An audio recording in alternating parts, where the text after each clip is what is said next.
the show, guys. Let's start the show. All right.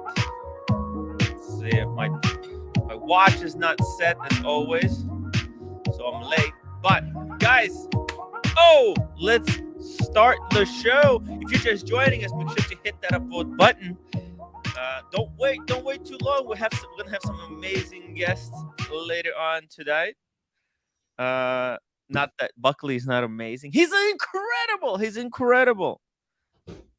By the way, Buckley. Yes. Yo, Oshin is gonna join us very soon, and then we're gonna have Christian on as well. Oh wow. Yeah. With the reunion had some amazing people today. Christian can't come right now, so he'll be in a couple hours. Good thing that these shows tend to go for way too long. So we'll have plenty of excitement tonight. So there we go. By the way, I shaved a little bit. Looks a little bit better, I think. I don't know. Yeah, it's fine. Yo, JMB, August 12th, Tim invite one day Austin Daniels on the show. Hey, Austin Daniels is always welcome on my channel. For what I know, Austin Daniels, I think he's not the biggest fan of me, but maybe he's cool now. I like Austin Daniels. We'll definitely get him on actually to talk about the CPO program. That would be actually really good. What do you think, right? I think this is going to be a topic for a long time.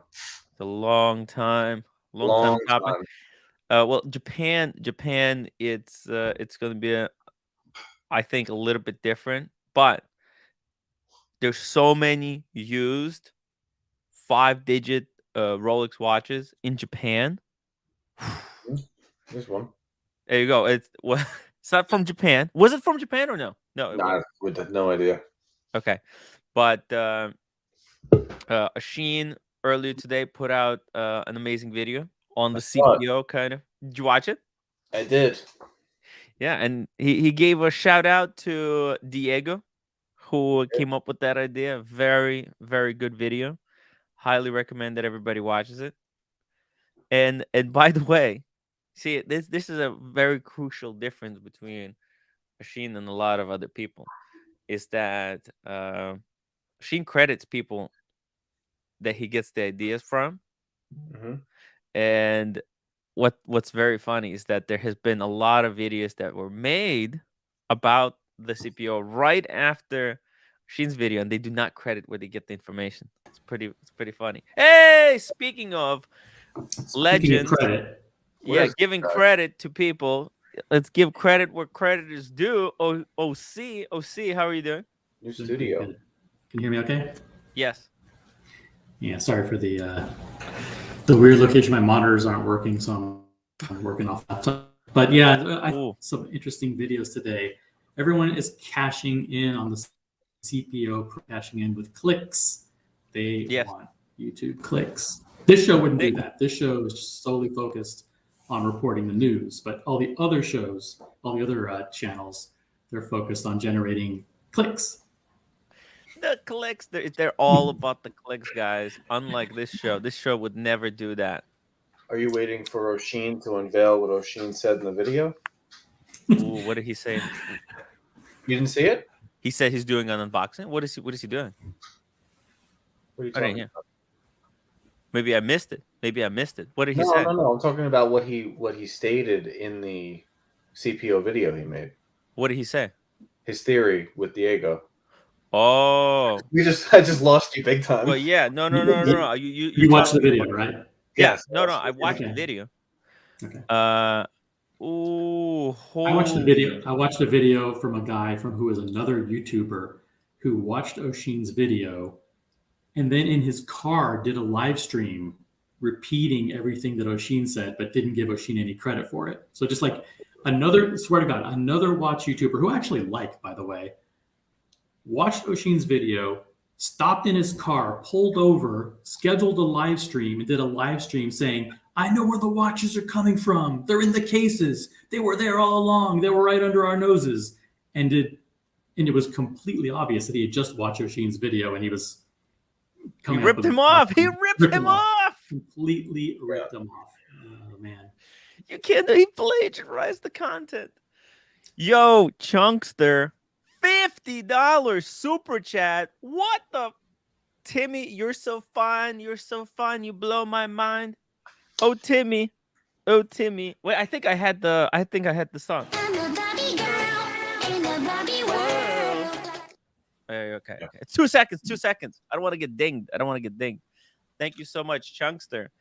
Holy yeah, guys, a guy plagiarized the video.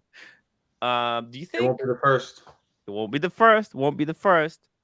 And I will have to agree with you. You know, you can love Oshin or hate Oshin or disagree with him about certain things or whatever, but he did give you a really generous shout out, and he actually credited Diego with the originator of the idea, the conspiracy. Diego's very creative when it comes to conspiracies, and he gave you a really good shout out. And so I'm hoping to see you at 10,000 subs by tomorrow morning. Well, listen, I don't know about 10,000 subs. Are we allowed to talk about it now, or are we waiting for Oshin? No, we could talk. Oshin's going to join us at some point, sometime during the live stream. But what did you want to talk about? I think what they're both saying is correct.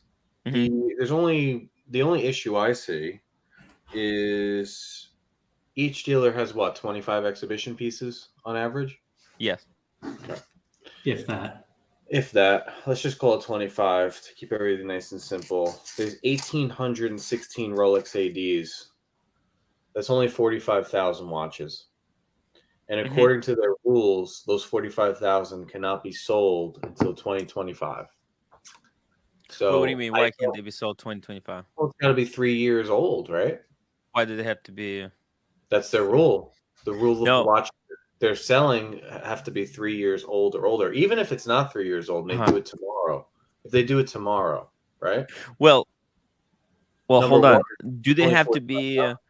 Do they have to be 3 years old to be sold or to be bought for CPO program? Well, their thing was, according to the article, which is written by somebody else, not written by them. The 3-year mark and older is to help with the flipping situation, but that doesn't make sense. Number one. Number two, I'm not disagreeing with Oshin and Diego. I think they're going to do it. It makes perfect sense. The problem is that's only 45,000 watches. It's gone like that. It's nothing. But some of the smaller dealers might not even get any of those watches. You know, those 45,000 watches, they could go to. I don't think so because I've been to any Rolex I've been to has exhibition pieces at the moment. Yes. And I've already confirmed with 2 that are not Bucherer that they've been sent an email and Rolex wants them to be part of the program by next year. Well, you know what? I think 45,000 45,000 watches. Okay, that's huge, right? That's a lot of watches. No, it's not. Rolex makes $1 million a year. We can't even touch them. No, but that's like 5% of their stock. No, wait, hold on. 5%. But I think they're completely correct. I think it's definitely going to happen. The thing though. It's not the only source. It's definitely not the only source. There's got to be a huge. If they're talking about tackling the problems they're talking about, which OC highlighted, which is they want something in the case next to the brand new watches. 45,000 is not enough. It's not nearly enough. Oh no, it's every year. Why would they continue to make exhibition pieces every year though? Because they're gonna have new. Because they're gonna have new. New models. New models. I mean, yeah, I'm not disagreeing, but I think it's I don't know. It's definitely a way to make sure that the exhibition only watches that they don't go to waste. Yeah. Right. I think the CPO program definitely Like, it wouldn't make sense to make those watches to begin with if they didn't have a way of recycling them back into the system. So definitely it's not going to be their only source. I mean, I think that's why they started with Bucherer, right? Yes. And other bigger what's it called, corporate ADs. dealers, yeah, the ones that were already carrying used watches that they could get them from. So it's going to be probably I don't know, the watches in the display only are going to be like, by the end of the next year, it might be like 5% of their I'm not program. disagreeing. I think Diego's 100% right. I think Oshin's right. I think they're definitely going to do that. It makes sense. But 0% right. 0%. OC saying I think they're 0%. I think they're 0% right. But I'm sorry. Go ahead. Let's just say they're right, and let's say they do what Tim is saying. My issue is, again, it's only 45,000. Now, let's say they recycle them. My question would be, why would you recycle them? They're not getting beat up that bad anyway. Right. If they come out with new models, out of the entire Rolex catalog, they maybe touch 1 to 10% a year. The biggest year they ever had was 2020. Yes. That was enormous. And that was like they touched 10% of the catalog. So it's not enough, is what I'm saying. Sure. Oshin was saying that the main point that I would want to challenge is the source, which is what Oshin said, that Rolex is only going to buy Rolexes that were sold at Rolex. So to me, it sounds like these pieces are going to be waitlisted just like regular pieces. If you're only giving me Rolexes that were sold from Rolex by Rolex, and you're giving me one round of exhibition pieces, yes, we're talking about not a lot of watches. And we're talking about waitlisted, and now we're talking about flippers flipping CPO watches. Didn't he even go one step further and say that only Rolex is sold by that particular AD to that customer? I don't know. Would be accepted back? I don't know. I love Rolex, so I love speculation about Rolex, and I love rumors about Rolex, and I love anything that creates rumor-based content about Rolex on YouTube. So I love all this shit. I really enjoy it, but that doesn't mean that any of this is real. There is zero evidence of any of this, and Paul Thorpe had some of the most wild conspiracy theories.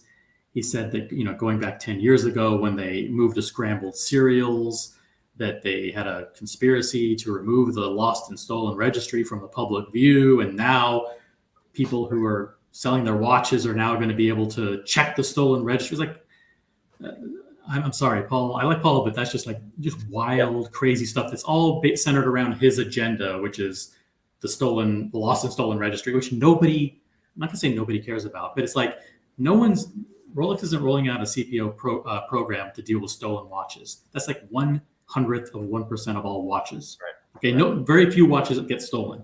What they're dealing with is they want customers who come into an authorized reseller, instead of seeing an empty case with exhibition watches, to have some kind of other option that's other than just pre-owned by the AD or nothing at all. And that option is now pre-owned watches that Rolex says are authentic, genuine, and backed by Rolex for 2 years, not by the AD. That's all it is. And this whole idea of exhibition watches has nothing to do with it. By the way, when exhibition watches go back to Rolex or whatever for service or to get unlocked or whatever, they're going to come back as new watches, not as used watches. I think they might come back as CPO. Yeah, I don't think CPO doesn't exist. No. There's more money in selling them as CPO. But there is, but they've had this program for a year and a half already, and watches have already been recycled through the program, and they've been sold as new watches. But you don't know that. Well, how would you know that Rolex got the exhibition watch back and then repackaged it and resold it as new? There's a far higher likelihood that they were sold as new watches than they were sold as used watches. But if there's an option, there's more. There's literally, like, think about it. They could take the exhibition only Panda, right? They could recycle it back and sell it as new for $13,000, or they could repackage it and put it for $46,000. They can't because it's not a used watch, because it hasn't been the warranty hasn't been activated yet. The only time you can. But as what do you mean? What do you mean? No, it's we don't know. Tim, we don't know. Tim, you can't say no. A used watch has to have been, the warranty had to have been activated and had to have been sold to a customer first. But that's not. But nothing. Not necessarily. Not necessarily. What do you mean not necessarily? What do you mean? That's the definition of a used watch. It has to be sold and that warranty has to be activated. All these conspiracy theories are fun. Why does it have to be activated? Guys. It's fun. It's fun to talk about this, but let's not assume it's true. Whoa. Slow down. If we're going to talk about this stuff, do it tongue in cheek. Don't pretend like it's real, because none of this shit is real. Exhibition watches aren't going to be sold as used watches. There isn't going to be this huge process of sending watches back and funneling them around as used watches. Listen, but they were used. They technically no, they're not. They're not sold. They weren't sold. Wait. For the watch to be certified pre-owned, right? You say, it has to have been used and blah blah blah. But technically, those are the watches. They're not even qualified to be sold.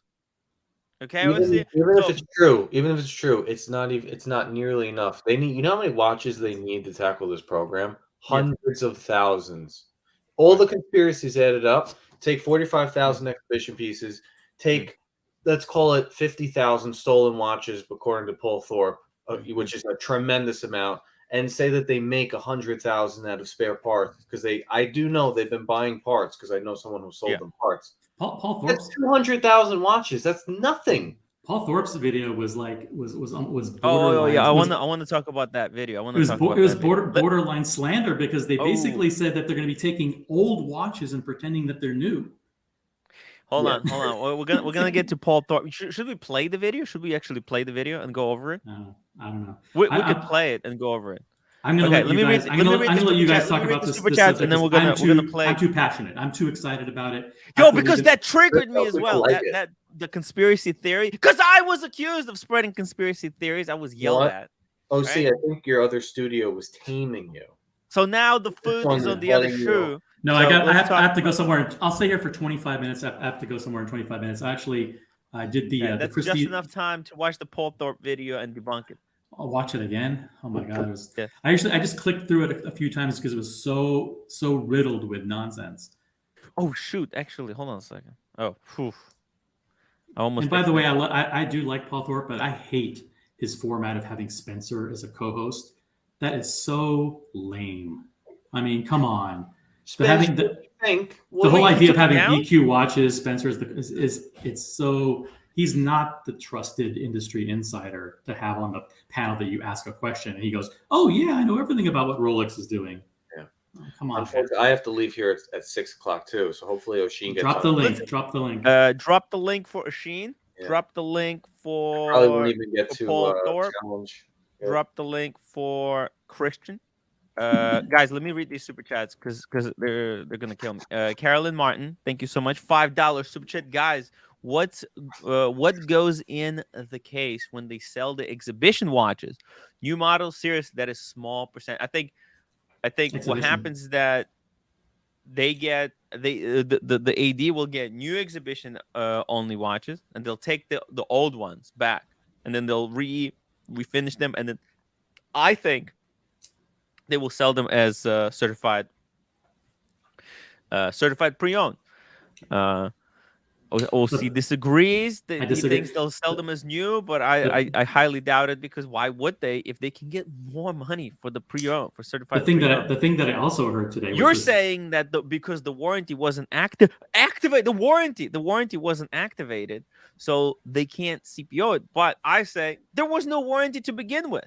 So those watches that are for exhibition only, they never had warranty to begin with. So take that. I don't know why they would offer a 2-year CPO warranty on a watch that just came into the 80 6 months ago and is being turned around and sold as basically new. They are right. And okay, Carolyn Martin says, "Oh, see, thank you for being the voice of reason." I would love to play into these conspiracy theories more, because I love it. But just certain things, we have to debunk. The whole idea of Rolex taking a cachet of old watches and scamming people and selling them and scamming people and pretending that they're newer, which is what those guys were saying on the other shows, hiding the years in which they were manufactured because of the scrambled serial number. Oh yeah, So yeah. That's part of.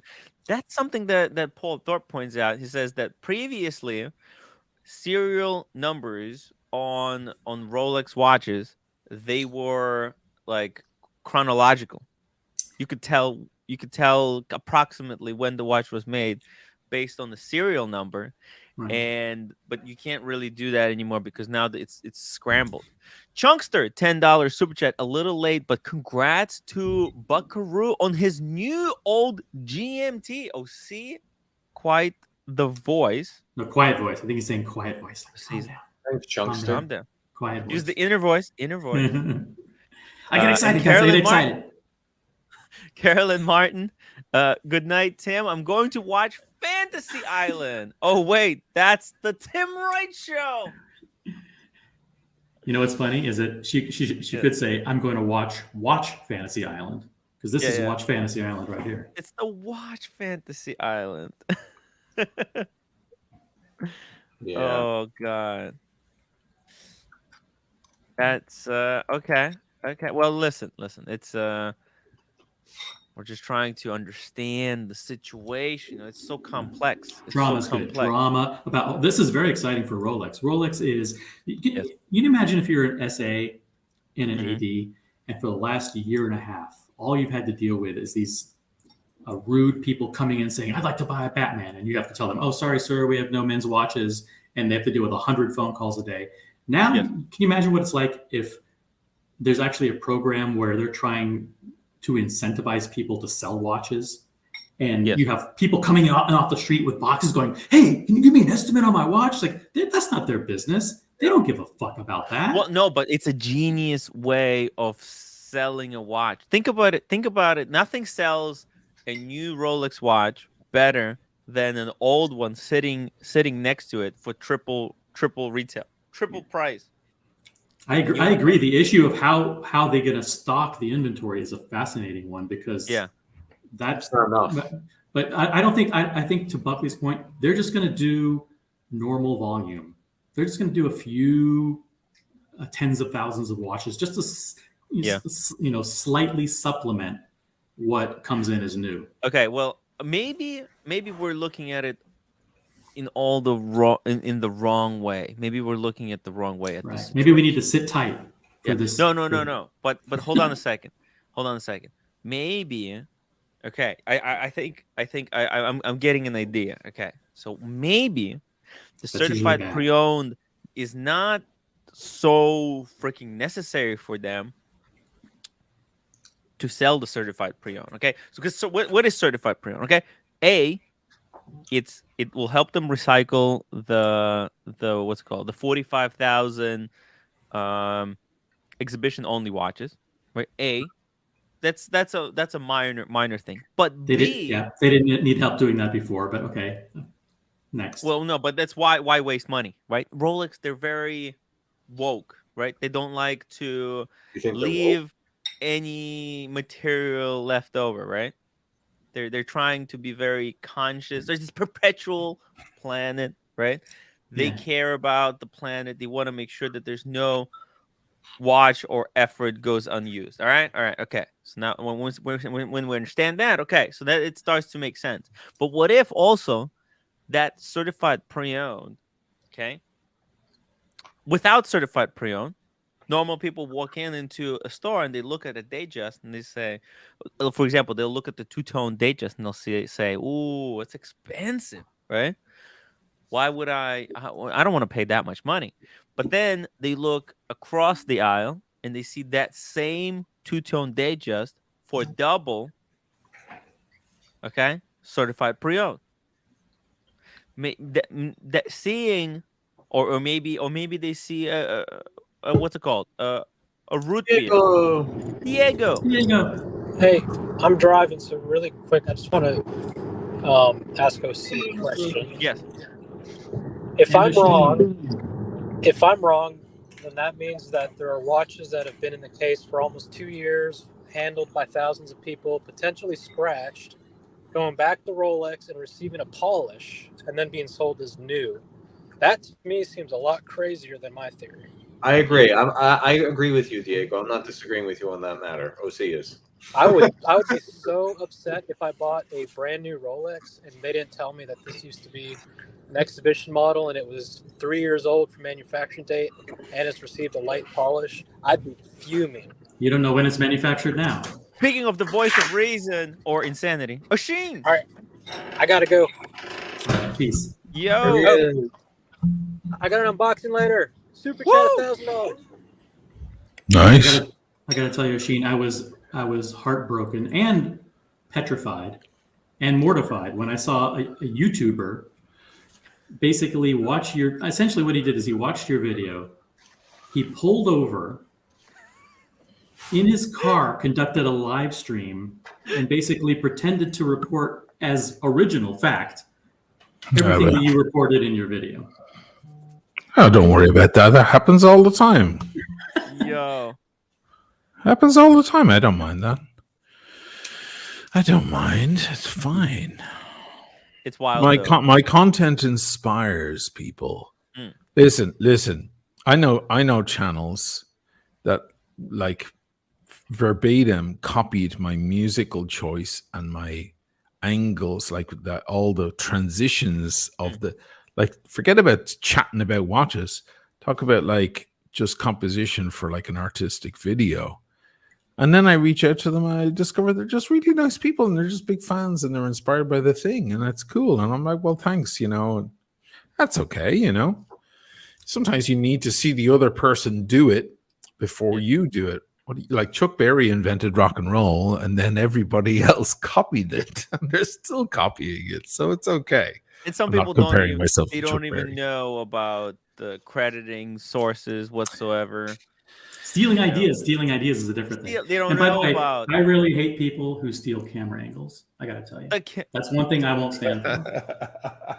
Now, what I mean is like the shot with the church in the background or whatever, like mixed in with the music. There's no way they could have, there's certain things are, it's impossible to be a mistake. How are you, fellas, this evening? How are you? It's great to see you. Your video was good. I didn't agree with a lot of it, but it was very entertaining and it was well shot and very well edited. I like that part where I think you said like where. Yeah, you did the you did that 3 different cuts. It was good. It was a very good video. Cool. Thank you so much. Then the reveal, they were sitting under our noses this whole time. The whole time. Right. Well, that was So the whole good. thing, That was the whole thing. It's like, how do I reveal this now? Now, so I was just listening to you guys. Do you guys want me to talk or do you have more to say? Yeah. Can you just sit there for a little bit? You know how it is when I start talking, like no one can squeeze a word in edgeways. No, but I just want to say that you're speaking like it's speculation now from Diego. It has been. And I spoke to Diego and it was very interesting. And he had his certain clues that led him to that, which weren't just silly clues like observing the internet or so on. He's in with the AD asking them about what's the destination of these watches ultimately and so on. Yes. And that's how he came to these assumptions. He may love a little conspiracy theory, Diego, but he's not stupid. He's a very he's a good investigator. He's a very good researcher. We all know that about Diego. He's watching. He's the guy in the bar. In the bar, he's sitting in the corner. He's watching everyone, and he doesn't say a fucking word. And he's just petting his dog and drinking his glass of wine. That's Diego. But but I will never go on one source. I never have. I don't go ever on one source unless it's the head of the fucking company or something like that. Like from the horse's mouth, so to speak. But I thought it was very, very interesting. And I went to meet my guy, one of my main guys here. I have 3 guys in total. But one of my main guys, I went to have coffee with him. And I knew the right questions to ask because of Diego. I called Diego after. I was like, listen, I have to credit you, man, because I knew exactly the things to ask.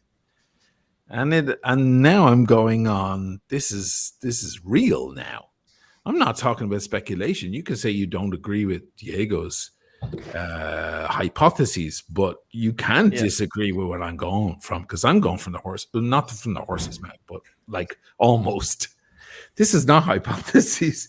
This is underway. This is real. This isn't hypothesis. This is real. This is as real as it gets. Here's the thing, OC. I mean, it's as real as I can hope for anything to get. I trust Diego in this one because also I've did some investigative reporting with him. Along with him, we were like on the private call and we were investigating something unrelated to CPO, and I've seen how he works. I mean, this is part like investigating. He's a very good investigator. Kind of thing. This is kind of what he does for a living as well, like research into these type of details. It kind of doesn't matter anymore. He's got to catch up on the super chats. Super chats. John D 2000 C, great job hosting the auction today. Thank you. Good job on that. That was on the community channel, right? Today? Yeah. What was it, Christie's or Box? Christie's today, Sotheby's tomorrow, Phillips Saturday and Sunday. Phillips, yeah. I keep saying Box, but it's Phillips. It's really Phillips. Yeah. Mike Hammer, $5. If Tim runs his thumb over exhibition watches, they are used and more importantly, abused. They've been used and abused. Narrative builder. He is funny.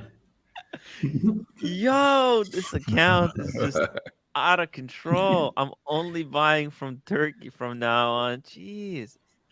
We got Alex, £2 super chat. Sheen, thank you for mentioning my verification. It's important. Verification's important. That guy is the real thing. There is no one. We don't know anyone. You know what? We're not privileged enough to know enough of these people from the other side. We're the gossipers, we're the YouTubers, we're crazy about this kind of stuff. And then we know people like in the gray market and so on. But then there's a whole other side that are the official guys, the guys who represent, the big, the Watchers of Switzerland and so on, who represent Rolex, who represent Mapigate and so on. Alex, he's from that side. We're just lucky to have him, kind of on our side too, like that he likes to chat to us. I'm just privileged that I went to have I don't know what was it, Turkish food in the middle of the night with him in London. Oh my god, that guy's a fucking legend. He's a legend. Yeah. I sent. By the way, this is the date just in question. Ooh, is this the one with the new bezel? Yeah, that went to him before it came to me. I could have had it shipped straight to me, but I paid another, I don't know, in total with insured shipping and everything, $280, $300, because I wanted it to go under his hands first. Because the minute he said, I'm fine with it, then I know I was fine with it. Cool. Alex Foti, Perpetual Time. Anybody watching? You want to know if your watch is real? Link for Alex if he wants to jump on. Perpetual jump on the stream. Alex, come on by all means. If you're up to, he has a family and so on. It's probably very late for him. Yeah, he's young children. Yeah, it's he is the man. Yeah. Mike K, £4.49. Anyway, listen, guys. We are going. You just interrupted the super chat. You just interrupted the super chat. Hold on a second. No. I was just listen. Cheers, Sheen. Always go on. Sorry, go ahead. More than once. I'll read it then. I interrupted it. I interrupted it, so I'll read it. All right. Are we? Do we have lag or something? Is lag going on? A little bit. Maybe it is. No. Is there internet lag? Cheers, O'Sheen. Mike K, 449. Cheers, O'Sheen. Always go on the sauce more than once. Do you have a glass of wine? Like play on word, right? Don't peek Always on the go handicap to the source. person. Yeah, it's a reference to the source, on the sauce. Nice. Do you walk up to people in wheelchairs as well and say, "Hey, I'll race you. What's up? What's wrong, Ironside? What's your problem?" No, I'm kidding. I don't consider my alcoholism a complete defect. I'm a highly functioning alcoholic. Quite often I say to competitive YouTubers who have an issue with it, I'm like, you should be glad I'm drunk half the time, because if I wasn't, I'd make even better content, and you don't want to see that. So keep wishing me to make better content that you can. So yeah, and that's just a bit of a brouhaha, chest beating moment. What's going on with Alex there? You brought up Alex for a moment. I think we have lag, guys. There's no. No. He was in conversation. the chat. He was in the chat. Chocolate Wookie, didn't Tim screw Alex over? No, I didn't. No, I didn't. Okay. This chocolate guy is. Oh my god! It Thank was. you for the super chat, though. It's just bullshit. It's bullshit. You know. Here we go. Alex says, I would love to, but I'm off to bed and have an early start tomorrow. But thank you, Tim, and everyone for the invite. Go. It's all cool. It's all cool. Awesome. This show should be renamed as the Oshin Show with the sidekick. Told you, yeah, he's got kids and stuff. Yeah, it's a good time. Listen, we're gonna have Oshin. I reached out to Christian, Theo, and Harris, and he's gonna join us a little bit later as well. Because he has been out of the loop, but he might have great. some theories on the CPO as well. So He has lag. Oshin has lag. Yeah, Oshin has a little bit of a Wi-Fi connection issue, but that's okay. We can still see and hear you. Yeah, there's lag. Maybe that's why. To me, you weren't kidding, huh? He wasn't kidding that there was lag. Okay, you gotta pay the Wi-Fi bill. Well, let me say something. Oh, by the way, did you switch from Windows to Mac yet, or still working it out? Oshin can't hear us. Oh, he has lag. Yeah. I have a lag issue here, guys. I don't know. I'm not hearing a smooth conversation. Let me leave and come back in. Leave and come back. Yeah, I'll reboot. Okay, fellas. Yeah, okay. Yeah. All good. I'll drop the link. Huh. That's terrible. That's terrible. But yeah, let him reboot. He was just switching from because I told him about the new version of the software for the camera, so that he'll be able to stream from his Mac, not because he had to stream from Windows. So you not only break Patek Philippe chronographs, you can break someone's computer from all the way across the Atlantic Ocean. Well, no, I just told him about the new update to the software. So he was trying to switch over, because it's just like me, you know, having 3 different machines for 3 different things is very, very annoying. Okay. Oshin's voices are causing his lag. Hey, Z-Man, welcome back. Z-Man is in New York right now? Is he? I think so. Naily, I know them. They are my AD manager, and I was talking to them today. CPO is just an extra tag and cream card, as they have been selling used Rolex for years. And I think they'll just take the what these dealers have.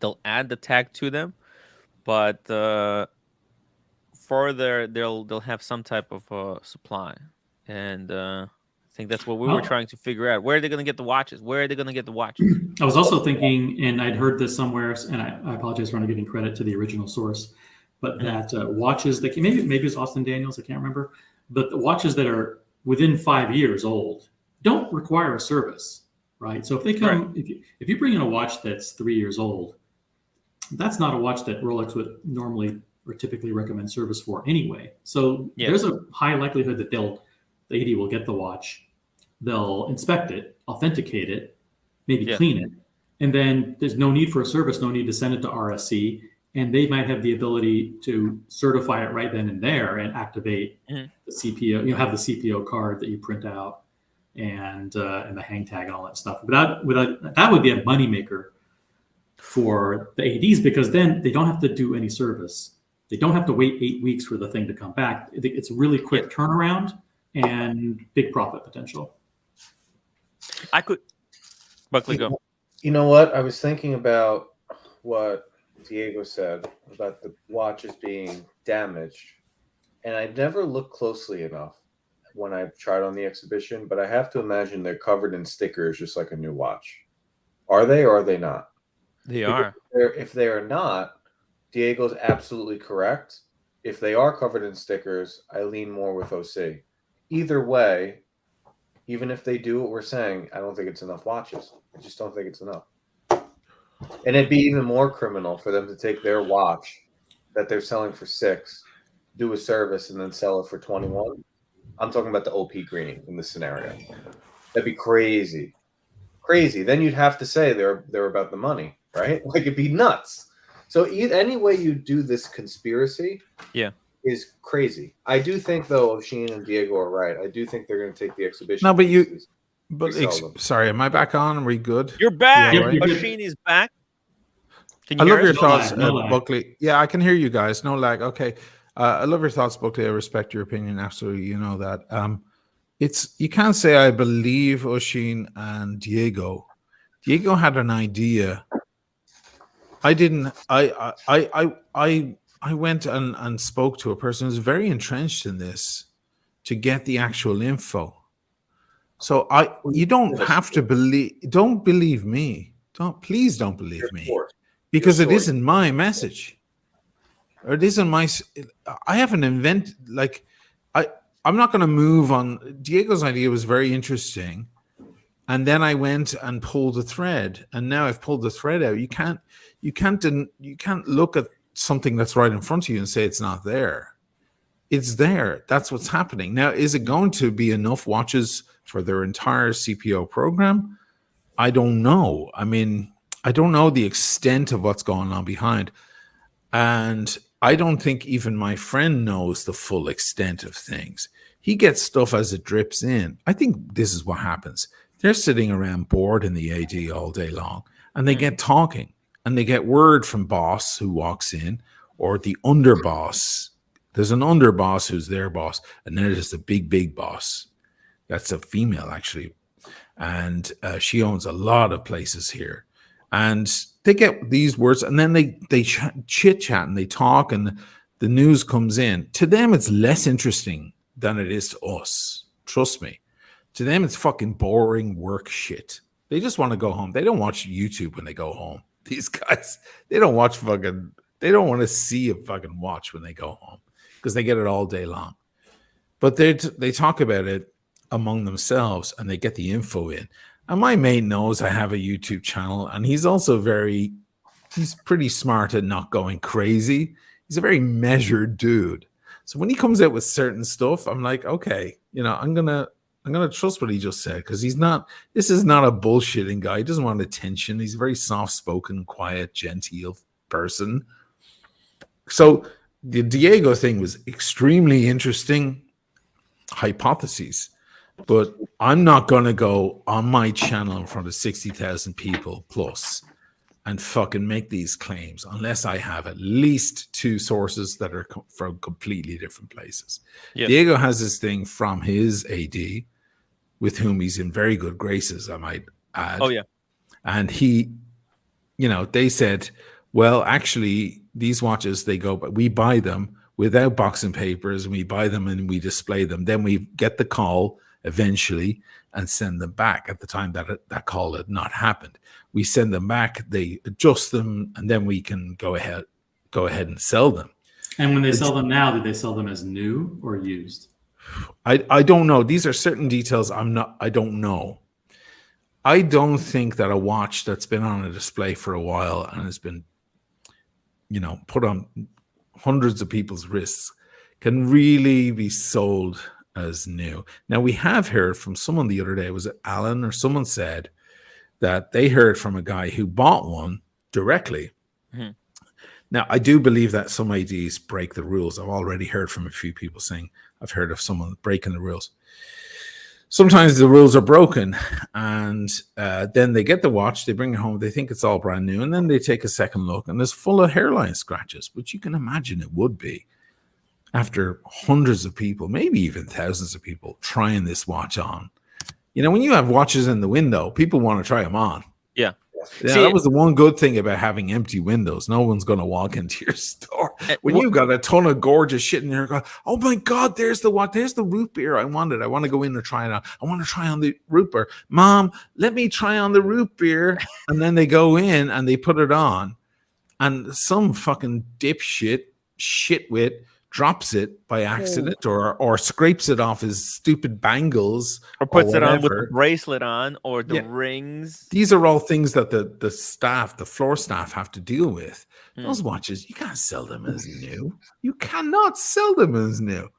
It was never intended to be sold as new. Previously, when they had a rotating inventory, I think it was okay to, like, they had these watches in the windows. Maybe 5 people would try it on before the watch gets sold. 30 people. Maximum. That's okay. Yeah. And they have gloves and they're careful and they put it on your wrist themselves. They don't let you put it on. They take it off themselves. Sure. But it's not different now. From having a dedicated watch that everyone will be trying on.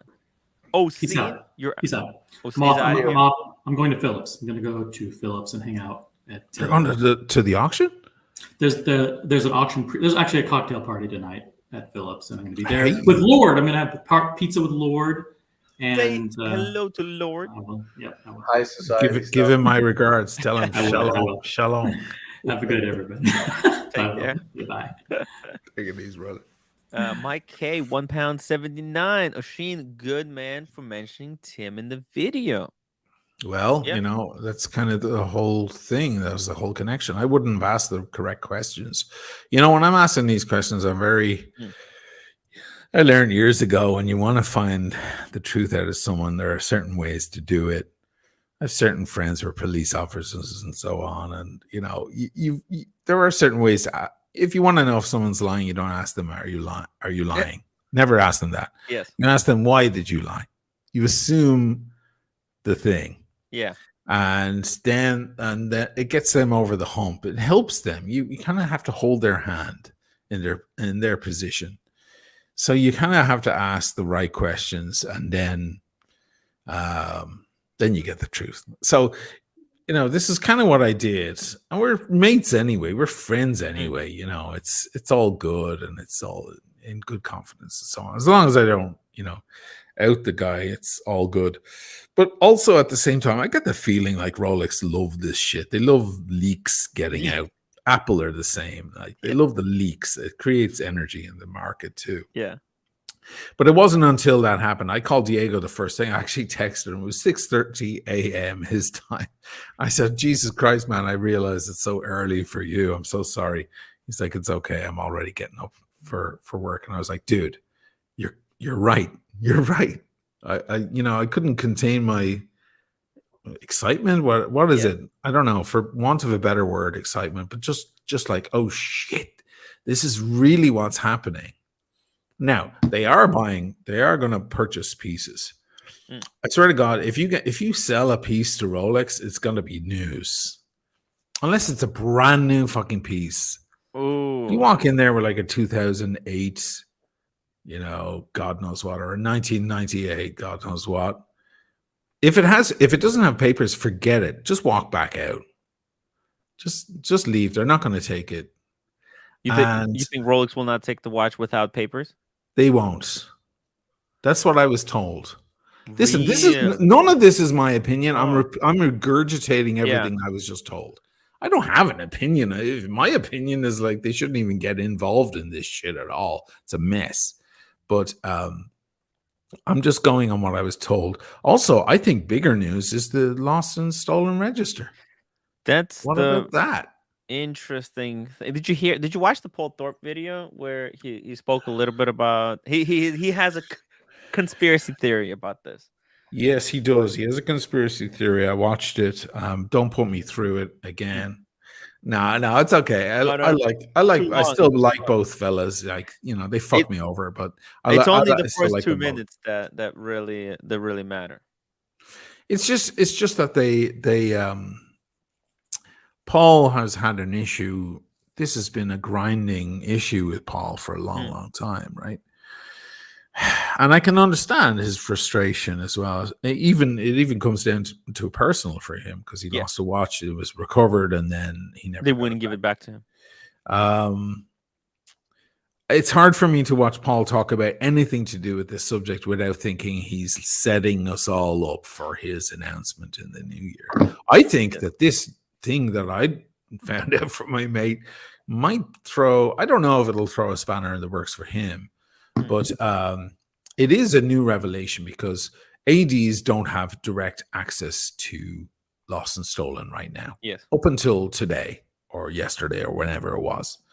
They don't. They have to put in a request. RSC can do it too. They put in a request on the system.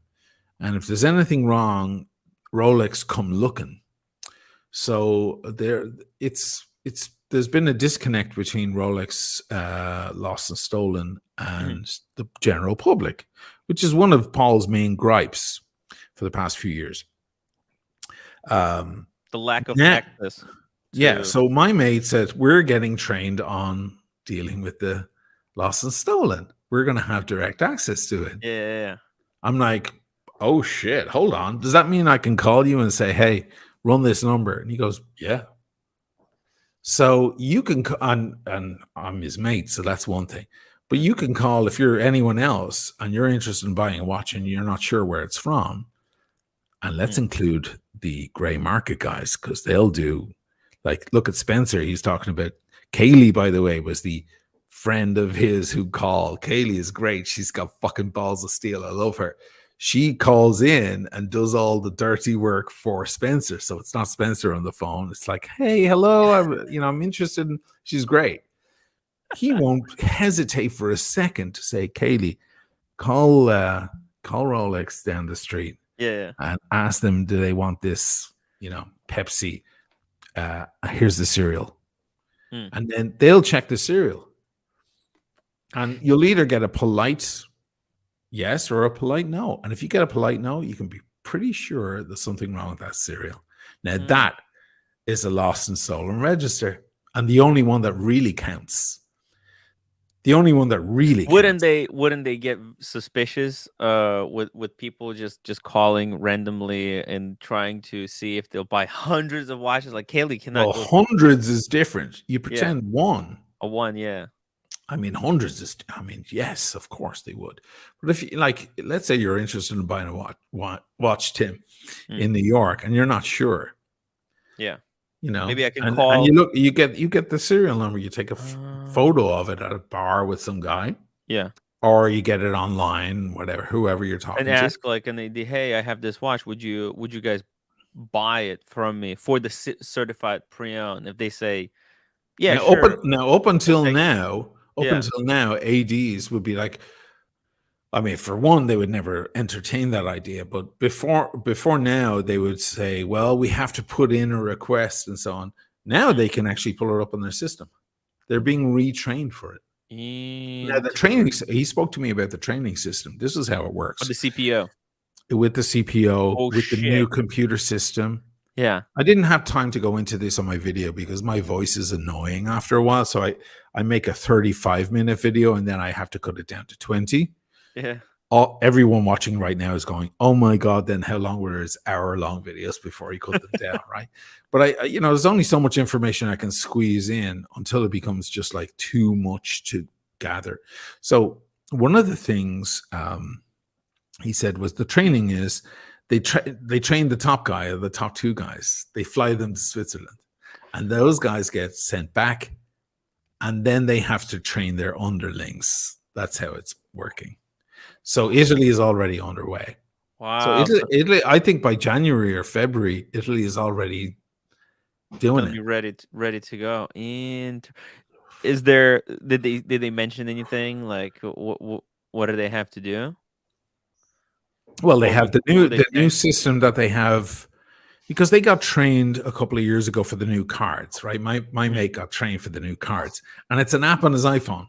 He literally had the app on he pulled it up. Where he scans it, and if it's Tudor, it's one, and if it's Rolex, it's the other. Like, it's fucking nuts. And this is on his own iPhone he brings home every day. Like, this is crazy. If I could get a snapshot of that, man. Yo. But, yeah, it's like crazy. So it's the new system where they're able to just log in and go. Now, what happens? So let's say, I don't know. Let's pretend the Omega's a Rolex, right here. I buy this gray market, I bring it to Rolex, and I say, I'd like to put this Rolex towards a new version of this Rolex. And they say, we regret to inform you, but this is stolen. Where'd you buy it? They will never say that. So what would then you didn't watch my video? You lazy shit. I watched it, but I'm saying, what would be the point then? Right? Because I don't understand the point of relaunching it. Is it just to let people know? I think it's not. They're not necessarily relaunching. It's not relaunching. It's exactly the same thing as the access. Yeah, it's the access to it. That now ADs have access. No, okay, ADs have access, but we don't have access as the public. They have. It's the next best thing. Yeah, and man, it's a big thing because man, there's been so many times I've asked ADs like, "Hey, I'm thinking about." I remember I was going to buy a Batman watch a few years ago, and I reached out to my friend in Vicenza, and it was a good deal. And he said, "Listen," I said, "Can you put this into your system? Do me a favor. I bought you dinner the other night, you piece of shit. Like New Year's Eve, I gave you my best fucking champagne at my house, you know." And he said, "Listen, I won't do it, and this is why. Because if there's a problem, they'll chase it up, and we won't hear the end of them. They'll come after us, me and you." Whoa. He said, "Don't buy it. Just fucking get a new one or get something else for more money. Spend the extra couple of grand. Don't do it. Believe you me, it's a headache." This is the discount. And he's entrenched, and he's been in with them for a long time. I don't know, 10, 15 years or something, right? The difference is now it's much closer. They can pull it up right there and then. And this is Rolex's way of doing two things. And this is what I was communicated the other day. One is with people selling them watches, it's a bombardment. So they have to be able to refuse a certain amount straight off. It's like calling in on automated call. So many morons don't know the simple thing about the problem. So that there's a big filter system that just filters those idiots out. If you have an extra problem, then maybe you'll get passed through to the next tier, correct?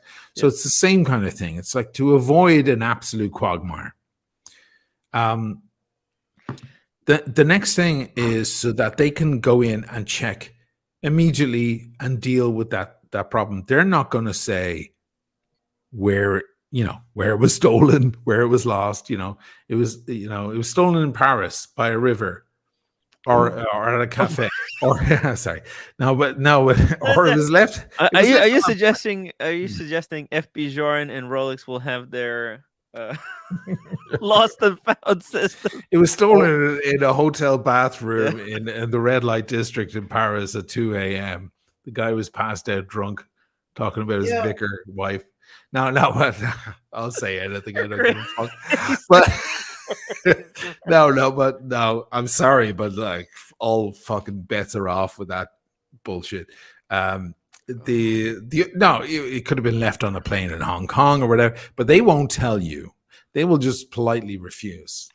Now, this all came up. This is why it all came up. This is why I got to have lunch with my friend because of this watch, and this is why I'm wearing it. So the problem came up with this bezel, and you all know that story. He wasn't able to give me anything in writing. He wasn't able to say that bezel got cut or that bezel is fake. And they weren't able to put it in writing. Wow. Why? Because Rolex are taking a position rather similar to Apple, by the way, of being sheep in the sense they're not wolves. They're not law enforcement. They just go, "No, thanks," and walk away. It's like sheep. They see because they're not in the law enforcement game. Yeah, but what would be the point? I understand what you're saying. I don't question what you're saying. I'm trying to think end user wise. Like in a perfect world, they would say, "Okay, let me check the watch and let me have your license. I'm going to go in the back." And you say, she comes back and says, we want to refuse this watch because unfortunately it was stolen and I have to report this. I have your license. I think there's going to be. They're not doing that. I understand they're not doing it, but the whole point would be of doing this would be so that Paul Thorpe could get his watch back, or the guy that's walking in London could get his watch back. So if a company's just going to look left and not say anything, they've already been doing that. Why?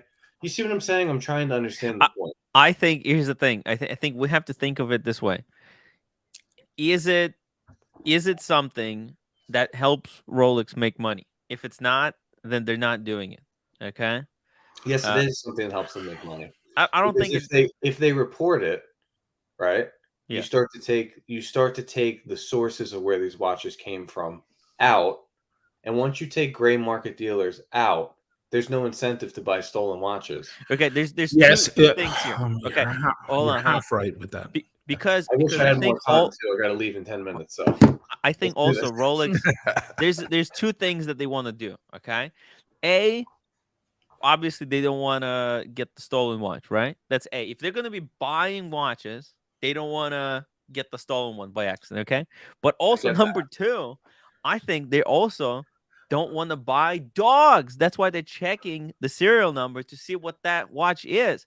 If somebody calls them and says, "Hey, I have this Datejust serial number," they look it up in the system and it's a freaking 31 mil Datejust with flowers dial. They're going to be like, ew, we don't want this. This is unsellable. Even if they CPO it, it will be unsellable. So maybe, it's Sure.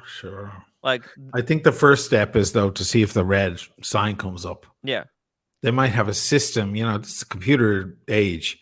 It could be even just a system like red flag. That's not what we want. Now, that could include bad watch, lost watch, stolen watch we're not interested in, watch too old. Could be many things, but it's a red flag. Yeah. If you have a 2018 Pepsi in your hand and they don't want to say, hey, you call and they say no thanks. They don't want to tell someone like, hey, we're not buying it because it's a dog. It's an ugly one. They won't say it. They don't want to say. Just they also don't want to. Yeah, they don't want to divulge any information about what happened either. Now, Austin Daniels makes great videos about this, as we all know. And he just made one the other day where he describes what happens when you walk into RSC and you have a stolen watch. Or at least in Japan, this is how it works. And the Japanese are extremely cordial, measured people, as we all know. Yep. They basically on the stream being very cordial. He hasn't said a single word. There you go. And he probably coughs, into his mouth and laughs with his hand over his mouth. So I know a few Japanese people. It's the way they are, and it's beautiful. So amazing. Apparently, what they do is they kind of make you wait. They make you sit there while they're checking. You go in for a new bezel or for and you fix something. They make you wait, and they serve you coffee and so on as you wait. And they wait till people leave the place. And when there's no one else there but you, they close the door and they pull the blinds. Ooh. And then they inform you that the watch you brought them is actually showing up on their system, and they have to. Then they're obliged to keep it. So they pull the blinds. Why? Because they don't want people seeing you throw a scene inside the fucking place, like smashing the place up. Go, give me my watch back, right? I want my watch back. It's damage control. Then that's called damage control, right? Oh, I just think it's amazing now because, and I guess it makes that's why Marcelo came with the scale before he bought his.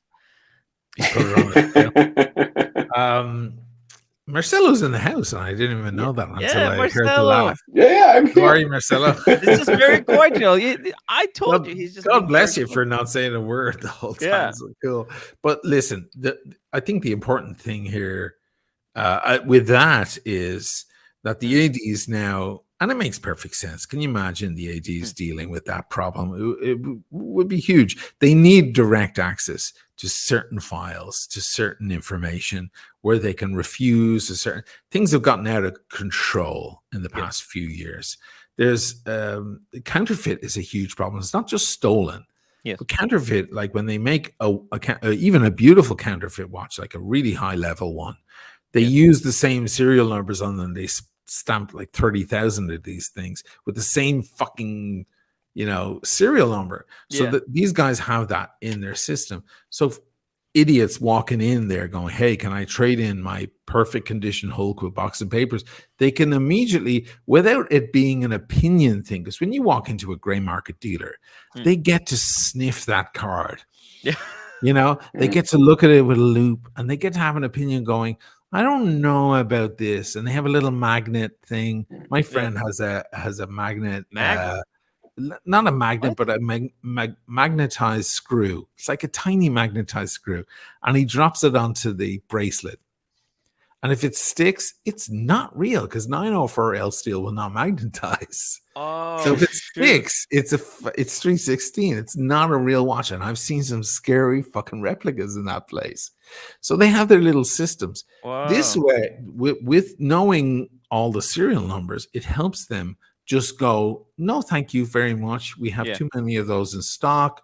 Thank you for your time. Would you like a glass of water or a cup of coffee? And they make it all very nice. Yes.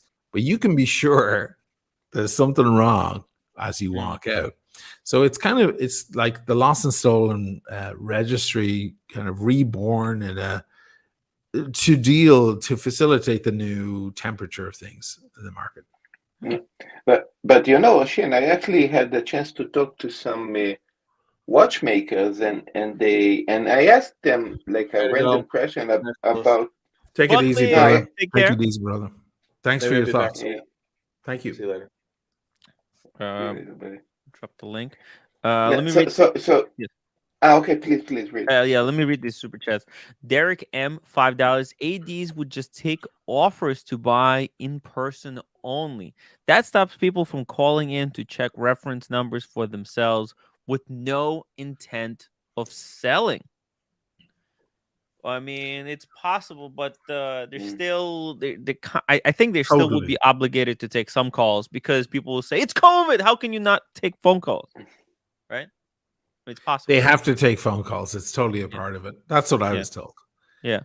Ray, €2 super chat. When moon landing fake comes out, that Omegas do. Wait. Well, they finally get to the moon and it's totally weird. Strange liquid, and they're like, the guys back in 69 didn't land on the same part. Never mind the man behind the curtain. Joseph, you cannot imagine the quality of stolen quantity. The quantity. Sorry. From Iraq during and after the war. Rolex knew, but in such case, they cannot do anything. Listen, Rolex have been sitting back. A lot of people have been saying, what are they going to do? Because things have gotten out of control in the past 3 or 4 years. They've been setting up. They've been putting their pieces together. And it's not complete conspiracy theory or anything, but it's like that they have ways to deal with this stuff. And this is the way they're dealing with it. By entering the gray market, they're tackling the issues with the gray market. It all makes so much sense, and I have even more respect for them now. Going in there, you want to enter that crowd, you better know how to enter that crowd. So it's not just going in there to get the money, It's not just, they have so much money. They have so much money, man. What they want is they want the money, but they don't want They want to protect their brand. Yeah, they want to protect their brand. Yeah. They want no extra work. Like, I think they're very careful with it because like there's a lot of pitfalls in the gray market. Like just buying every and any gray market watch that someone calls. I mean, you have to have some of the most trained staff on the planet. It's very tough. You saw one.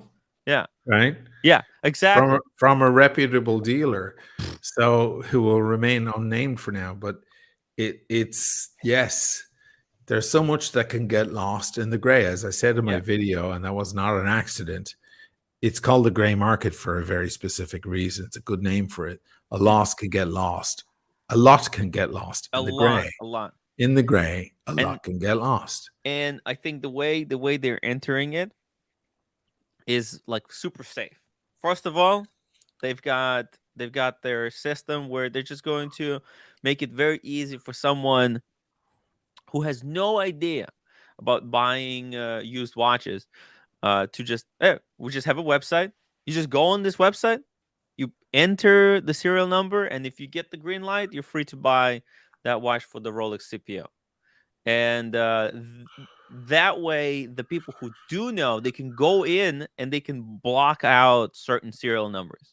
They could say, "Hey," it's one of the things. Yeah. It's one of the firewalls they have. It's a probability filter they have, and there are many. Yes. I mean, many are. One of them, for example, is, did you buy from us before? Yes. Like one provision is that if you bought it in a different country than where you are, they will not be interested. It has to be in the same country. Same country. Yeah. There's a provincial issue going on there too. There's a lot. It's not the same as the gray. They're not really entering the gray market. They're making their own version of the gray market. You're just taking very, the cream very of the strict top of the gray rules. market. Yeah, the cream of the top of the mill. Yeah. Whereas the gray guy he's open to anything as long as it's a decent price and the price is right. He'll fucking take anything. Whereas these guys are like, if you make it into that top tier of 0.3%, then we're interested. Yeah. And that's why I was making the point in the video that's not going to constitute enough watches for this pre-owned thing. Where's the kind of dependable flow coming from? Where is that happening? Because they'll need at least that to keep the whole program alive. And the truth is, we know where they're coming from. We've been staring at them Steady in the supply for the past 18 months. Yeah, and that way nothing goes to waste. That's why, look, when they rolled these programs out, they're real watches. They're real watches. Real they watches. Just got locked. Yeah. I mean, in the case of a gold watch, that's a lot of precious. What do you think? They're going to throw that away? It's a real watch. These are not showcase. These aren't mannequins in a window. This is real stock. Yeah. And it's beautiful stock and it's new stock. Some of it is like solid gold, like solid gold pieces. Listen, let me tell you something. As my friend was speaking about it the other day, and I was saying this to Diego the other day, because my friend's been with him for a very long time. That whole thing about empty windows and empty shelves and empty display cases, that was very embarrassing for them. Like for us as enthusiasts, what that meant to us is this shit is rare, man. Fucking cool. Yeah. My watch is even harder to get than I thought. Cool, man. So but cool. For them, it was humiliating because they're looking at the general public and the general public are not watching this show, right? Or my show or anyone else's show for that matter, right? No. They're just walking through the store and they're just seeing empty shelves. So they assume something's wrong. They don't assume it's been sold out. They assume, oh, that must be shit, right? Or something like that. It was humiliating. Yeah. So this is a big problem for us as enthusiasts. We didn't see it the same way. Because we know there ain't no problem fucking selling the things. But for the average punter going through there who just got his promotion, is bringing his wife to the Maldives for the weekend or whatever, he walks in there and he sees lines of Omega, lines of Breitling, and he sees Rolex and it's just all empty. And he goes, the fuck is happening to Rolex these days? These guys have fallen off the fucking edge. Fucking too much cocaine, Rolex. Wake up, guys. Yeah. So they had to fix that image problem. And this is one of the ways they did it. It's fucking genius. The more I think about it, it's amazing. It's brilliant. It's brilliant. And also they get to take on the cartel. They get I was thinking about this whole stolen register. And I'm pretty sure I know the reason why Rolex stopped giving access to the stolen register, because that shit's ton of work, right? Upkeeping that website, and then basically what was the whole point of that? So that the gray market, so that the guys on the gray market could make money. Like Rolex wasn't making money from lost and stolen register. Maybe they were getting some type of credibility, but it's not like they were getting it's probably a huge headache. It was a headache for them. It was a headache for them. And the only people that were benefiting from it was the gray market deal. So they're like, hey, why are we doing all this work? Right. Okay? And we get no compensation for it. So screw it. And also, they have to distance themselves. They have to. Mm-hmm. This is a prestigious brand. Yeah. They can't be seen at the party chatting with Jeffrey Epstein. Like they can't be seen, rubber necking or rubber shoulder, whatever they call it, rubbing shoulders with. Well, I'm not And that's using my why I think idioms now, correctly right now, but you know what I mean. Hanging out with it, they can't be in cahoots with that. They have to distance themselves. By the way, that distance is a very important part of the entire dynamic. You know, you see a whale going through the ocean, you see all these barnacles stuck to it and all these other fish swimming next to you. You think that fucking whale cares where those fish swim? They'll follow it, and where the barnacle, why the barnacles are so, you know, they'll follow it, but he's not concerned what they think. Yeah. You know, and he's not nothing to do with them. He's the whale. He's 110 foot long, and they're all like 2 foot long. They're all following him. This is nature, guys. Trying to nourish themselves on the Rolex brand, just and boy, are they nourishing themselves! Oh yeah, they're getting fat. God, yeah. And then I think that now they got so fat, Rolex has to be like, whoa, hold on, we want a bite of this. I actually think that Rolex are somewhat moral. I actually think they're moral. I have a theory about this. I know it's not going to sail very far. I have one theory to tell you as well. Okay, let me read these super chats and I'll tell you. I'm thinking about something here.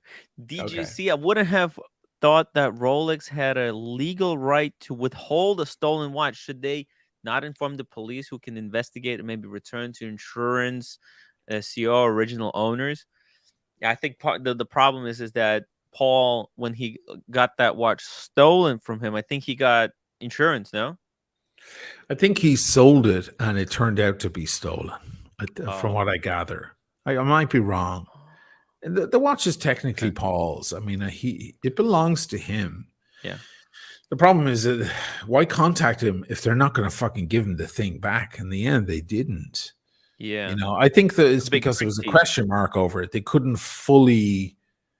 You know, I think if there's any problem, I know one guy here in Italy who got his Daytona back after 4 years. 4 years. It was found in Paris, and he got the call. But he was just a buyer. He was a customer, and he got notice. And 4 years later, he got a steel Daytona back. It was probably worth double the money when he got it back. Right. It's like we put your money aside for you. Super Neutron Star, $2. The Japanese lunar orbiter. Orbiter. It sounds like orbiter. Orbiter. Orbiter took photo of site. Oh, they're talking about the lunar landing, that it's real. Okay, fair enough. Sure. Yeah. Do we believe there was, maybe it was a Photoshop? Finna Ba, £1.79. This is nothing short of amazing, gentlemen. Hey, Finna Ba, welcome to the show. Thank you so much for your support. And how do you think they will deal with vintage? Well, they said they're gonna take pieces up to 30 years old, 87 something year. It's they didn't say they would take every watch that's given to them until as long as it's less than 30 years old. I said to me, mate, you mean to say you're going to take in old pieces? And I referred to like 2000 noughties and 90s, and he was like, nah. No. They might, if it's a really, really good example, right? For example, if they walk in with a Paul Newman. Exactly. They offer you $8,000 for it. Or Explorer 2 or a 1016, right? There are some key pieces that are collectible level, right? That they might take that are older, right? And that's why they have the system right there on their computer. Mm-hmm. Think of the madness if they didn't have that system. We'd be mad. They need a filter. Otherwise, RSC or whatever service center that they're using for this stuff will be inundated with packages that they have to check. They need a filter system, just like a telephone system for support, technical support. Same thing. Yes. There's that first barrier you have to get through. You have to hit numbers that will stop like 100,000 people out of 110. And then you have 10,000 who have a further question. Then it gets answered simply by an automated answer. then you have 100 people left who actually have a real question, and they get put through to someone. It's the same exact thing. That's why they're moving the what's it called, the lost and stolen register up to the AD level again, but only ADs that are signed up for the CPO program. That's what I was told, and got their staff trained in it. Yeah, they have to be trained in it. And as I said, it's not the whole staff, but some of the staff get flown to Switzerland. Yeah. And everyone gets flown to Switzerland for training, and then they get flown back. It's all on Rolex, by the way. That's all on Rolex's dime, which is surprising to me because it's usually on everyone else's dime. But they get flown there and they get put up and so on. They have their few days training, and then they have to sign a thing saying they're going to train their staff when they get back, and they get back and train their underlings. Like a little vacation. Yeah, they get to go to Switzerland, twice a year or something. Okay, let's see here. Russell says they can't sell display pieces in UK, at least. Not sure how it works elsewhere. If they're not supposed to, but some do. Yeah, if they do, they will need to add 20% VAT.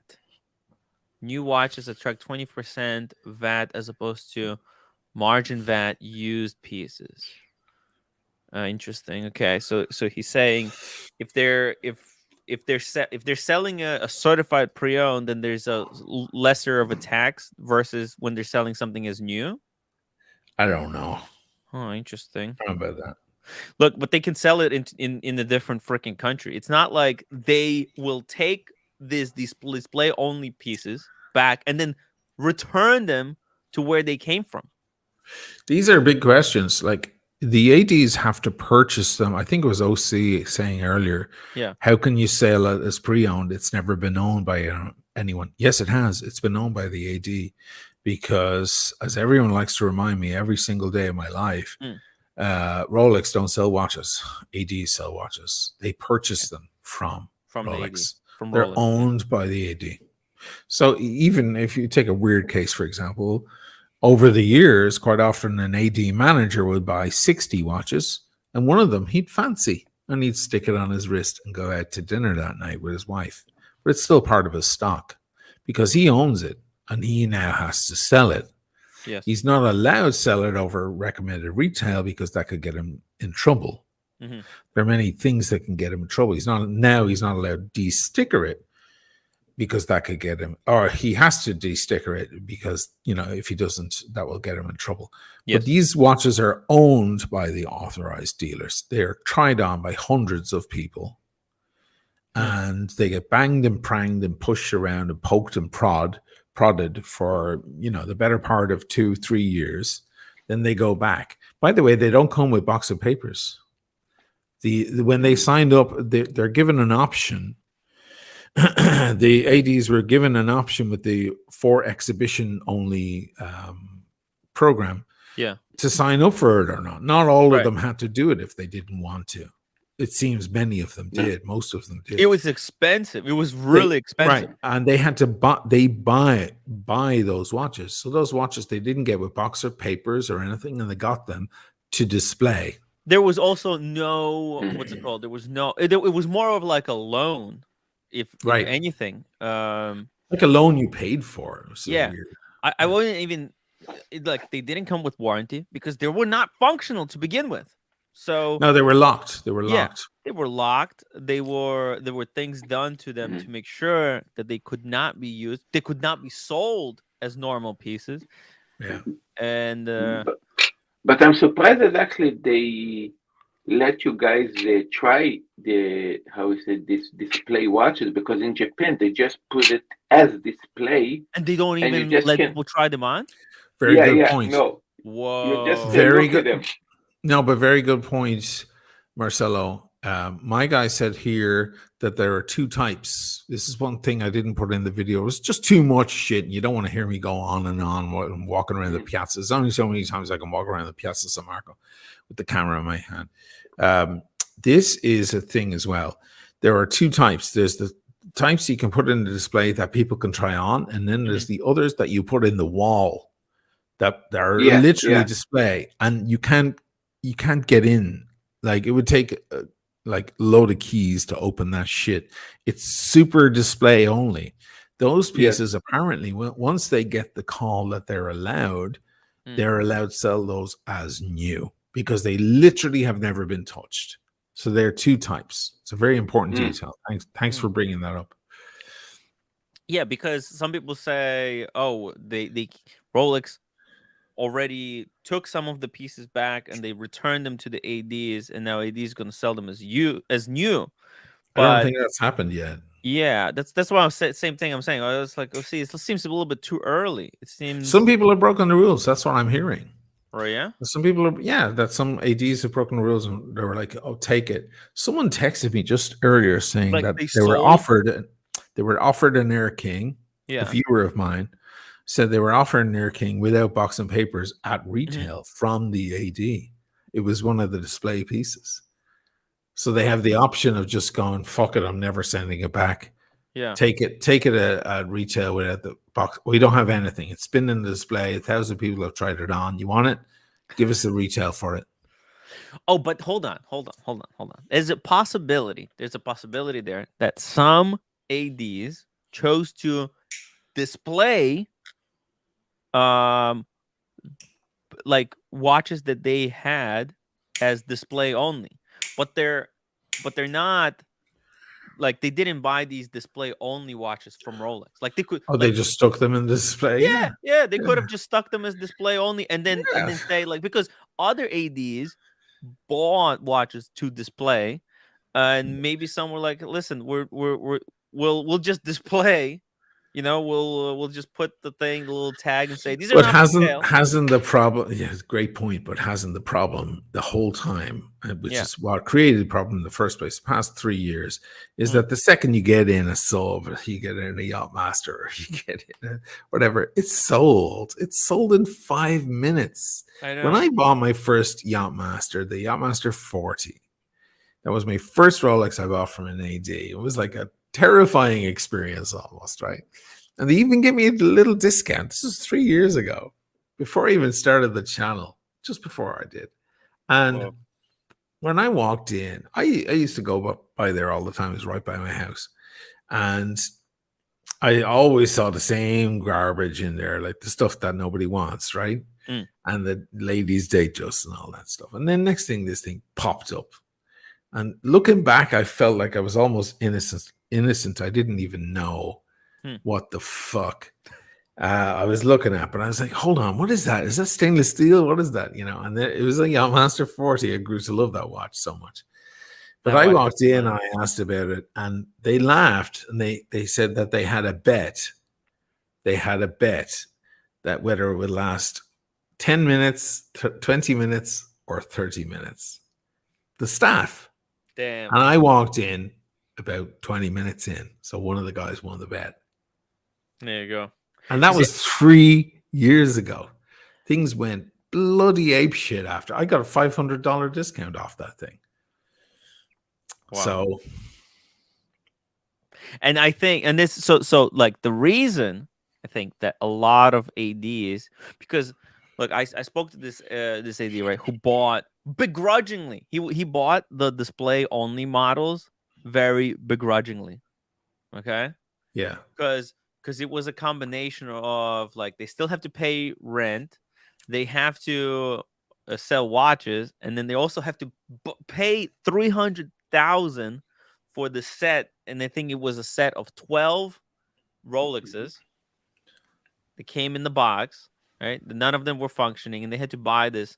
And the guy bought it very, very, very begrudgingly. But he's like, listen, I have to buy these because he had a lot of angry people coming in, and like that's part of the thing, right? Like some dealers could have saved a few watches, right, and then put them in the display window and just say, hey, we're not selling these. These are for exhibition only. But they weren't like designated exhibition only. But then there were some dealers that basically sold their entire stock, and Rolex was like, well, you sold everything. I'm sorry, all we have. And then for that short period, they were only making those exhibition only watches. So these ADs, they had no choice. They either buy the exhibition only, okay, or they buy nothing. And if they don't have anything, they already sold everything they had, then they're stuck with empty windows. Let me ask you something. If you're offered, it's 18 months in, right? The exhibition only program. Yeah. 18 months will go by pretty damn quick, okay? That's a year and a half, okay? That's not a whole lot of time. If you're offered like that stellar piece, that Daytona or whatever from an exhibition watch, would you take it? You would, right? Unless the price is astronomical, which it seems it might be. No, Shin, regarding what you said, that it depends on what price Rolex is going to decide to price it. Because they can also create the same phenomenon of a waiting list for these watches if they price them low, and then it become kind of unattainable, and you really need to have a waiting list, and even the gray market might sell these watches for more. So depends if Rolex want to do that as well. One thing is, two things are for sure. It's not going to open the floodgates for Rolex. They're never going to satisfy their demand, and that's the point. That's the fucking point. It's supposed to be a special, hard thing to get. The minute it isn't, it's all over, fellas. Let's pack up and go home. Another thing is, the shit I'm saying isn't up for just debate, guys. Like what Diego said to me the other day was, and it was a very interesting hypothesis backed up by his information he got. But the info I got, at least for me, and you can say whatever you want about me, but it's not up for debate. The info I heard is the info I heard, and that's that. I mean, I even think my friend was holding back. Yeah. There's probably more I could have extracted, but who knows? You know what I mean? For me, it's the cat's out of the bag now. That's that. Is it such a bad thing? I don't know. That's a whole other debate. It's not bad. Christian will be perfect for that conversation when he comes on. I think is it a bad thing? He's always good at those kind of conversations. This is all good news, I think. Like it's all going to, like, at the end of the day, we're going here. We're going towards more verification. It's towards what's more. it going to do for the market? Is it already affecting the market? Verification is good for the buyers. But all this shit that's been going on, has it affected the market in any way or not? I think it's already. I think we can see some effects. No, I've seen a few things, but it's hard to. I always hold back. I give it, 4 or 5 weeks. Yeah, I think. I don't want to speak too soon because hopium kicks in. a lot of people were hopiuming that things were going to go to the shitter. That was the real hopium of 2022. Yeah, their hopium was like, I want Rolex to fly into the ground so I can buy one for $25 while I'm on my way to buy some fish and chips. Yeah, that's not going to happen. If anything, this is going to with the CPO. CPO is going to allow. Okay. Let me tell you this theory. I'll tell you in a second. Rolex log says, gents, here's a pickle. Some of these, for example, the ones in Beirut are mandating to engrave pieces like Pepsi or Batgirl. Happened to me, and I chose my initials. How would they take this back as a CPO? Easy. They just put a different case back on it. No. Well, CPO can easily put a case back on it. Yeah. To answer you, Rolexolog, CPO have no problem. They have tons of case backs. They can put a new one on. Gray market dealer might have a new issue. That's a choice of theirs to sand it down and remove it, or just leave it there. Some people leave it there.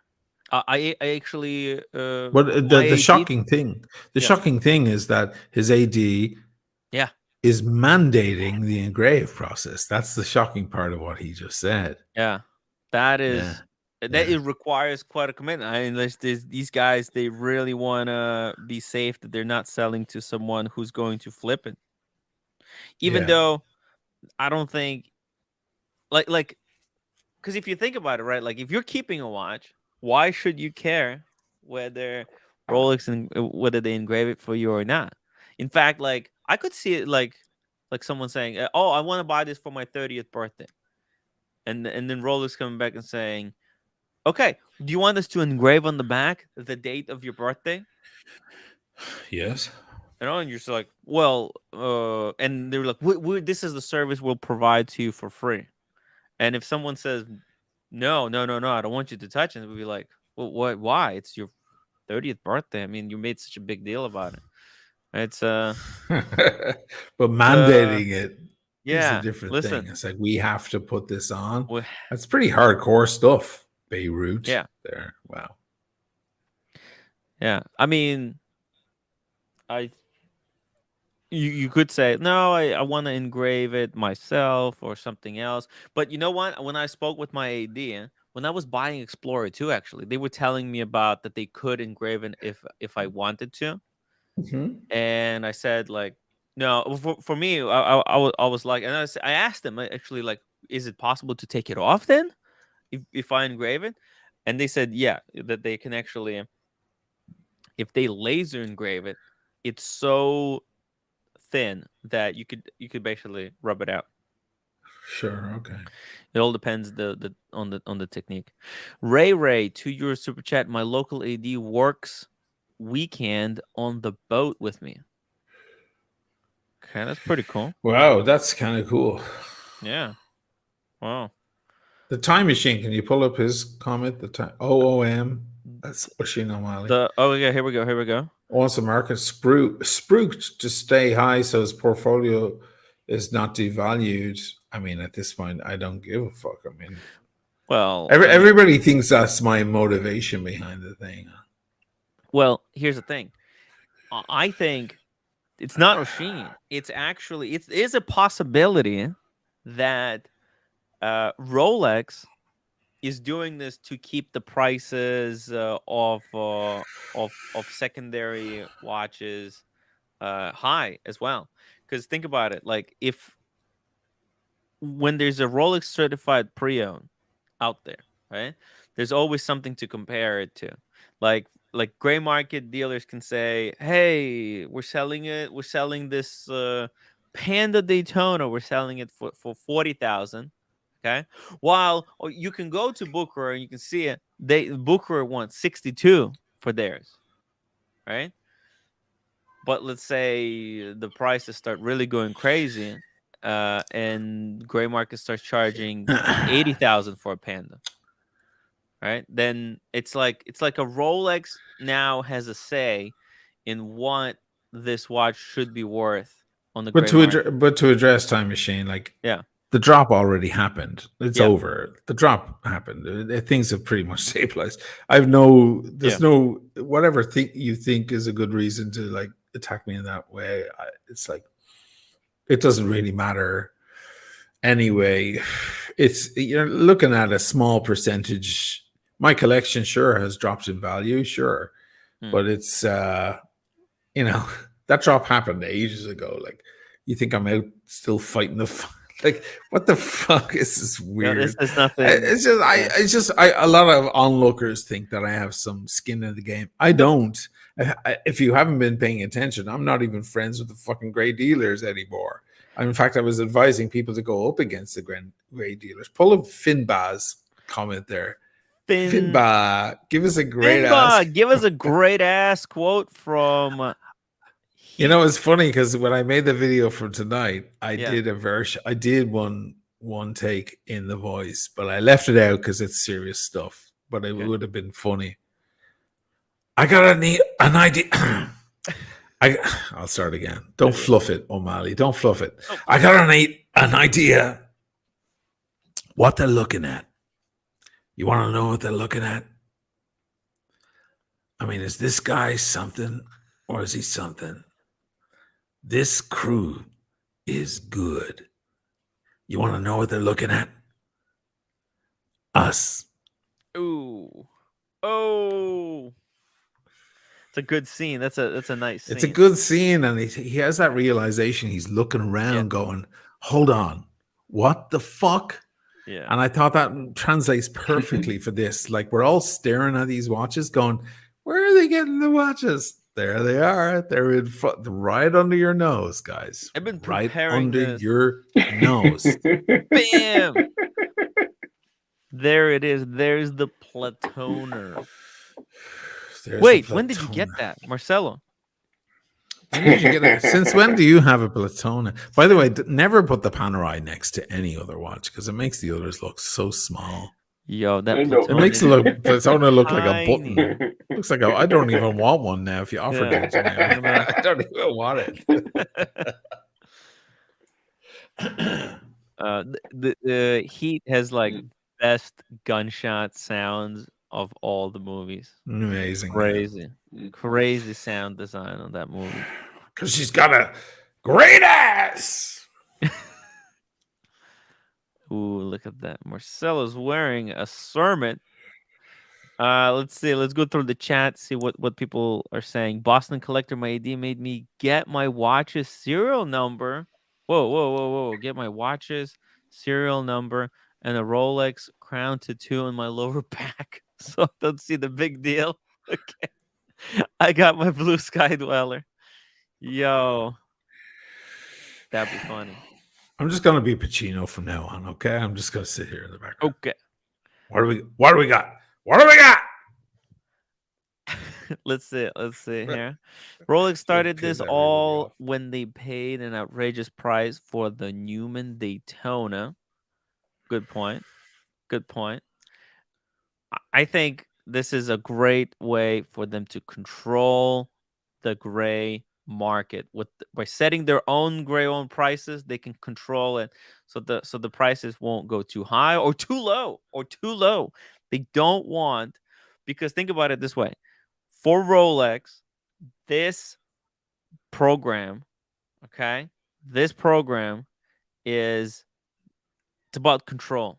It's about controlling the secondary market prices. It's also about, making sure that they don't have any waste. And, you never know. They might stumble on the next Paul Newman. They want to make sure that they can get good money for it.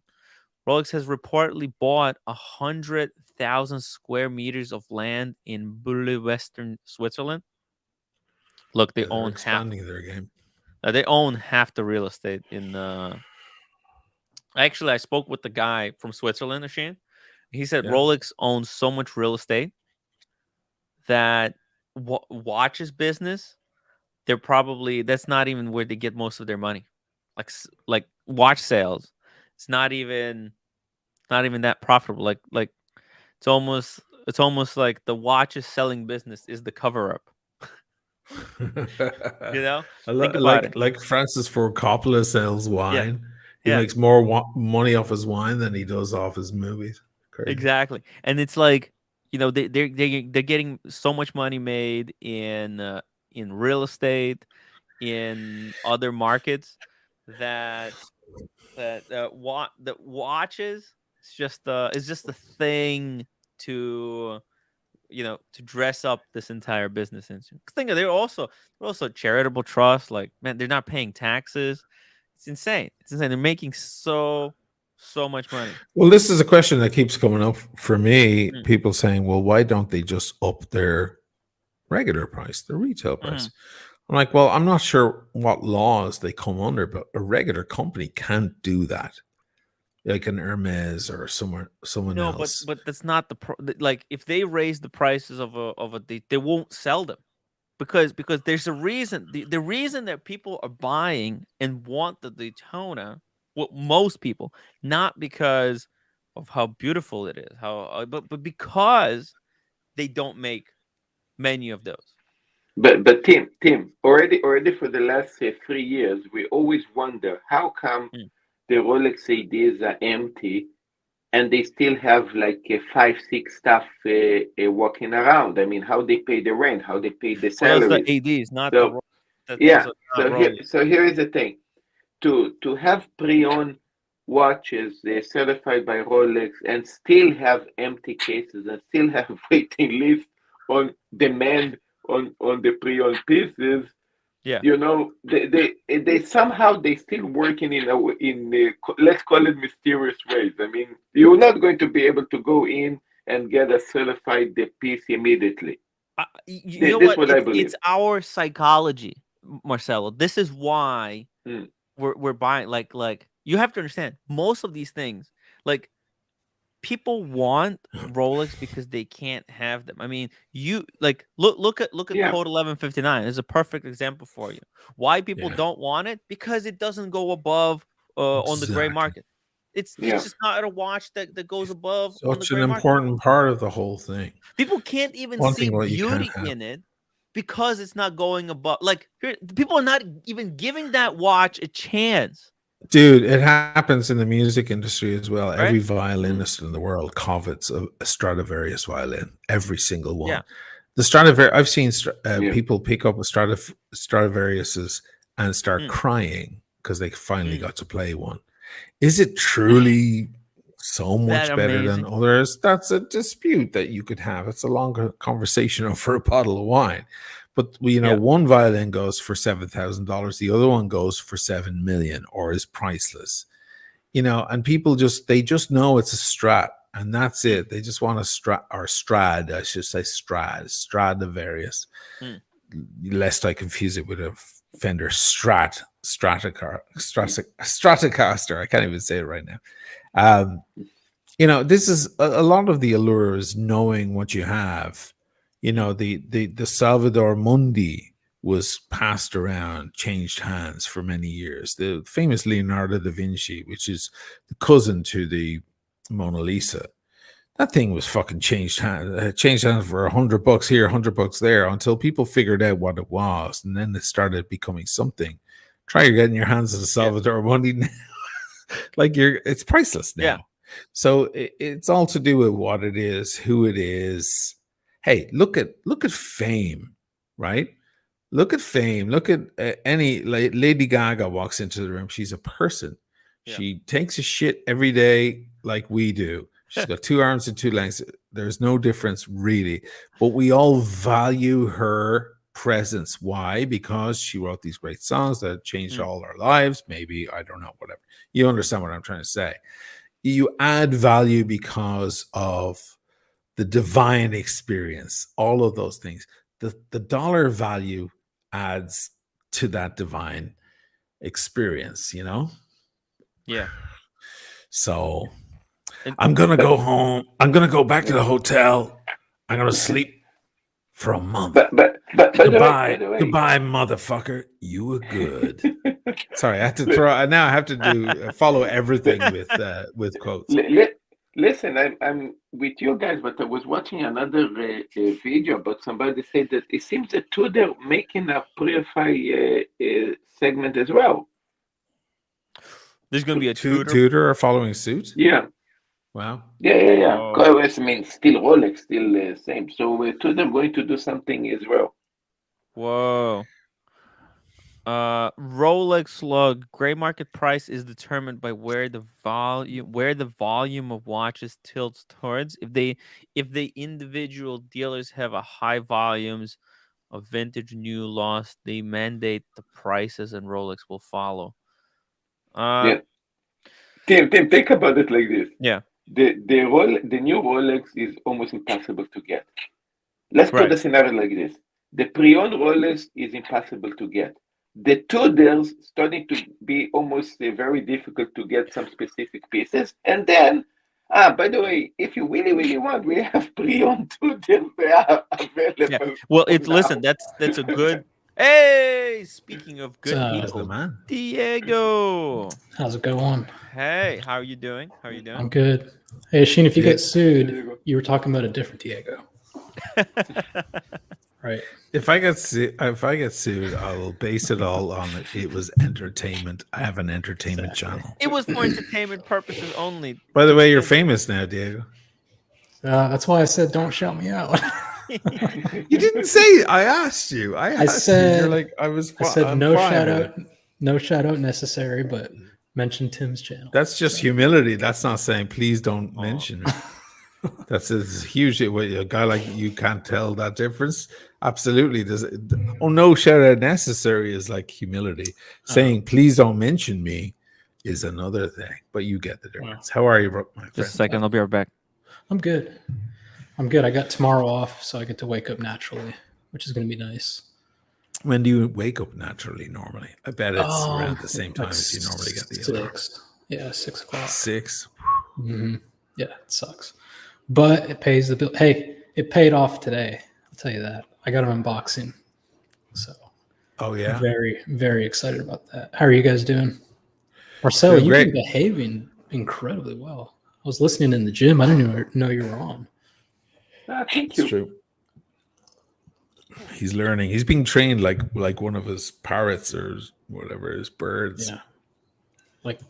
Like a beaten dog, he's been trained. Like a beaten dog. Yeah. You know, Marcelo. By the way, I saw the video when I was pulling up your stuff just to put into my video. I was like, I better get some nice shots of Diego. And then I didn't know Tim had made a cool video of you with slow-mos with you and your dog and showing your... Yeah. That was kind of cool, man. I liked it. It was very well put together and nice shots, nice slow-mo shots. Tim can put together a nice video when he actually puts his mind to it. It's amazing. It's that video was a process because his camera kept overheating. We were losing light in my apartment. The R5, yeah. And then I'd say maybe like close to the end, my AD called. And she's like, "What are you doing?" And we're like, "Just hanging out with my buddy." And she's like, "We've got a bunch of date chests that we're about to start putting out in for display, first come, first serve."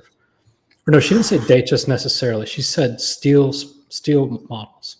So Tim and I start freaking out. We're like, and she's Ukrainian, he's Ukrainian. They start talking on the phone.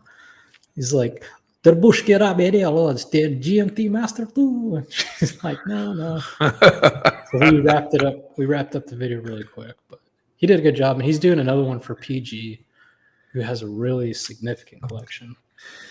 I was just saying while you were off there, Tim, you can put together nice content. That Diego video with the slow-mos, was that the R5 camera on 128? Yeah, I thought it, and that's why it was overheating. Yeah. But you know what?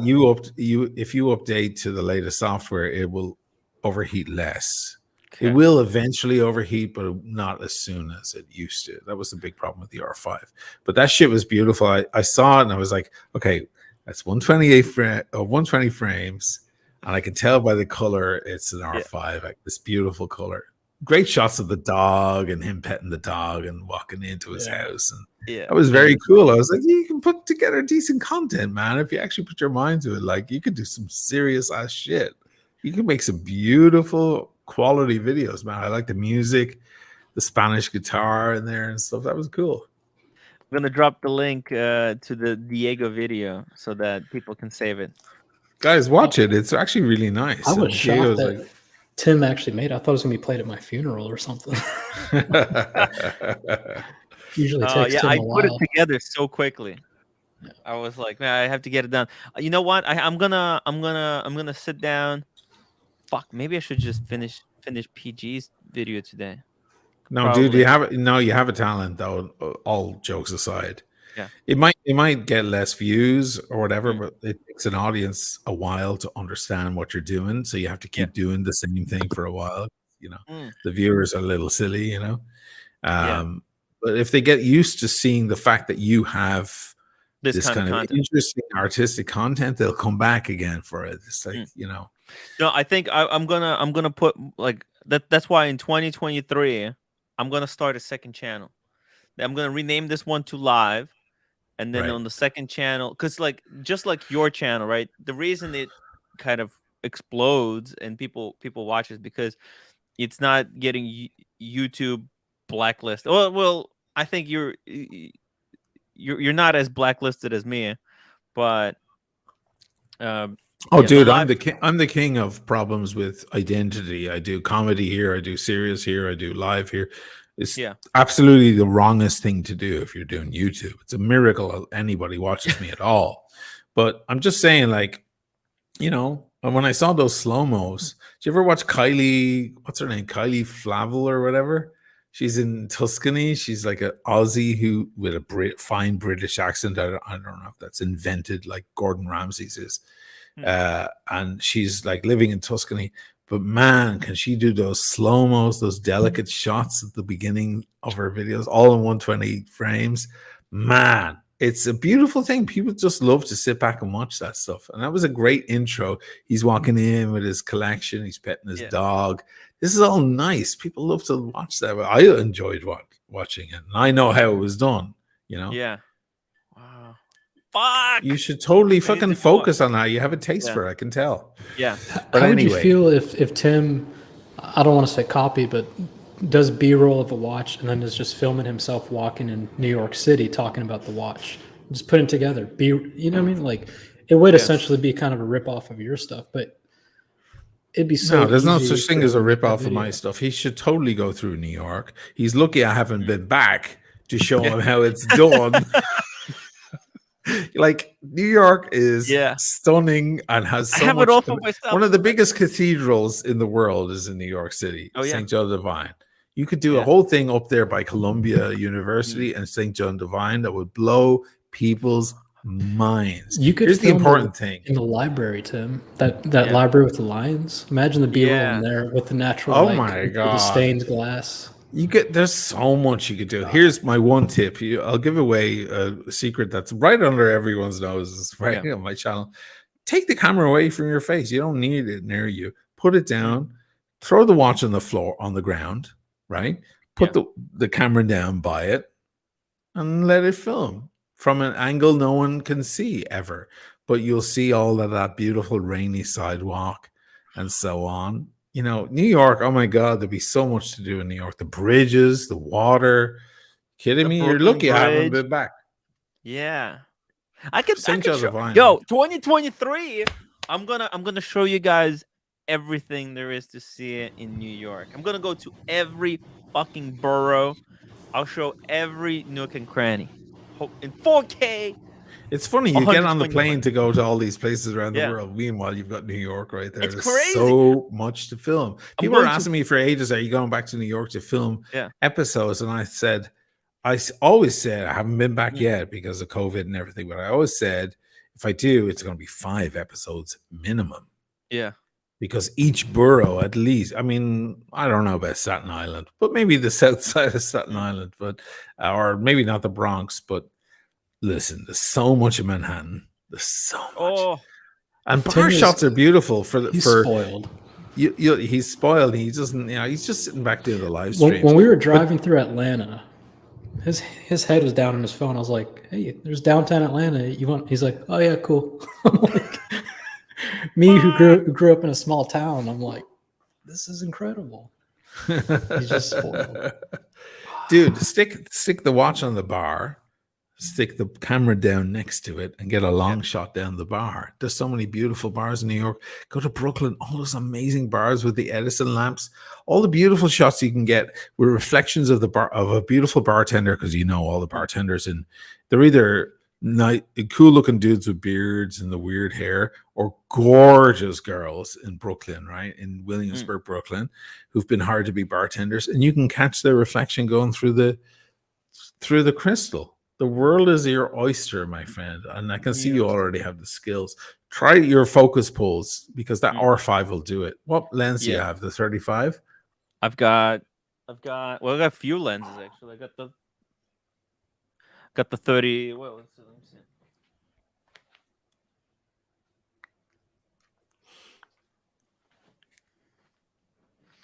Got the 15 to 35. 15, dude, use the 15. Move it to 15 and get that wide. Get the wide, because that way you have the shot and you have people walking past and you have like bookshelves or whatever the hell is around. Imagine the time lapse with it set to 15, right? And the bridge at night. Yeah, or 120 frames, and you get everybody going by like crazy slow. You stick some cool music, boom, you have an amazing shot. Are you familiar with Koyaanisqatsi by Philip Glass machine? Of course, I know all of Philip. I know everything about Philip Glass. I've met Philip Glass. Really, and he remembered me. So Tim could do all sorts of shit like that. Philip Glass invented serialism. It's the strangest thing that was ever invented. Before him, Debussy was the only weirdo. Like Debussy invented the whole tone scale. Philip Glass came up with serialism, which is basically you have to use all the notes on the keyboard before you use one again. I sat front row in a live performance of Koyaanisqatsi with him playing the organ. Unbelievable. It was incredible. So there you go. Use some Philip Glass, Tim. Philip Glass, New York City, and amazing watches. You've so much, but think about all the regions of. Let's rejoice in Manhattan, Queens, and Brooklyn for a minute. I mean, think about it. Think about the shots. Go over to Long Island City where Dirk Kennedy is. Yeah. The shots of Manhattan from that side, you get down on one of those, like there's these little piers that go out down on 48th Avenue and 5th. You go right down there to the edge of the water. They film there all the time. They do Law and Order and stuff. Go down there in the middle of the night. There's fishermen down there. Stick the camera down on the floor. Put the watch in front of it. And then check your emails. Just film. And then move the watch a bit or move the camera a little bit and you'll get another shot. Spectacular shots of the most interesting city in the world. Do it. Well, you guys convinced me. Okay. Unfortunately, tomorrow I can't go. I'm so fucking excited. I want to go. No, tomorrow, you don't have to do it tomorrow. But I'm going to do Philly it tomorrow. sometime. I'm going to Philly tomorrow. Okay. But okay. I'm shooting. I'm gonna make a video. Like next week. 100%. New York City, Coney Island. Well, by the way, O'Malley, $2 super chat. Big fan of Oisin. Yo, Diego, what do you got there? Is that a watch? You bought a watch? He has an unboxing. I'm got himself a new watch. So excited. Do we need a super chat or do we need a certain amount of upvote? Maybe do a poll. So I'm going to give you 4 hints. Let's do a poll. All right. So it has a black dial. It's a no-date chronograph. What was my other no-date chronograph? No-date chronograph.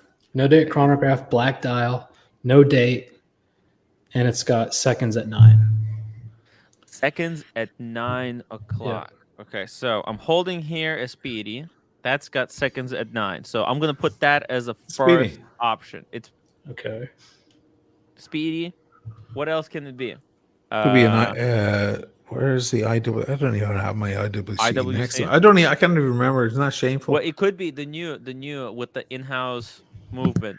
Right. It could be the IWC. Oh, wait, it's no date. Sorry, hold on. It's a chronograph with no date. There's no date on the IWC. By the way, Miss Diego decides to do laundry. I don't have date on my Portugueser. Oh, it could be a Portugueser. Yep. IWC. No, but it doesn't have running seconds at 9. Portuguese got running seconds at like 12 o'clock, or is it 6 o'clock? 12 and 6, or 9 and 3, depending on which one you get. It could be a Breguet Type 20. Could it be a Bulgari, maybe? A Bulgari? No, I don't think so. But let's see. It could be a Zenith Daytona, maybe. Oh, a Zenith Daytona? Maybe. That's right, because shit. You going there? The Zenith Daytona used to have the second hand running on the 9 o'clock. It could be a Zenith chronograph or some vintage El Primero with black dial. It could be that Tag Heuer. Remember, he wanted that tag. It could be the Chronomaster Sport. Yeah. It could be the Chronomaster Sport. Okay, well, I got four options here: a Speedy, a Breguet Type 20, a Zenith Daytona, or could be any Zenith Daytona or the Tag Heuer. Is it one of those 4? Maybe. Suffice to say, it was a huge surprise. Like, Diego, back in the day, the Zenith Daytona used to run the second not on the 6 o'clock. Could it be the latest brick watch, the chronograph? I missed the whole saga with the brick. What's going on there? Are they automatic movements that he's selling, or did he go quartz? Some are automatic and some are quartz. And they're selling for $3,000. 2.4. Yeah, with taxes, it's almost $3,000. Gotcha. Okay. No, it's not crazy. a brick. It's not a brick. But something interesting happened today with the Aquanaut. Ooh. So remember how I cut the strap? Yeah.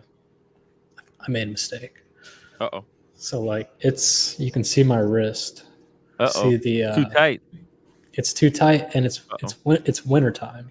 Uh-oh. Right? Summertime, So, it's gonna be very unwearable. So it was always just a smidge too loose, and I messaged the AD, and I was like, I think I made a mistake, and I sent her a photo of my wrist, and I was like, I cut my strap. It's too tight. How much is a new strap? And she's like, I think they're $400. Let me check, and I'll get back with you. $340. Right, thank you. So then my sales associate sends me a photo of the order form, and it says amount owed $0. Oh, whoa! So, what? I don't know if they're going to charge when it arrives, but right now it says that they've got my strap on order and I don't owe anything. Ooh! So I'm pretty Lucky excited about again. that. I'm excited about that. Well, you think it might be covered with warranty or something? No, they made a statement when I was having it sized, like, is this good? Because once we're too small, it's too late, and you're gonna have to buy a new one. So I always assumed maybe this is their Christmas present. I don't know. How do they cut those? Is it just like a blade? Like so? Do they... I've seen Instagram reels where it literally they put on a guillotine and smack it down. Oh, right? Guillotine. Would make and sense. when I was buying it, I thought they were going to bring it out. Like it's this Patek Philippe contraption where you put it in and it smacks it down, really straight cut. But they just kept taking it back to in the back, coming back and saying, "How does that fit?" All right, one more. And I think they were honestly using scissors. Exactly. I didn't get to experience this because I wanted to do it myself, right? Because I've seen videos where people do it themselves. Yeah. By the way, so I did, I just used a razor blade. Daniel Katz 279 super chat. Thank you so much for the super chat. Tim is so excited. He can't hide it. I cannot hide it. So giddy. I'm so giddy. Yo, so you see, this is kind of what they're supposed to use. As you can see here, it's a bit of a guillotine, right? Yeah, you also have guillotine like this for cigars, by the way. Oh yeah, maybe and people. And people. Yeah, let's not forget about the people. French invented it. It's a great invention. But someone else. Oh yeah, I remember. Q. You know Q? Did he get to do it with his? No, they scissor cut it. It. I know. Yeah, and it's like jagged as hell too. Like, yo, yeah, we see it. This thing. I don't know if you can see from this picture, but you see there are ridges here at the on the bottom. See that, guys? So that's actually those are the same ridges that are on the other side or on the underside of the watch. You see? So it catches, right? Yeah. You put it in there and you see there's a spring bar at the top. That's what holds it in. Yeah, it's like super janky the way that this is held in. Like, I don't know. Yeah. Let me see if I can get this focused. You see that? It's hopefully. Come on, focus. Dude, that watch is fucking outrageous. Look at that. Outrageous. So the only thing holding this in is the ridge. Right? Yeah, it's hard to see, but wild. It's insane. Yeah. But yeah, they did not use the tool. They just cut it with scissors. I guess it's just easier. Was he like, "Aw"?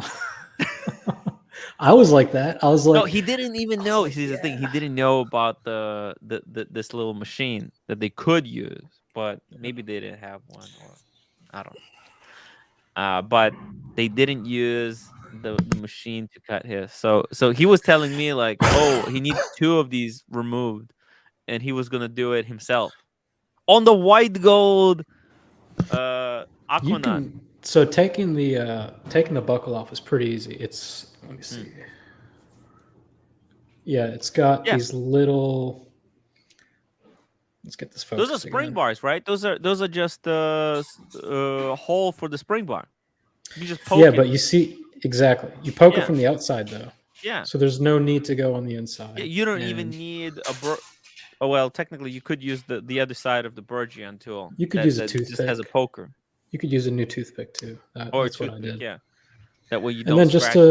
just to razor blade. But I would caution him, maybe wear your don't do watch it straight yourself. out of the shower and see how it fits. And if it's snug, don't do anything. Because come summertime, I won't be able to wear this unless I get a new strap. Yeah. Dirk Diggler Esquire, Sheen, your Momo, I had it set up for you to come back to US. All you had to do was marry Blondie, but you fucked that up. That's kind of true, actually. Dude, can you imagine? We could have gotten married. We could have gotten married. She's got a nice house here in New Jersey. Just Washington. Like I need her house, but sure, okay. Yeah, we could have gotten married. Yeah. I'm just saying. She would have taken care of all of those Look, issues there. Yeah. She's got some issues in the backyard, okay, and I think you would be able to fix those. Okay, that's a different discussion, but I would be a looking. Any man would be a looking man. That's all I gotta say.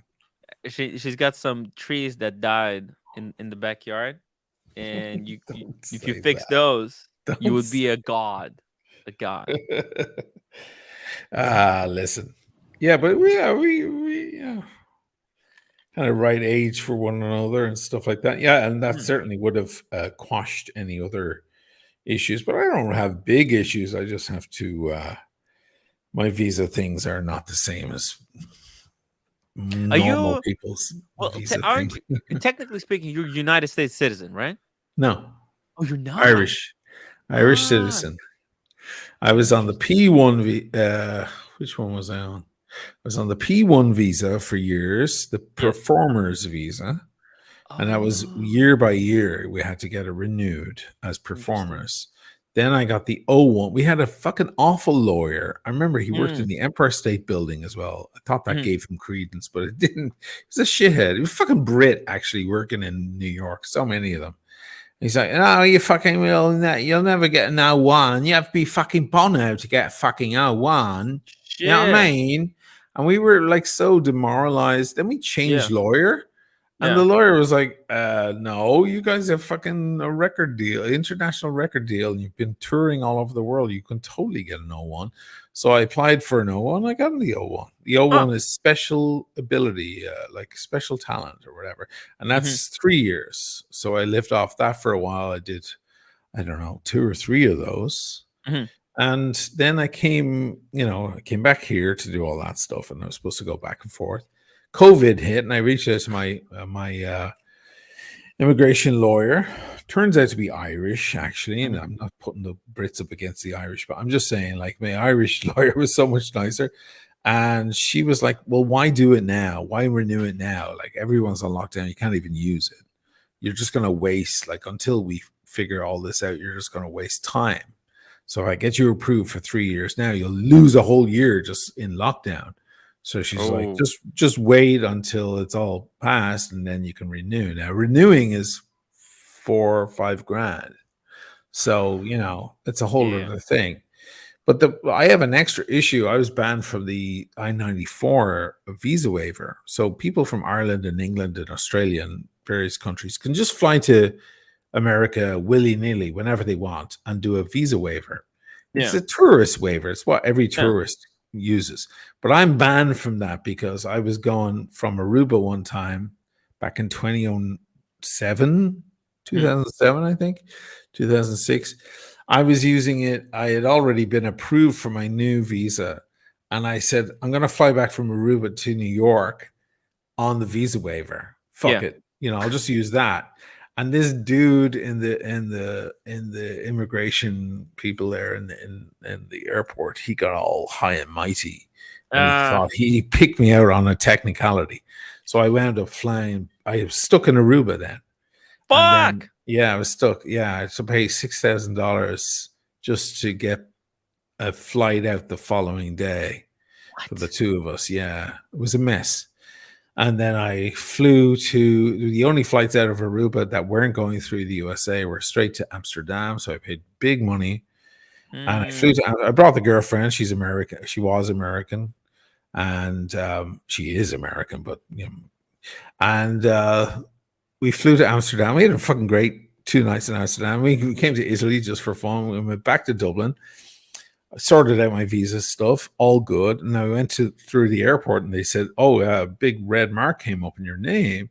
And I said, "Yeah, like I just got stopped at Aruba for nothing." And they looked at it and they went, "Yeah, that is kind of weird that because you had already been approved for your visa. So why did he do that?" And I was like, "I don't know, but all I know is I was stuck in an office for 3 hours in questioning, and I had to I had to put my hand on a Bible and everything and swear myself in and all sorts of shit." And they were like, "Oh shit, well." And then they looked at me and they were like, "It's going to take a while for that to go away. But okay, there you go." And they stamped me in. And I went. When I arrived in the States, I looked at my girlfriend and I was like, "You go home. You go home. There's the keys," or she had her keys. "You go home.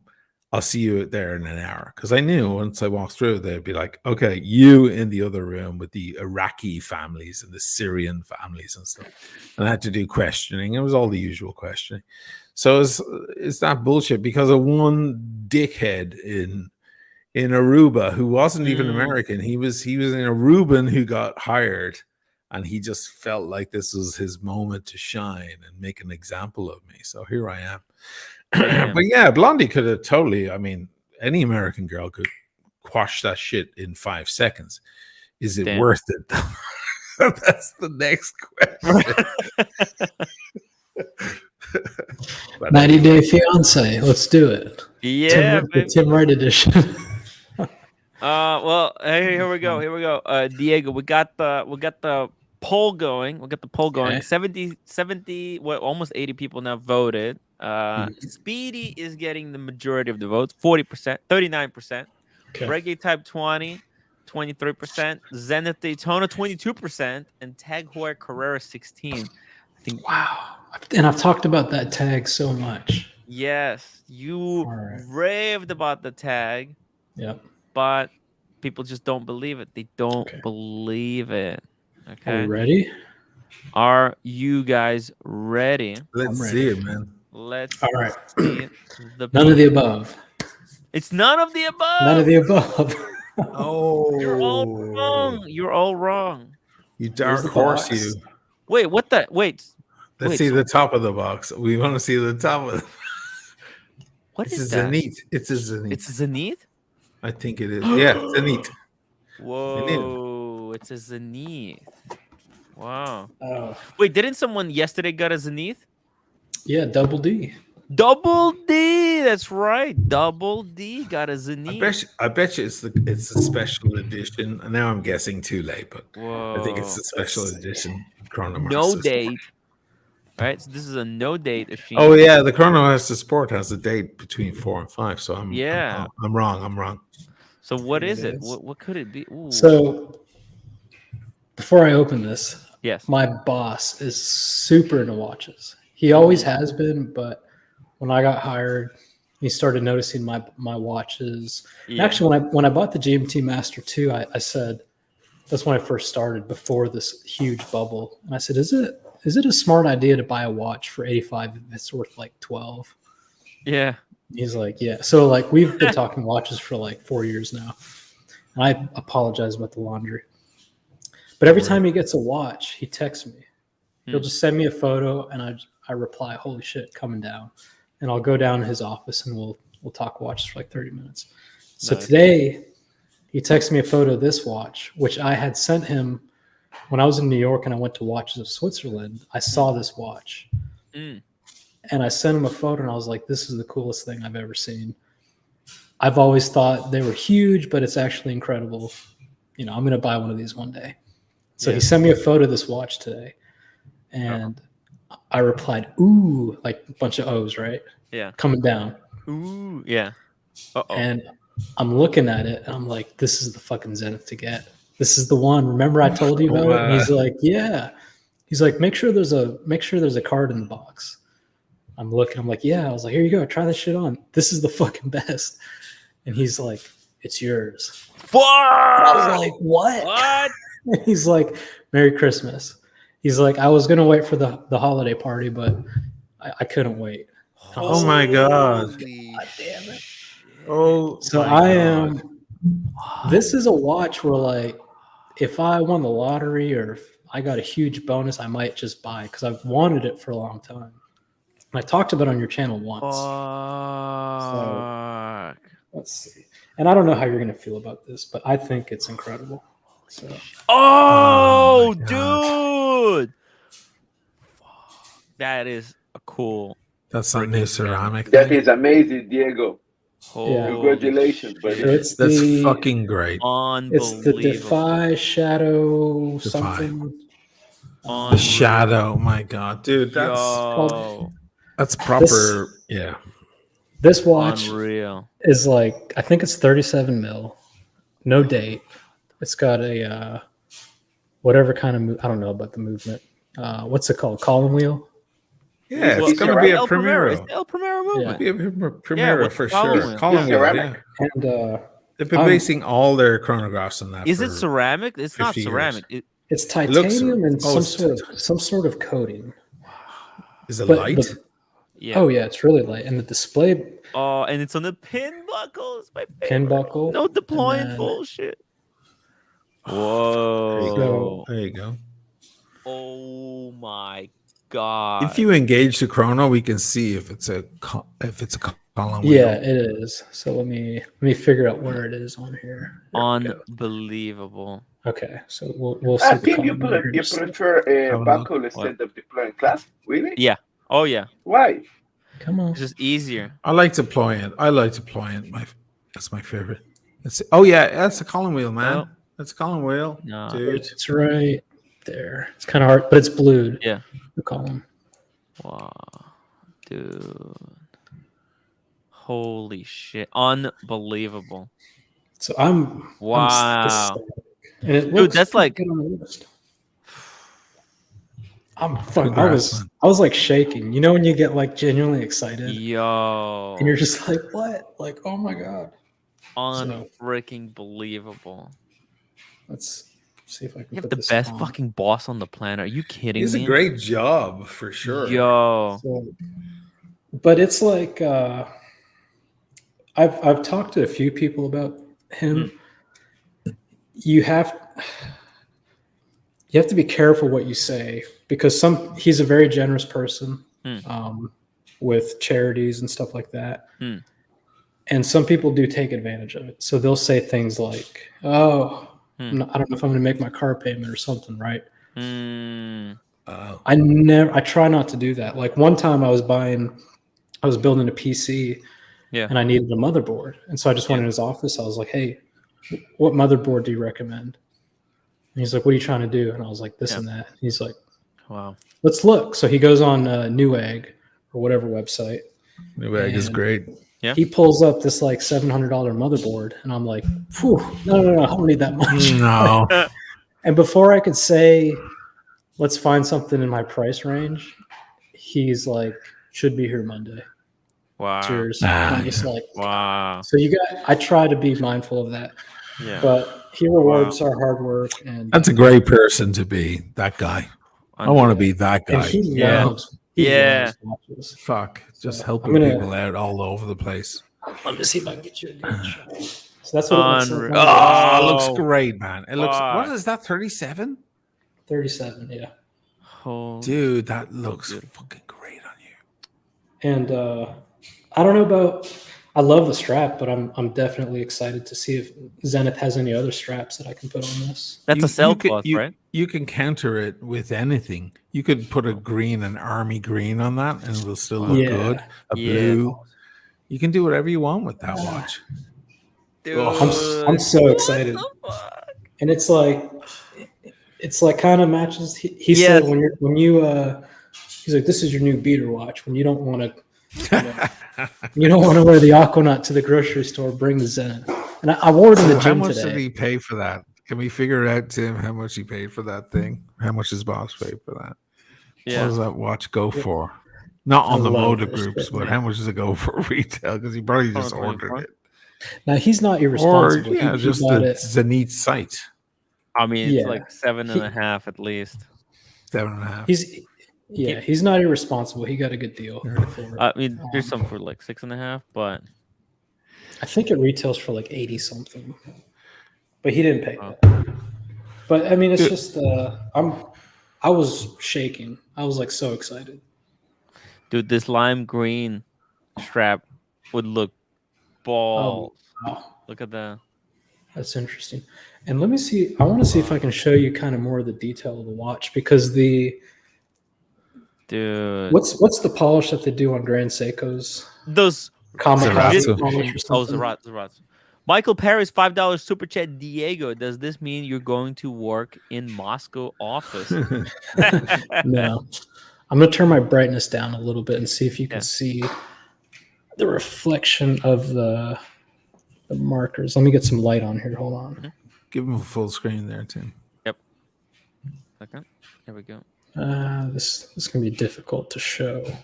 I think I have some images on. Dude, it says El Primero on the fucking dial. Yeah. It's an El Primero movement. Yeah. This is going to be hard to see. We I can have see it from I have here. Hodinky pulled up, or Yeah, so the markers have a very, very high polish on the. Whoa. You're not going to be able to see it. In natural light, they glow. They glitter. Like It's like the Grand Seikos. Yeah. Those things shine. They'll pick up any light around. Dude. You can kind of see it flickering there. But yeah, I'm super excited. Is that a domed crystal? Here's a Is question. it This plastic? is $1 million question. It's domed, Yeah. plastic, or it's plateaus or boxed. I think box. Let me get this focused here. Ooh. Yes. It's hard No, to it see. doesn't work though. Damn, Yeah. I need Tim's camera. Yeah, you need a camera upgrade. I want a boss who just gives me watches. Fucking hell. Wow. Oh, it's all it's super fucking dome. domed around the edge. It's a plateaued, man. It's a boxed, so it has a nice curve around the edge, and then it's flat on the top. It's beautiful. But like I said, It's I was beautiful. so excited I didn't even take it off to go to the gym. I was Oh like, yeah, this here is- we got this is we got shit. some images here on Hodinky. Show you the profile. Look at that. Oh my god. Yeah, it's like And I mean, so cool. it's not for everybody. I mean, it does have a strange case, and it's PVD, whatever. I don't even know what coating it is, but I always saw this watch, and I thought it was interesting. But I always assumed that, like everything else, that it was going to be 42 mil, right? When I saw it at Watches of Switzerland, I was kind of stopped in my tracks, and I was like, "Is this like the lady size, or what's going on?" And she's like, "No, that's." Yeah. I was like, "Can I try it on?" Like, it takes a lot for me to ask a sales associate to take a watch out for me to try on, and so I'm super excited. Dude, I'm really excited.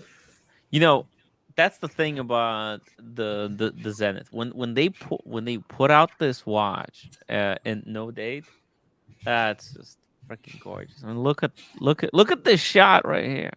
It's so casual, dude. Now, this movement, I believe, is a date movement. They may have just covered up. I don't know. You know what I mean? Like, they took the date that can label out, happen, they just closed the dial. They just removed the day part of it, yeah. The mod, But I assume it's got no ghost date. So if you adjust the time through 12 twice, you don't hear. If you hear a click, then it has a ghost date. That's something. If you feel a click in your Right. hand or you hear a click, there's a ghost date. So they left that part of the movement in. They just covered it around the dial. But I assume Zenith would not do something like that because that's kind of cheap stuff to do. I highly doubt it. Highly doubt it. I imagine they removed that whole part of it. Let's see. Okay, so that was 12. Dude, I tell you what, it's high beat as shit though. Yeah. I've never heard a movement that fast. Yeah. Isn't it? It's not 36 though, is it? It's 28, right? 28. No, it's got the escapement there. It's got their silicon escapement. No click. No, This thing is fucking humming along. Wow. Look at this. Holy shit. It doesn't have hacking seconds. That's one interesting thing, and I don't know if that's a Zenith movement thing or I've not had sure, Do I have a Primera here? I'm not sure if I can check it against that. Mhm. If it makes you feel better, my APs don't have hacking seconds either. Yeah, so no, don't worry. it's not a big deal. Not a big deal. It's a bit annoying if you really want to get your watch set down to the very second up to your iPhone. But yeah, otherwise it's like, meh. Yeah. I'm excited. So Wow. just wanted to share that with you guys. Dude, that's freaking mind blowing. Yeah. So Diego, next week I'll could be you working super hard, working late. Wearing this watch. Diego, this movement you allowed to keep the chronograph running no stop, or Well, it's got a column wheel, so yeah. So which one's what does my Daytona have? Is it a column wheel or is it a vertical clutch? Column Well, wheel. Daytona has both. It's both, yeah. La Magna is the next one, right? The Without the Lamagna column is wheel. manual wind. Yeah. So what is the movement that doesn't allow to run it no stop? Well, ep770, I think it's because it puts wear on the watch. If a watch has a column wheel, you can basically run the chronograph nonstop. Right. So for example, like Speedmasters, they don't have column wheels, so you shouldn't be. The new one, the 321 does. The 321, yeah. That was the reason why That's the reason why they went to the 861, because the wheel was coming away from the column. Literally, it was hard to fix, and it wasn't as dependable. So that's why they moved over. Mm-hmm. But you could let those run. The newer ones, you probably shouldn't. There's a difference of opinion there. A lot of people say it doesn't matter, blah, blah, blah, I've noticed the power reserve on the APs, for example, shortens if you leave it running. Isn't that funny? They're JLC movements. Oh, interesting. Yeah. Huh. But you can run it, let's say, for 12 hours, you would be okay. Yeah, you'll be fine. But if you want accuracy over 48 hours and you want the power reserve to go for 48 hours or 72 or whatever it is, it's not going to last as long if you've got the chrono running. That's what I've noticed in certain watches, and especially the APs. So I was asking people, like, hey, does running a chronograph on a Speedmaster, does it affect the power reserve? Not on the brand new one, not on the 386 ones. It can't, because it's a totally different thing. The 1861 a little, yes, and the 861s, yes, and not on the 386, the 321. 321 at all. 321, right? It can't. Can't. Okay. Separate. It's too. Russell says it's the vertical clutch that you can run without the issues. Okay. Which is all the 321s. They're all vertical clutch. They got vertical clutch and they got the column wheel. Yeah. I don't even know. I didn't even think that. I thought vertical clutch comes hand in hand with the column wheel, but that's what I normally think happens. Yes. Yeah. But apparently, maybe there's some movements that don't have that are have column wheel, but they're also horizontal clutch. I don't get it. I don't know about that. Yeah. Now we need Alex voting. Now, yeah, exactly. Now we have to see if there's any exceptions to the rule. Mind you, he'd do a half an hour discussion about really, what goes into it and so on. So it would get convoluted probably. No insult to him. It's just like it's so much to think about and so on. But the rule of thumb is pretty much if you have a column wheel, you have a vertical clutch. If you have a Lamagna, you have the other. Yeah. And they're all connected, much more interconnected. So you're wearing down the movement a bit as you run the timer. Yeah. The only other exception is Mecha Quartz, which is and also the Debris du Pras, the reduced. Mr. The reduced is two movements. 41 mil had the Frederick PK movement, not the GLC. Oh, okay.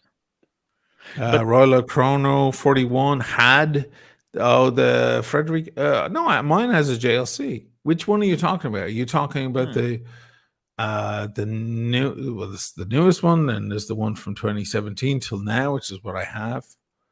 Which one are you talking about with the PK movements? Yeah, and also Russell says all the lateral clutch Paddocks, APs, and veterans have a column wheel. Okay. Lunar Pilot is available in a slightly smaller size now. Z-Man, Tim and Roommate are a Harry and Meghan of the wristwatch world.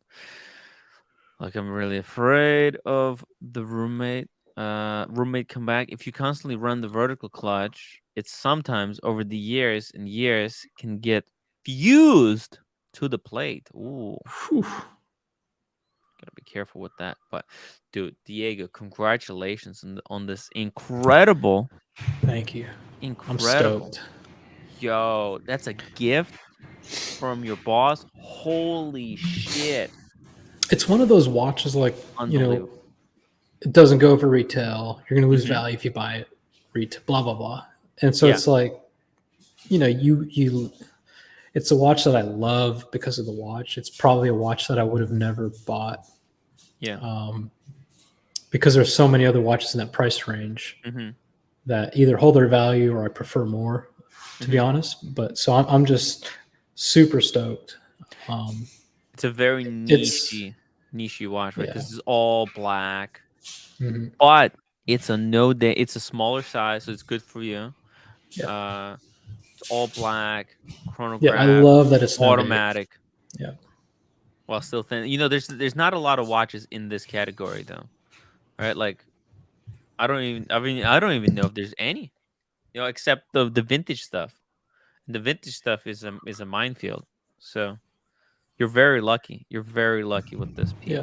No screw down crown, which I kind of enjoy. But it's 100 meters still.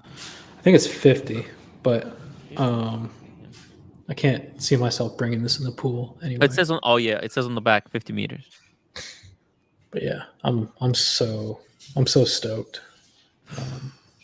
Amazing. Manufacturer look. So I'm going to start learning more about Zenith because I really haven't looked at them too much. Their history and all that stuff. So. No, it's a seriously. I mean, that's the first brand. Well, there is a debate, right? There is a debate whether it was Zenith or Seiko that first came out with first fully integrated, non-modular, basically automatic chronograph.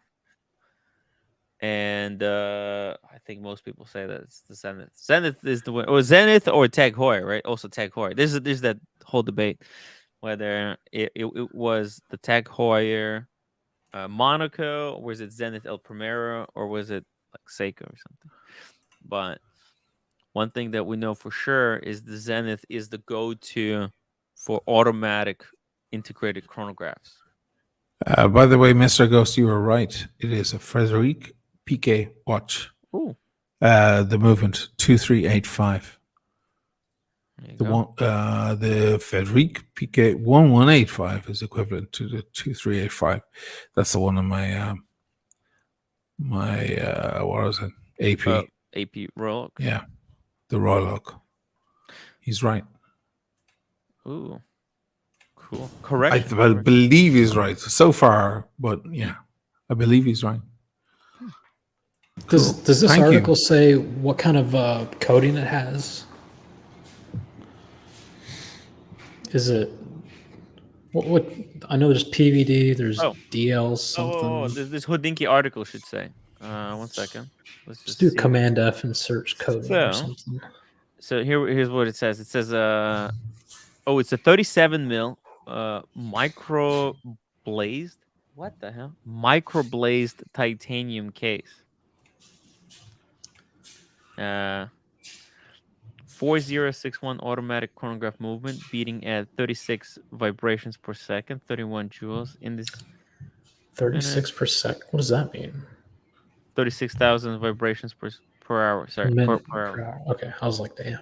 Very high beat. That's like Grand Seiko. Grand Seiko level, yeah. Yeah. Let's see here. By the way, Diego, we all know that the Daytona, even so they write down 40, it looks like a 38, 37. So could you compare it to the Zenith to see if it's that much small, if the Zenith is that much small compared to the Daytona? To my Daytona? I think they're exact same size. Speaking of exact same size, Christian! What's going on, man? Hey, welcome to the show. Thanks for inviting me on. I appreciate it. Hey, Christian. You're always welcome to drop by and talk watches with us. But it's I thought, you know what, we had a really interesting topic today. Me and Asheen we're going at it for a week with the certified pre-owned. But you know what? We wanted to have you on to have your take. And yeah, I mean, I don't have a super big take. I mean, I saw some of the prices that came out seem to be quite high, right? Yeah. Sure, yeah. I think that the most interesting thing about it, you know, is going to be Rolex will probably build out a really intelligent customer profile, which they don't have now. Not really. That's through the AD. And I think that now they'll have some centralized information, and they'll have, you know, like almost like points, you know, and I think that you'll get allocations based on the points earned, the points in your bank, almost like a arcade, you know. So you'll play the game, you'll buy the watch, you'll buy a watch pre-owned for a little bit more, you'll trade in a watch and get a little bit less, all to be in the good graces and be a VIP client of Rolex. I think it's a dynamic move. I think it's smart, and yeah, it makes the world of Rolex end to end, right? I mean, it makes it all encompassing. Adds it another dimension. Very smart. I think it's the most brilliant thing they could have done, and I think it's just the beginning. Yeah, but the question regarding this, I mean, what do you think about would they mess around with new hands, new die? You know, would they change things what are that they are very going to do to important those certified pre-owns once they take them? Yeah, I don't know. I mean, you know, I don't know what they'll do, but I think that they'll set the culture. They'll set the standard for what people, not we, but for what the mass market expects from a pre-owned watch. Rolex won't lose. They won't. They're gonna write the script. You know, they're gonna write the narrative. Whoa! So that is interesting. Interesting take. Like that will, by entering this whole gray market game, they will influence it, kind of in a way. Like, well, if your gray market dealer is not doing these things, that maybe you shouldn't be kind of trusting them. Yeah, I mean, obviously, I think the gray market will do just fine. I mean, I think that I don't think that'll break. Yeah,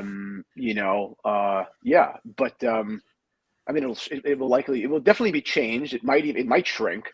But I think it will demand higher quality. Like people will demand, or maybe they will have to, or maybe just to look the appearance of quality. Yeah, well, there's a big difference, you know, between a guy that wants a Rolex, meaning just a mass market guy, and then someone that's really kind of in the know a little bit more. There are a lot of people that I think are in our community, you know, and more dedicated. You know, they spend a lot of time in it, like we do, that will still buy gray, you know, because they just don't particularly care for the pomp and circumstance. They know that a good watch is a good watch, and it can come from a mediocre dealer, and they don't need the experience. But that's, listen, people, the average consumer would go into Omega and buy a Speedmaster rather than going online and saving 30%. That is a very important cultural, thing. I mean, the idea of going online to buying a watch from a source that they don't know, it's not for them. They don't want to do it. There was I did some consulting for this company called Trovery like 3 or 4 years ago, and they were the first online authorized dealer of a whole host of brands like Omega, Cartier. Like they had huge contracts, huge, and the company was ultimately worthless. It was worthless because they're not Omega, even though they're an authorized dealer, and the people that are going to find you online, people that are ready to buy online, they are looking for the discount. You know, Yes. the going into the store demands the extra 30%. There's some just culturally normative, you know, kind of like expectation of not getting robbed in an Omega boutique, you know. Right. But no, once you're Googling, how do I buy an Omega Speedmaster? You're already not going into the store. You're already ready to save some money. Right. Yeah. You know, so yeah, it's all fucked. It's, you know, it's fucked. You know, it's crazy. Whoa. So that's my take. Well, listen, that's interesting. Like, Look, yes, no, Marcelo? like Christian specialize a lot in Yeah. very nice vintage watches, and also quite a lot of Rolex in that regard. I don't see Rolex going that vintage or that old. And Yeah. second, Christians know how it's important for the vintage collector, the original hands, the defect hands, the defect die.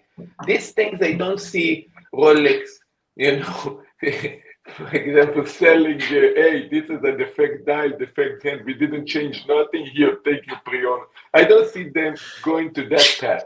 Well, Christian, do you think that you're gonna they're gonna are Rolex really gonna take on the pre-owned market? Like, are they gonna start buying in used watches like a gray market dealer would, in your opinion? I mean, I do think they will. I think an interesting question will be, will they from at before retail, will they hold back watches as opposed to buying them back, you know, down the road? I mean, a watch has to wait in the safe for what, 4 years for it to enter their pre-owned space?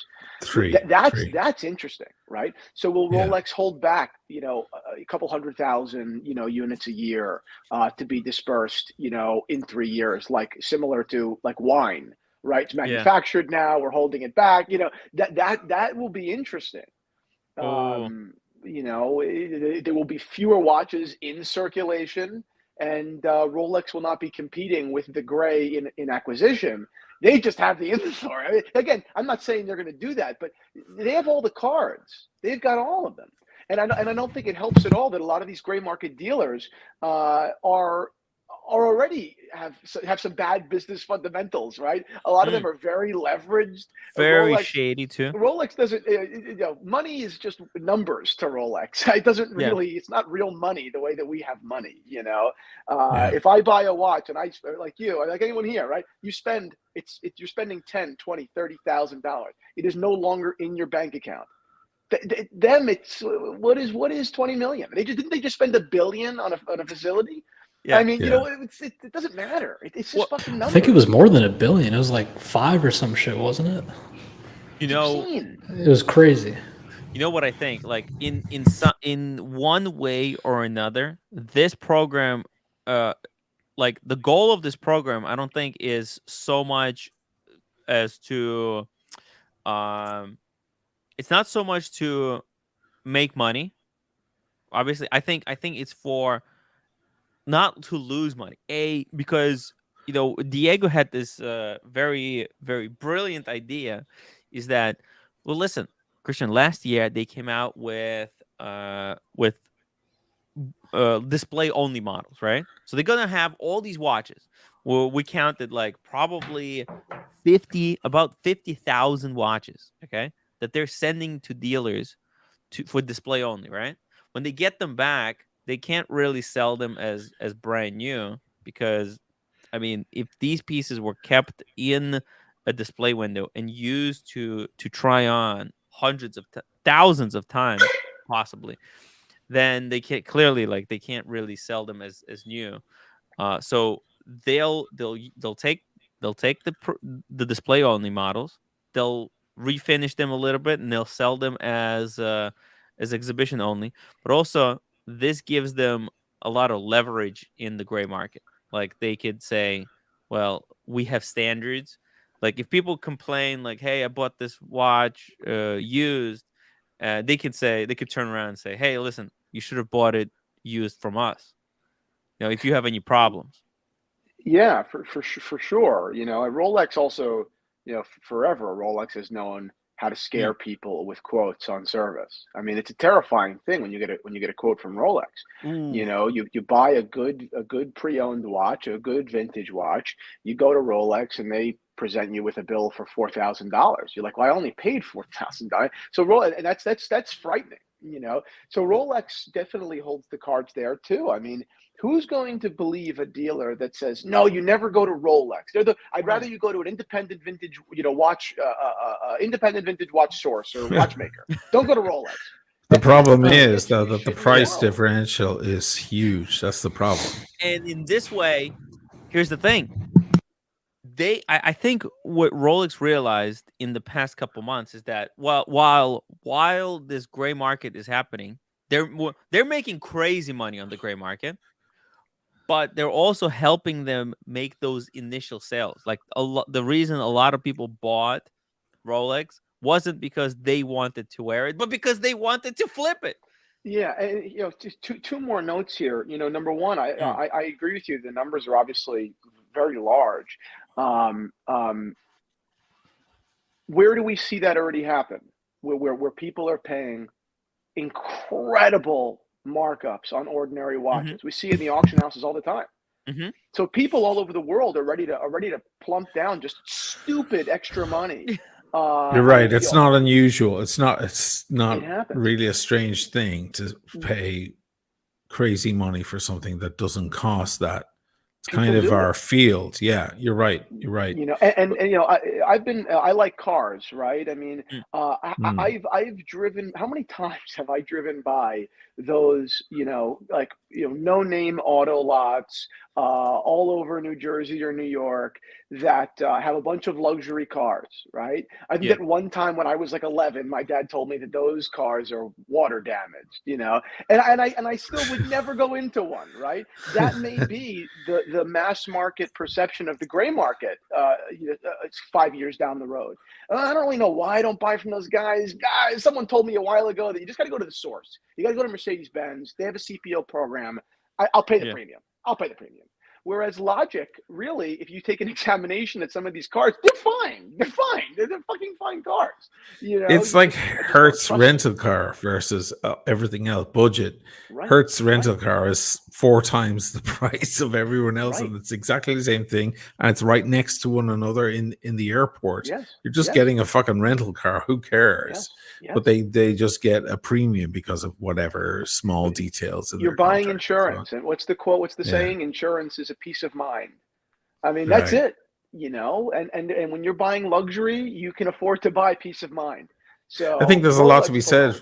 Yeah, you're making a very good point. Like when people are in the store, quite often sales happen this way. You're with your girlfriend or your wife, you're walking through a mall, and she goes, "Oh, babe, can we get you a new jacket? Oh, for crying out! I hate that jacket you always wear. Let's go in and get." And she drags him in, and then there's a new jacket. Now later he could go look for that exact same jacket or sunglasses or whatever it was online and find a better deal. But it's all about the consumer experience. You're there, you're standing in the store, it's 100%. Easy, you trust it, Now, in the case of Rolex and used watches, it seems to be certainly in Bukhara, the examples we've seen are astronomically more expensive. But then again, we are in the luxury watch world, aren't we? These are guys walking in there who have 3 yachts and 4 Ferraris, and they're just like, I don't care. Was it 62 grand for a Panda Daytona? Yeah, just give me that. They don't care. I keep hearing people say that with my hypothesis, it's not enough watches, right? Even if it's every year, like a rotating system, it's not enough watches. But when I look at the prices of the CPO pieces, I don't see that as Rolex wanting every AD to have 20 pieces available all the time. No. I see it as a small cabinet in each AD where once a month they might get 1 watch in or 2. But 67,000 euros for a Panda Daytona, that to me doesn't say Rolex wants to constantly have a full selection of watches from every Diego, model not only range this, and every AD. not only It's an this. occasion. me- It's an occasion. It's a moment you have to grasp it. Oh my God, we've got one. If you want to We got, grab we it. got a Think about- Coke. We got a Coke. Think about the data Yeah. collection, right? Yes. You know, someone walking into a store and buying a Daytona at 23, you know, or $14,000. I forgot they were 14,000. Rolex. That data it's worth something, right? But there's so many of those people. It's such a generic person at this point, right? Which sounds crazy, but it's true. The network that they'll be able to build, the focused data of people that are willing to overspend beyond logic, that is very valuable information to own. You know, we've got a list of 67,000 people in the world that literally don't even think about spending 3x. They don't even think about it. Right. You know, and they're spending 100,000. That's interesting. I mean, you know, that's just interesting. No, also can create something else. Think about it. Rolex every year release new models, okay? Mhm. And if you become one of these few, they are legitimate to get, let's say, get the new Rolex. They call you, they give you, they say, hey, now you are our Rolex customer. You know what? Come hold the watch in 3 years' time. Come trade to some of our new models. You know, you know the same what they do in the car industry. By the way, Christian, did you know the guy that is talking in his bathroom has a Platona? The Platona. There you go. He does. There you go. No, Christian. I have the Platona that I got on my 50th birthday. I have the Meteor Dye GMT, and I have the Nice. Smurf. This is my trio. I'm wearing the According black to the trio. black dial GMT right now. I didn't go for the Nice. meteorite. Wow. I didn't want the blue, but I didn't go for the meteorite. Listen, all wristwatch 3 check. of them for retail. All 3 of them for retail. I got all of them. Well, I think I got this retail. under. I think I got this under retail. This Let's watch, see I think the retail was. I think it was. Oh, wait a minute. 30. Wait, what? 35,000. Oh, yeah, that's the And I white only- gold. It's Nice. the white gold. Oh, Yeah, he's nice. Yeah, Nice. he's beautiful watch. So I think I paid under retail. Yeah. Whoa. Beautiful. Wait, Gorgeous. let's see it I again. am in Japan here. It. Oh, the blue is really blue on It's that. super blue. It's a Mark Whoa. I bezel. Very, very blue. It's the Mark One. I like that more than the meteorite. I'm sorry. Yo, there you go. what Go the ahead, yeah, sure. hell? Yeah, I love it. I've been wearing it constantly. Holy shit, that looks freaking Sweet. amazing. Yeah, thanks. GMTs are sexy, man. Can we Yeah, admit they're cool that? Like watches. GMT is just more than other types of watches. I Because it's agree. that whole international adventurer shit going on. Like, I need to Yeah. know the time where I live or where my girlfriend is or Yes. whatever. You Yeah. know, it's so cool, man. Yeah. This is why Yeah, we're that watch into is this shit. beautiful. The Second Meteor time. Dye is not beautiful. It's just weird. You cannot even see the time. I mean, the way that the bezel on the white gold Pepsi is, it almost looks like pre-ceramic. Like I thought. Yeah. Yeah. It's so For a colorful. second, I It's thought wild. it was an old Pepsi. Well, there's Yeah. a huge difference between the Mark One and the 3, right there. The Yeah. 3 is like today, right? The 3 and the 4. Mm. That's what they're like today. They're kind of duller. You need to kind of get a little light on them to see. Whereas the Mark One was very overt and was very bright. Yeah. Some don't like the Mark One for that reason. I like that. Yeah. Yeah. I happen to No, like you it. could You're see- right. A lot of people don't. You could see very clearly the mix. Like they have like a sandwich. If you look in the side, you can see the sandwich. I think the red they mix with the blue, and the blue mix with the red, something like that. Yeah. I remember some sort of story like that. Yes. I remember that. Some degree. Russell But- says V8. Tim, don't forget about the VTA, the VAT. They can't sell CPO watch display pieces without adding an additional 20%. Since first retail sale has to have 20% VAT UK anyways. Pieces where VAT has been charged only attracts VAT on the margin. It's very, very confusing, Russell. I'm sure if they wanted to, they can find a way to do it. Is there a 20% tax in the UK for luxury goods? Is it 20%? Yeah. That must be new, because value-added tax. That's fucking ridiculous. It appears 20%. Well, 20%, 21% is normal for value-added tax across Europe, but it's included in the price. Like it's like when you're shopping for an Apple laptop in New York City and it's $1,000 or $1,200, you got in your mind, you got to think, oh, hold on, that's going to turn out as 13.5 or whatever, because you got to add that thing in your mind. I think Whereas it's like prices over here in Europe, they're always fixed. So it looks more expensive at first, but you're not going to get hit with any extra tax. It's all built into the price. It's a different pricing system. People from Europe always face that in the States when they fly over. They're like, I didn't know, that I was going to get hit by extra money. But value-added tax is normally 20 or 21% across Europe. Try Scandinavia, that's even higher. But it's not hidden. It's not hidden. They'll show you. They'll tell you. Like if they tell you on the website, the Italian Rolex website, if they tell you it's $9,000 for a watch, it's $9,000.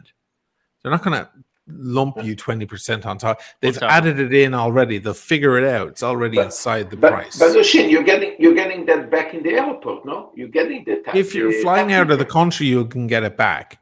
Every time I buy a Rolex here from the AD, they always ask me the same thing. They're like, do you want to fill out the thing? Because they hear the accent, and they know me well at this point. I'm like, I'm an Irish citizen.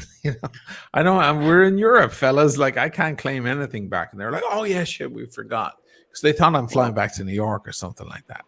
If you fly back to New York with the watch that you paid $20,000 on, yes, on your way through the airport, you can fill out the forms and do all of that stuff and get a lot of money back. Because the tax systems, because in New York, it's 8.25 or something. Yes. Whereas over here, it's like 20. Wow. So you're looking at a really good deal. If you're a New Yorker and you fly through, you come through Venice and you pick yourself up a beautiful watch, on your way back out, you can claim a shitload of money. Wow. A shitload, especially if you're buying a date or something. Ooh, shitload of money. Wow. Here in Japan, it's 10% only. 10%? Yeah. Listen, some states in United States, they don't have a sales tax at all, so you can really. On the flip side, if you break your arm here, you go to the hospital, you don't have to worry about how much it's going to cost. If you want to go to third level education, you don't have to worry. I mean, that's a political thing, But this is how it works, in different countries. Gotcha. But Christian, you're not that's not your main focus. You're not selling like that type of Rolexes anyway, so you're not going to be affected by this. No, we'll be just fine. Yeah. Can I lay out kind of the hypothesis for Christian in its full facet and just see what his thoughts are? So a year ago, I asked my sales associate what's the deal with these display models? They got stickers. I'll be right back. I need to use Why would a display model have stickers? And she said, well, they're real watches. They came to us with the white hang tags, serialized cards, all that shit. And then I asked her, I said, so can they ever be sold? She said, well, what we've been told is that at some point we'll get a call from Rolex. We have to send them back. They're going to service them and then they'll be sold. And a year ago, I didn't question how are they going to be sold, new, used, whatever. But now with the CPO program coming out, we kind of put two and two together that potentially the way that Rolex is going to have a constant supply of watches where they could make a lot of money. The AD pays $9,100 for a Panda. They could sell it for $50. That's a huge profit and potentially being shared with Rolex. So my theory is that in a year and a half or so, these ADs are going to take their display-only watches, shoot them out to be serviced. They might receive them back or they might be distributed in a different way. And those will be CPO watches. And in a year and a half, we're all going to be lulled and kind of CPO is the new norm that we're not going to question when we see a 2021 Panda for sale for $60,000. Why is that a theory still? And not only that, but when they send their current exhibition onlys off to get service, they receive a new shipment of backfill stock. But why is this a theory? I just confirmed this. Well, I know. That's why I made that video earlier. So and so when those exhibitions go out for service, they get new ones, and then it eventually becomes a yearly cycle where exhibition only gets service, comes back CPO, and there's a constant supply of watches. It makes financial sense. There's no way Rolex it's going to be interesting to see how Rolex splits that money with the authorized dealer. If I were to guess, I would say it's going to be the same split, and Rolex, the company, not the authorized dealer, will end up benefiting more from that CPO. I wonder. I mean, again, keep in mind. At least the way that it works with these watches, new watches, they're forced to make these, purchases. So the question is, what will Rolex force their internal sale price on the AD? What would the ADs be paying? Yeah, it's that's funny to think about. So, I think Rolex fits in somewhere around 40%, or I think that the margin is generally 35% for a Rolex, right? Right. So will that be the same thing within pre-owned? I would think so. The ADs are buying in just as much as the consumer. Exactly. You're absolutely right. That is the biggest question. Sorry, Diego. That is the biggest question. Who's getting the split? How's the split going to happen? I feel like if these, we know the ADs bought into this stuff, the exhibition only pieces, with no real exit strategy yet. It was like, wait till we call you kind of thing. You stick these in your windows. They're getting them in many cases without the box and papers even. They're just getting the watch and locked movement. They're sticking it in the window. The back end is, don't worry, you're going to be taken care of, because when we unlock it and then it goes back on CPO, we're all going to make shitloads more money. Yes. That seems to be the way they do it. To me, the question that needs to be answered is, there's 50,000 watches currently in display windows that cost money to make, cost money to purchase, and in my opinion, cannot be sold as new. Okay, if an exhibition only watch received a scratch and it's sent back to Rolex and it's polished, to me that's not a new watch, regardless of if it was sold. So you have to ask yourself, what is going to happen to these 50,000 watches? Yeah, well, the CPO program. Where's this scratch coming from? I mean, that's the other thing. I mean, so then let's from 1,000 people trying it on. Oh, it's so easy, dude. I watched some of these people try on watches at the Rolex AD. Holy shit! I mean, they got fucking rings and shit. They got bracelets. Wow. Can you imagine scratch magnets on their wrist? Yeah, I mean, our local Rolex AD. It's difficult to get into. Never mind. Like, here's the thing. Rolex is consolidating their authorized dealers quite a bit. Rolex is closing small mom and pops, and they're consolidating the world into a couple of families. That's confirmed. I've heard that too. And that is good business, because they know that they can rely on these families to meet the standard that Rolex is moving toward, that they can fulfill the vision. Rolex does not want to have 500 families across the world. They want 4 families in America that own all the stores. Their model is going to be far more streamlined, professional, luxurious. This company, even CPO aside, even before that news was official, because it had been rumored for a little while, but even before that was official, this company is unrecognizable to where it was 5 years ago. I mean, or 10 years. I've been in some of these new Rolex boutiques. They're truly unbelievable. They are unfucking real. This whole company is a different company. The whole company. One of my IDs actually is building a new location, and I can't remember who it was saying it, but that Rolex is kind of forcing them, like, you have to upscale your location. This is not working anymore. Yeah, and the new place is incredible. they're basically doing is they're presenting the bill for the build out to a lot of these families. A lot of the families are being forced to say, well, we can't do it, and that's it. They're closing them and consolidating their territory to a family that they can trust. I mean, that's it. I mean, that's what we're going to see. All of these boutiques are going to be owned by the same people in the next 5 years or the next 5 to 8 years. All of them. Yeah. All of them. I guess though, I see a lot of people in the chat saying it's that they sell demo cars as new, car dealers, right? And that it would be illegal for Rolex to sell an exhibition only watch as used. So then the alternative is something has to happen to those exhibition only pieces. Is Rolex going to sell them as new? Is that what we think is going to happen with them? How about another question? Let's say they put new with an asterisk. Would it even fucking matter? Name one person that's going to pass it up because it went back to Rolex and it looks, I mean, it's perfect. Yeah. Here's the thing. Hey, I'll take a Panda at 14. So it's a good question. If it's used. But, but here's the thing. Why would Rolex sell used watch back as new for a quarter of the price they could get it for it if they could sell it as used? Yeah.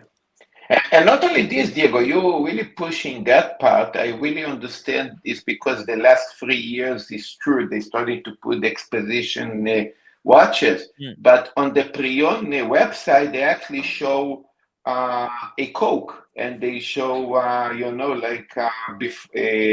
day just with. They're not all going to be. They're not all going to be current models. They're going to have some old stuff too. But simply, my whole point was, in my idea or whatever, is that like I believe that the CPO program has been in the works for the past 2 or 3 years. And when we all saw the exhibition only models, a lot of people were like, "Oh, Rolex is so sweet. I can finally go try it on a Pepsi. How sweet of them." But no, they've been thinking about this down the road, a year and a half from now, the huge profits they could potentially make.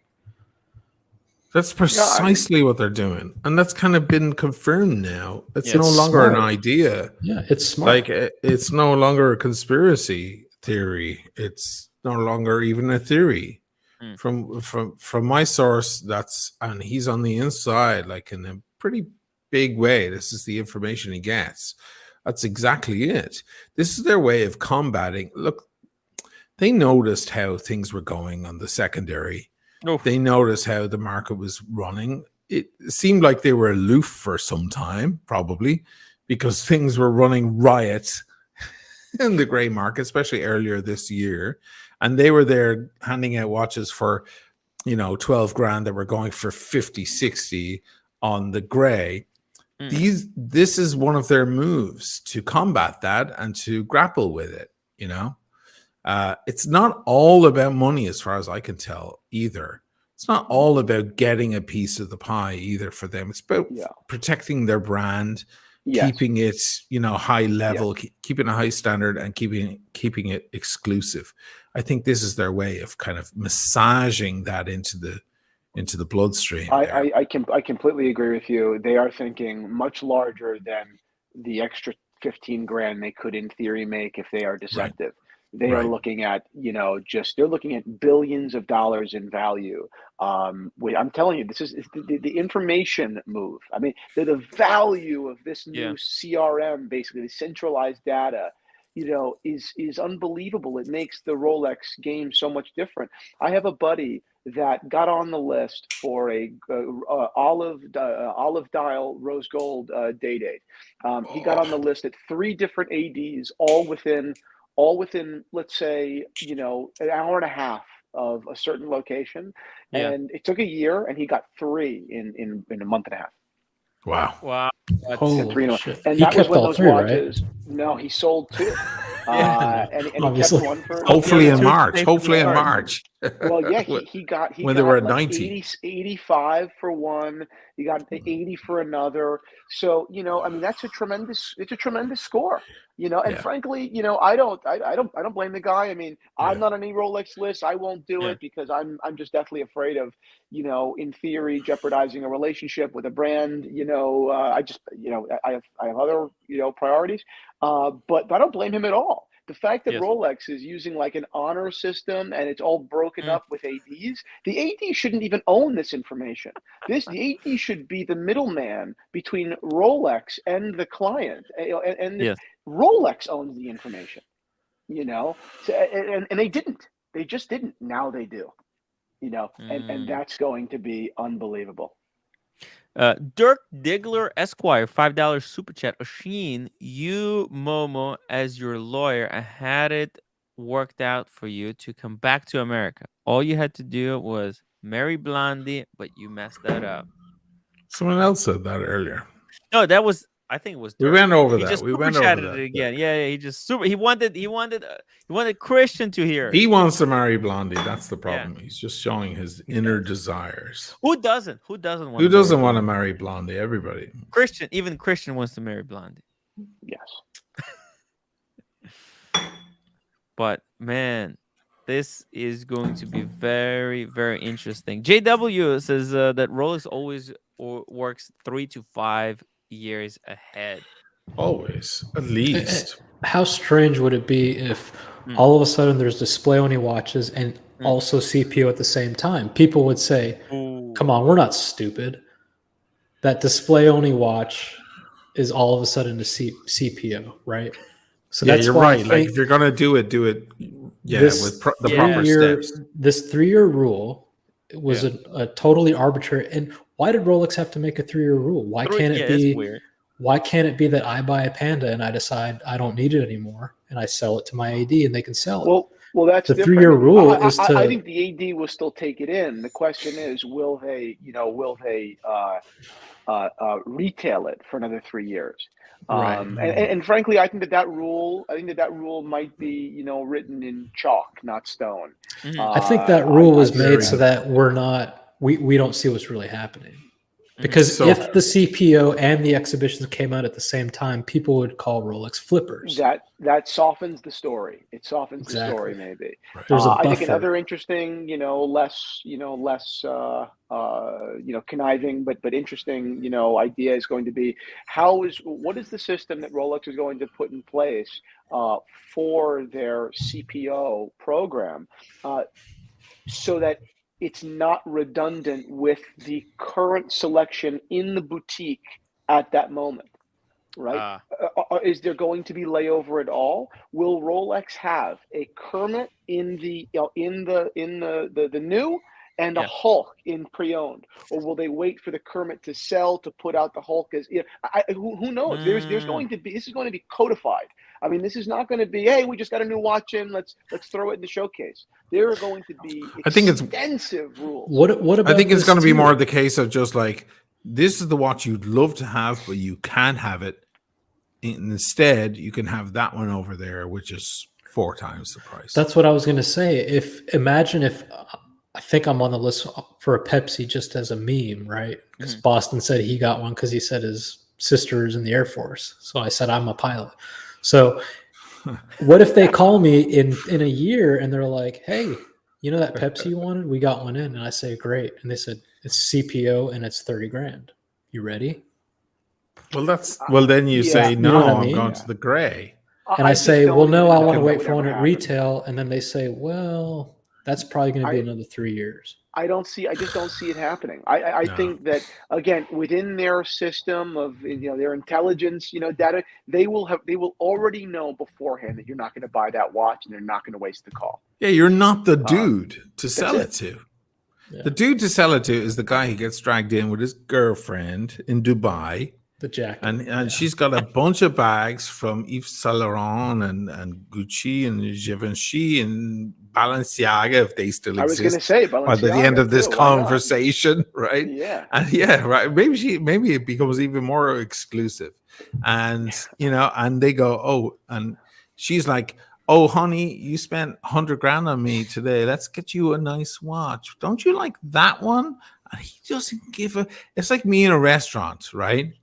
I can go, I'm lucky enough, in my life now, that I can go to a restaurant, eat a good meal with friends, put down the card and go, no, I'm paying, and put down the card and not even look at the bill. I'm okay. Because the bill is going to be whatever. It's between $400-600. It's okay. She always gets appetizers. Well, it's They mainly better the fucking cure drink. cancer. It's the drink that that drives it up. But it takes a long time to get to that point where you don't fucking look at the bill anymore.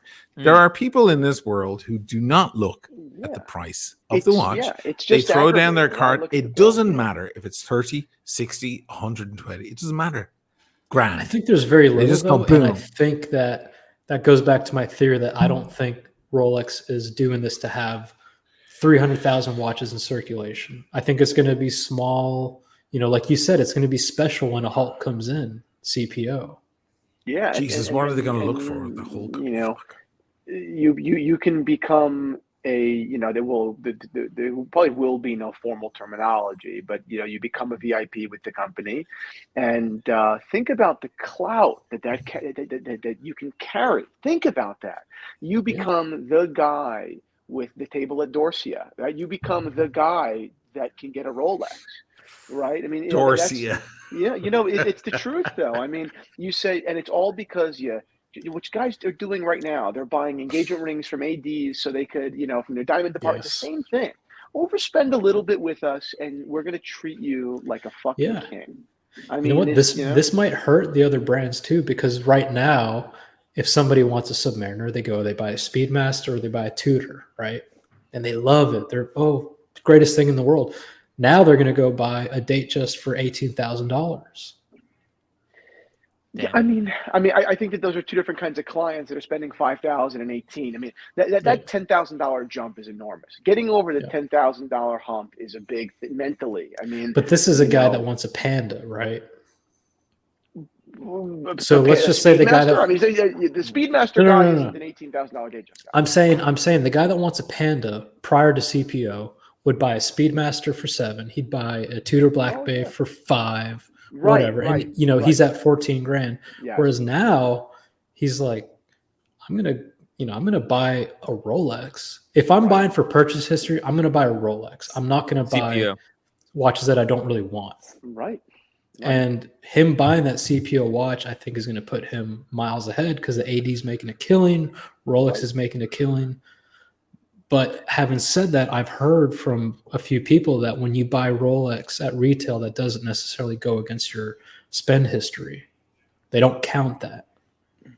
Wow. So I don't know how it's going to work. I know. I think that will be the favor. That will be where you cash in your proverbial, arcade points. That is the bear that you get. Yeah. But now you can buy a CPO Rolex, and that would count because they're making probably crazy money on. Well, you buy the CPO Rolex, you trade in your Rolex. There will be ways to earn these points to build out a beefy customer profile, and it will no longer be disorganized, and that's it. That's this story has gotten a ton of coverage, and think about the press. I mean, think about this has gotten more coverage than Hunter Biden's laptop. I'll start, it's fucking wild. Dude, this thing is crazy. CPO, Biomega, Tag, Tudor, Tissot, the other brand. Who should be? I don't think it's the gray market that has to be really afraid of this. It's the other brands. That's what I'm saying. Yeah. People used to buy these watches, and the other brands were profiting off of Rolex's exclusivity. Yes, and that's Adrian Barker said it best. He said they've validated the fucking gray market. I was saying it in the video the following day. This is the best gift they could have given to the gray market. A lot of people were saying at first, "Oh, the gray market is done; it's finished." Even I was, thinking about that idea, like that could be a possibility. But no, I think the gray market are going to come out on top here because it really shows. All of a sudden, the gray market became the bargain in many ways. Yes. It's like this is really what these brands really think their watches are really worth. If you're one of those 1 in 100 or 1 in 1,000 is lucky enough to get the call, it's like you got the lottery. For the rest of us, these are our options. It really recalibrated the entire lens on this whole thing, I think. Christian, what's the current price on a 2017 Pepsi. For you, if you received one from a guy on the street, what would you sell it for? Oh, you Depends know on what? the time. I'm not even. I don't even sell. I don't even know. I hate to make up a number. I don't even. How know. I about don't sell that stuff. this? How about a 2002 Coke? I could probably get one now for, I don't know. Is it below $9,000? Is it $9,000? Okay. Now, if Rolex CPO is selling them for 18, no box, no papers, it's got the card, it's got the pouch. Got the Does that cream- affect the your cream does that pouch. affect your sale value when you have a full set box papers, original everything hang tag? Do you as a business owner say, okay, the market's gone up, or are you? Again, I do you just separate? don't do this at scale. You know, I mean, you know, my vintage watch shop is a small shop. You know, you know, it's just not. I can't even compare these two things. You know, if I could get away with, you know, maybe demanding a little bit of a premium on the watch because Rolex, that's not selling thousands of units. You know, so It's not worth my it, data what you're point saying. is almost irrelevant. You know, it's just Christian, you see somebody coming to you, offering you, let's say, selling to you a pre-owned, you know, like this modified pre-owned Rolex. I mean, and how you deal with it? I mean, I would tell the client. That's a good question. I haven't heard yet. Right? Yeah, if a client comes to me and says, "Hey, I bought a Hulk for, you know, for 27,000 from Rolex. I'd like to trade it in toward a Stella that you've got at 55,000." I would tell the guy, "There's nothing I can do for you. There is nothing I can do for you. Yeah. I am sorry. I will give you gray market price for that watch. That's it. I'm sorry. I'm not paying the Rolex premium because good luck finding the client for that. That, you know, if the client's paying that premium, they want to buy it from Rolex. I don't care if he just walked out of the store with it last week. It doesn't matter to me. You know, I don't want to get stuck with the bag. So no, that watch has, you know, very poor residual value to anyone else but Rolex. Now the question will be, okay, what will Rolex give that guy back? Will they give him cash? And if they do give him cash, what is the equation? Right, that will come directly from Switzerland, probably. I mean, that's interesting.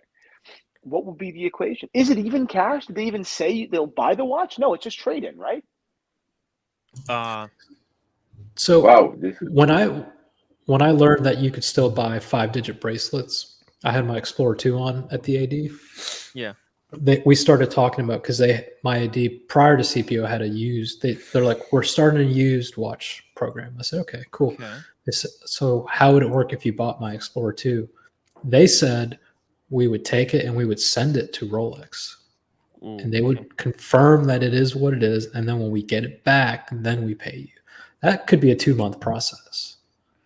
So I'm curious when people do bring in their watches for CPO, how that works. Yeah, that will be a good. That's a good question. What is the time frame? My best guess would be moving to the new, AD model.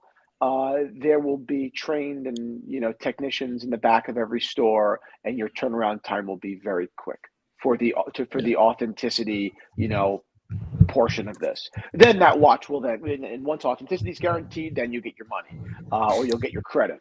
And that kind of jives with what Oshin was saying about. You want to tell them about the serial lookup and all that, Oshin? Yeah. That the lost and stolen register has been moved up now to the AD level again. So now the ADs will have the access directly to the lost and stolen register. But is it as a buffer to stop all of those bogus inquiries, or to at least to prevent them or filter them out? Is it just lost and found register, or it almost feels like there's a little bit more to it? There's probably more to it. There's probably more to it, but the word is. It could also just be, yes, this is a Rolex we produced. Yeah, just up until now, if you walked in there with a watch and you had any sort of query about it, even just to get it repaired, it would have to go back to RSC to even be checked. They have no way. Their only way up until now to check it was to send an email to HQ and inquire about the validity of the watch.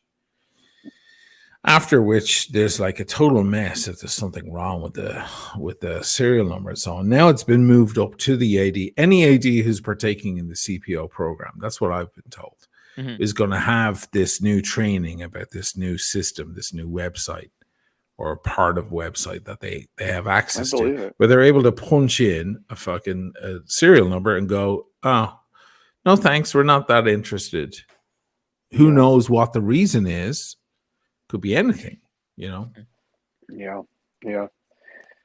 It's I'm looking forward to seeing some of these showcases. I'll tell you that. I'll tell you one thing. It's a great way to combat a shitload of vices that have grown with Rolex in the last few years. You know, the prices on the gray market, the circulation of lost and stolen watches, replicas as they get better and better and better, the counterfeit watches. It's a great way to combat all that stuff under the radar without tarnishing their brand. Yeah. And that's the most important thing. Their brand is very important. These guys have the money coming out of their ears and their nose. Money is sure, it's very important. There's a few guys on their board that are very, very concerned with that. But to a lot of these guys, they're artistic and they're all about heritage and they're all about brand and importance. I mean, think about. I don't know what airline you fly, but you really have two kinds of people: the people that fly an airline, and the people that will, take 3 layovers to get to Germany, right. People that will just budget. I fly United. I am 1K. Okay. Yeah, I'm the first guy too. Yeah, exactly. I'm before the cripples, right? I'm before the disabled people. Delta. Absolutely. And I take a lot of pride in that. And sometimes people will say, "Oh, we're going to go to XYZ," and I said, "Oh, the flight! I just came back. The flight was a fortune." Without even really, I have no, I'm not an asshole. I don't just, I am fully aware of reality, right? I understand what things cost, But with airlines, I really didn't understand. My office books that shit. I really didn't even think about how much more money I'm spending a year to have my status. I didn't even really realize. And it's a huge number, a premium that you pay, but you just don't want to be the jerk off that's jumping from airline to airline, has no status, is no one. You want to get your ass kissed. You want to get upgrades, and you have no problem.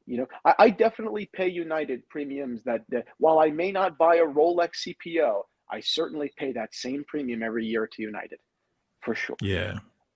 So it's so from one lens, sure, I can be hypercritical and say I would never do that, but then to be introspective and say, oh wait, actually my behavior does point a different way.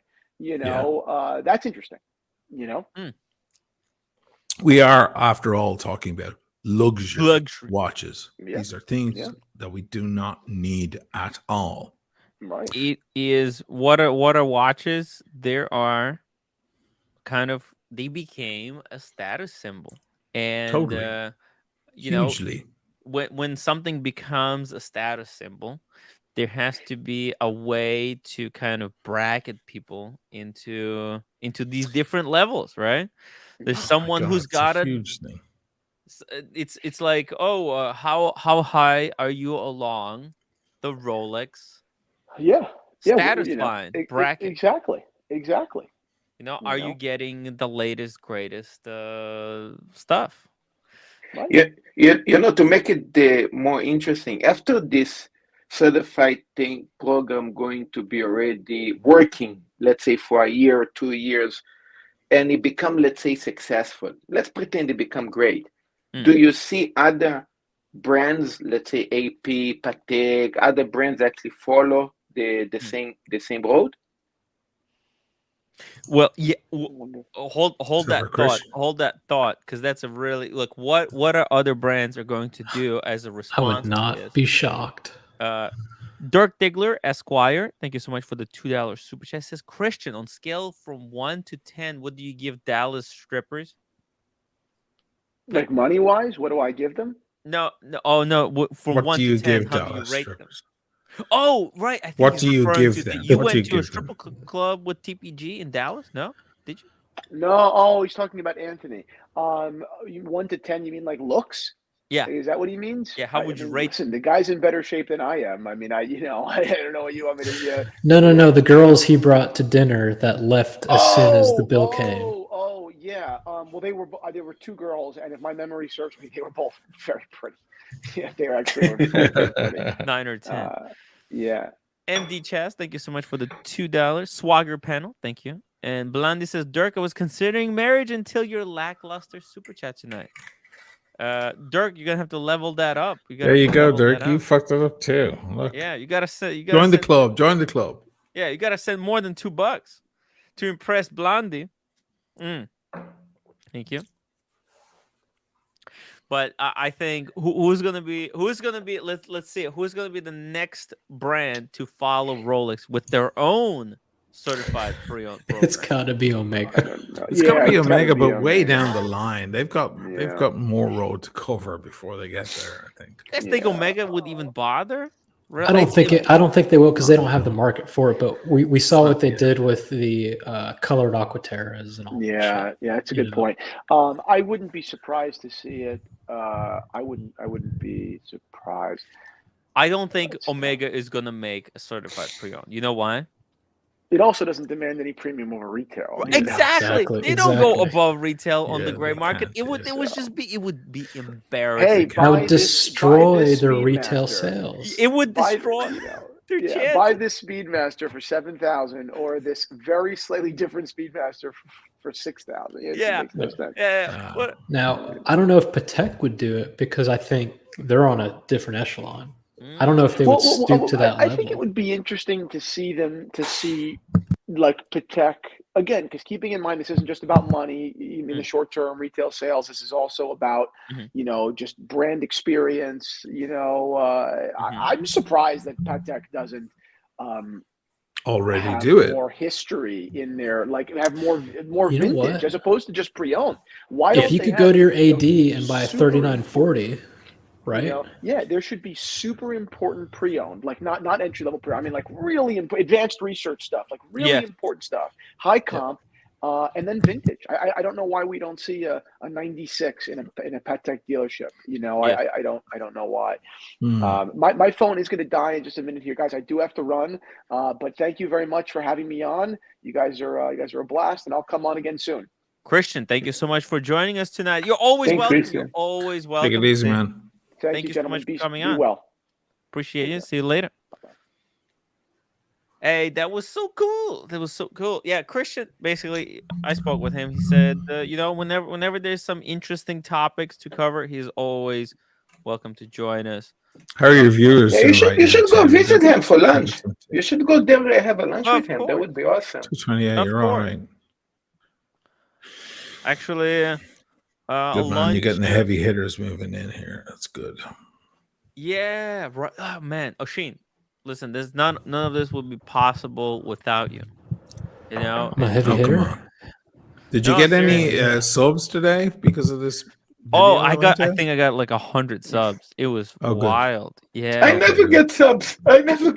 And hey, Marcelo, you can start with getting a decent microphone, Marcelo. I start there. Jesus Christ. I think I got 200 subs.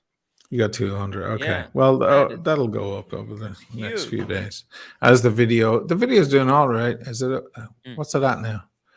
I put it out like a few hours ago. I was shocked at the amount of comments you get.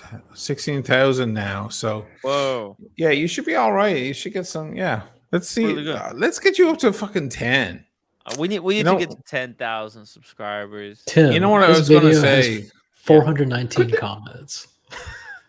So like, but I was gonna like. There was a thing in the edit. Now I regret taking it out. And that was like, as I was plugging you, and then I was like, so food for thought, guys. Blah blah blah. This is interesting. No doubt tonight I'll be on with Tim chatting about it. Tune in. For some reason, I cut that out. I don't know why I cut that out. I was trying to, after I make a video, I go back through it and I cut out all the cruft and trying to keep it all sprightly and fast.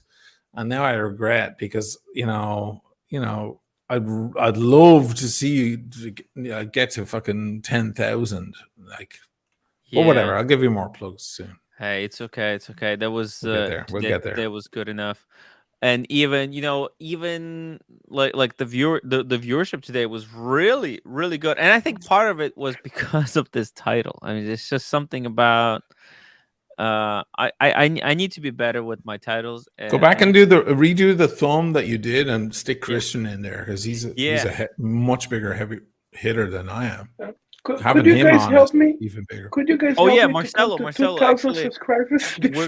We can help you as long as there's something to say. You do understand that, Marcelo. Let's say you have a restaurant, and we send your friends to the restaurant. The food better be good, correct? Yes. Yeah, exactly. We're not going to send our friends to the restaurant if the food isn't good. Can you do good content? Can you get a? You're absolutely right. Can you get a microphone? Yeah, you're absolutely like you're on here right. talking to Christian. Never mind me, I'm no one, but like Christian's a big fucking deal, and you're there. We're using your laptop microphone or whatever. Sorry to like put you in your place, man. No, but like, you're right. You're right. If I come to your restaurant, I expect like you're gonna give me good food and good drink, right? If you came to my home, I would do the same. Marcelo has the best microphones in the business, by the way. Oh, he doesn't use them? He's tried. All I'm hearing is like it sounds like a fucking toilet or something. So one time Marcelo set up his microphone, and I've looked for the stream. I can't find it. He had left channel and right channel. Yo. And he joined the stream. He's like, "Can you guys hear me? Hear me? Hear me? Hear me?" It's like the worst echo ever. He's like, "Hold on, I'll be back." And he came back like 5 minutes later. How about now? How about now? How about now? We're not. We would promote you absolutely. It's nothing to do with kinship or friendship. We're gonna start promoting Marcelo. We just gotta be careful, like like send people to good stuff. You're right. I'm going to be more focused on video, so you guys going to see. I'm going to work with then we're him down. Then we're down. We can all help you. Yeah, man. Dirk Diggler Esquire, $5 Sheen. Would you let Dirk and TPG bukkake you for a Platona? Haha. I would do anything for a Platona. What about a Colorado steamer? We learned what that was. I don't want to know what that is. Look, Tim, you have to include the Oshin in the Tokyo trip. Oshin have to come with you guys. Ooh. Come on, you have to come. I'll come. It would be awesome. Be careful what you wish for, guys. I'm a big party boy. I'll keep you guys up all fucking night. Man, I'm crazy. I'll keep you guys up all night. By the way, Tim, that computer shit, man. What happened? I mean, fuck. I decided to. I'm on my Hackintosh right now. This is the computer I made most of the shit for the channel on. Yes. And I decided to try to upgrade it to High Sierra just to get that fucking software going. Totally minced it. This is that's the entire timeless watch channel on there. And it's fucking minced meat right now. What? Yes. And I have this other system, this thing that's just been sitting there. It's an M1. This is an M1. And it's been sitting there. I'm gonna try and use this for the streams instead. And then I'll have my main editing system on the other side of this room. But man, that was it was madness. Computer madness. Ooh. And I blame Canon for being so slow with that crap. Yeah, they're so it's just very, very frustrating. I mean, it's good that they have this software, but fuck, they're slow with rolling out the update. Yeah. I'm going to try something with Mike. Wait a second. I mean, Windows stuff, that's so I like it that it's just plug in and work, but I'm using Windows right now on this thing. Oh, this is a Hackintosh, but I can select Windows or Mac. Gotcha. Yeah. So I just booted into Windows. It's working fine. But it's a pain in my ass when I'm running a stream because I can't zoom in and use my trackpad and stuff. Yeah, M1 Mac Mini. It's tough. Yeah. M1. I've 3 of them here. Yeah. My watch channel, good job, Tim Machine. Why do you listen to Tim? Because he's the great reporter of news in the watch world. I'm That's why. here. I'm reporting. I'm talking He's here about it. every evening, and Yep. it's not going on about carpet beetles and listening to Mike the Snake going, so on. But when was the last time anybody watched Archie? I don't know. I clicked on him like last night, like when I got into bed for like 4 seconds, and I was like, I'm out. They changed topics. They're no longer well. It's They used to just talk about me nonstop. For the past 2 months, that was the topic, and they're just all about. It's a mess. It's such a waste. Like, and that guy Archie is such a genius. Man is a genius, and he has so much information, and he knows so much about watches, but it's just fucking thrown away on Bear going, "You are the pontiff." It's like, Jesus Christ, it's a mess over there. I'm out. I'm done for now. It's all about, they're just talking about nothing. They're just talking about, they're fighting about the dungeon, they're fighting about this, they're fighting about that. I don't even watch the dungeon. I don't even know what happens over there. Yeah, it's the main, basically the show became the dungeon, and it's just about solving petty differences between people. That's what it became. That's what it basically boils down to. It's just, I feel like Archie's like living, his rent is paid at this point on like, I don't know, 30 individuals in his small crowd, you know. I mean, and they just keep, you know, throwing him money, and that he's just working, he's just hammering away at that same rock. It's weird. Anyway, look, I don't want to beat up on the guy. He's fucking great. I love the guy. You know, I used to watch him for watches. years. It's all good, but he's amazing with watches. Yeah. Speaking of the Olive Day-Date, did you see Oisin yesterday? Ooh. Eddie unboxed an Olive Day-Date. Rose Eddie gold. One, yeah. Who's Eddie? Oh my god. He's the guy that he goes to Oxford, Asian guy, lives in SF sometimes. It's one of my favorite watches in the world.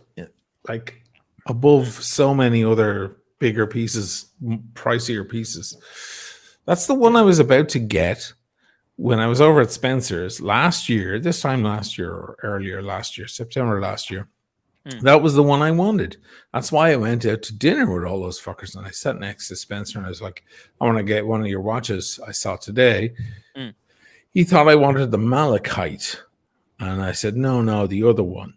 He goes, come see me tomorrow. And I went out, and I had it in my hand, and at the time, it was 43. Wow. Thousand at the time. That was this time last year or September last year. 43. And then I put on that Sundust Rose Gold Daytona, and I went, oh fuck, maybe I should get this. And it was 33. It was 10,000 less, and I went for that. And by the time I got back to London, like 2 or 3 months later, they were way up, and the fucking the day was at 50. I remember, and I looked at Spencer, and I was like, "This is the watch I wanted to get from you last time. You mean to tell me it went to 50?" And he goes, "Yeah." I picked up the AP that time, and then of course we all saw all those pieces go up. But man, I kept looking at that date, and it went more than my own AP that I had. I was looking at that date because I was the one that got away, and it went up to 95. And I was like, what is wrong with me? What are they at now? 50? I think you guys looked last night. They're like retail plus tax on Chrono, right? Really? Yeah. Oh. Now's the time to get one then. Wow. Yeah. That's the most beautiful watch maybe ever from them.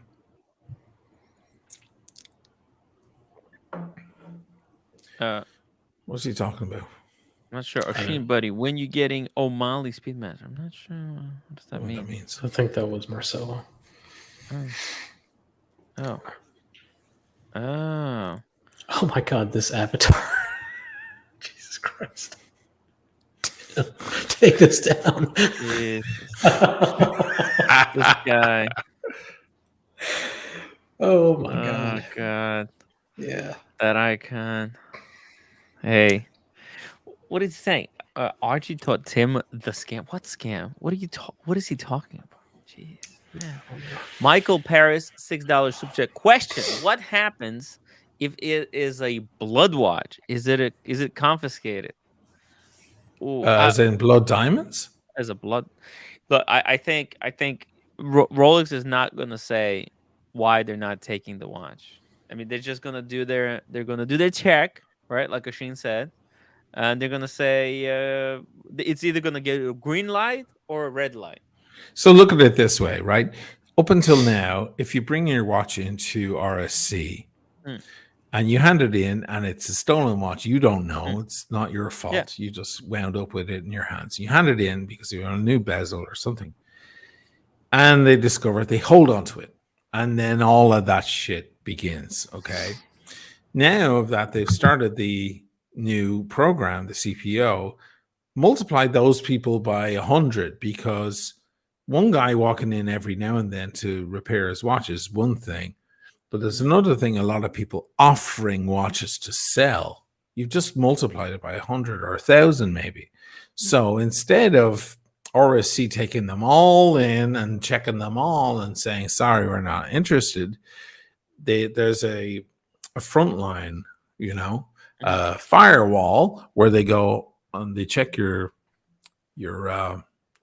serial number, and boom, and they get that first initial red mark or not. Now, Tim is making a very good point. That red mark could be for many different reasons, not just that it's stolen or lost. It could be anything else. It could be just a watch we're not interested in, or God knows what. But for whatever reason, it gets pushed back. But that is essentially a very, very good way for gray market dealers and potential buyers to check their watch. So it's essentially a lost and stolen register that can be used. That's all I'm saying. Yeah. There you go. Well, I mean, we're not 100% sure, but this is as close as we could probably get. And I think now they won't confiscate it because like that's the beauty. See, the reason Rolex got into trouble before, because they took these watches to service them, and then someone like Paul Thorpe comes along, right, where they get his watch, and they had this policy where they freaking keep it or something, and it causes all this drama. But now they won't relinquish it to him for whatever reason. That is really dumb. It's a bit suspect. There must be something. I don't know. They won't relinquish the watch back to him.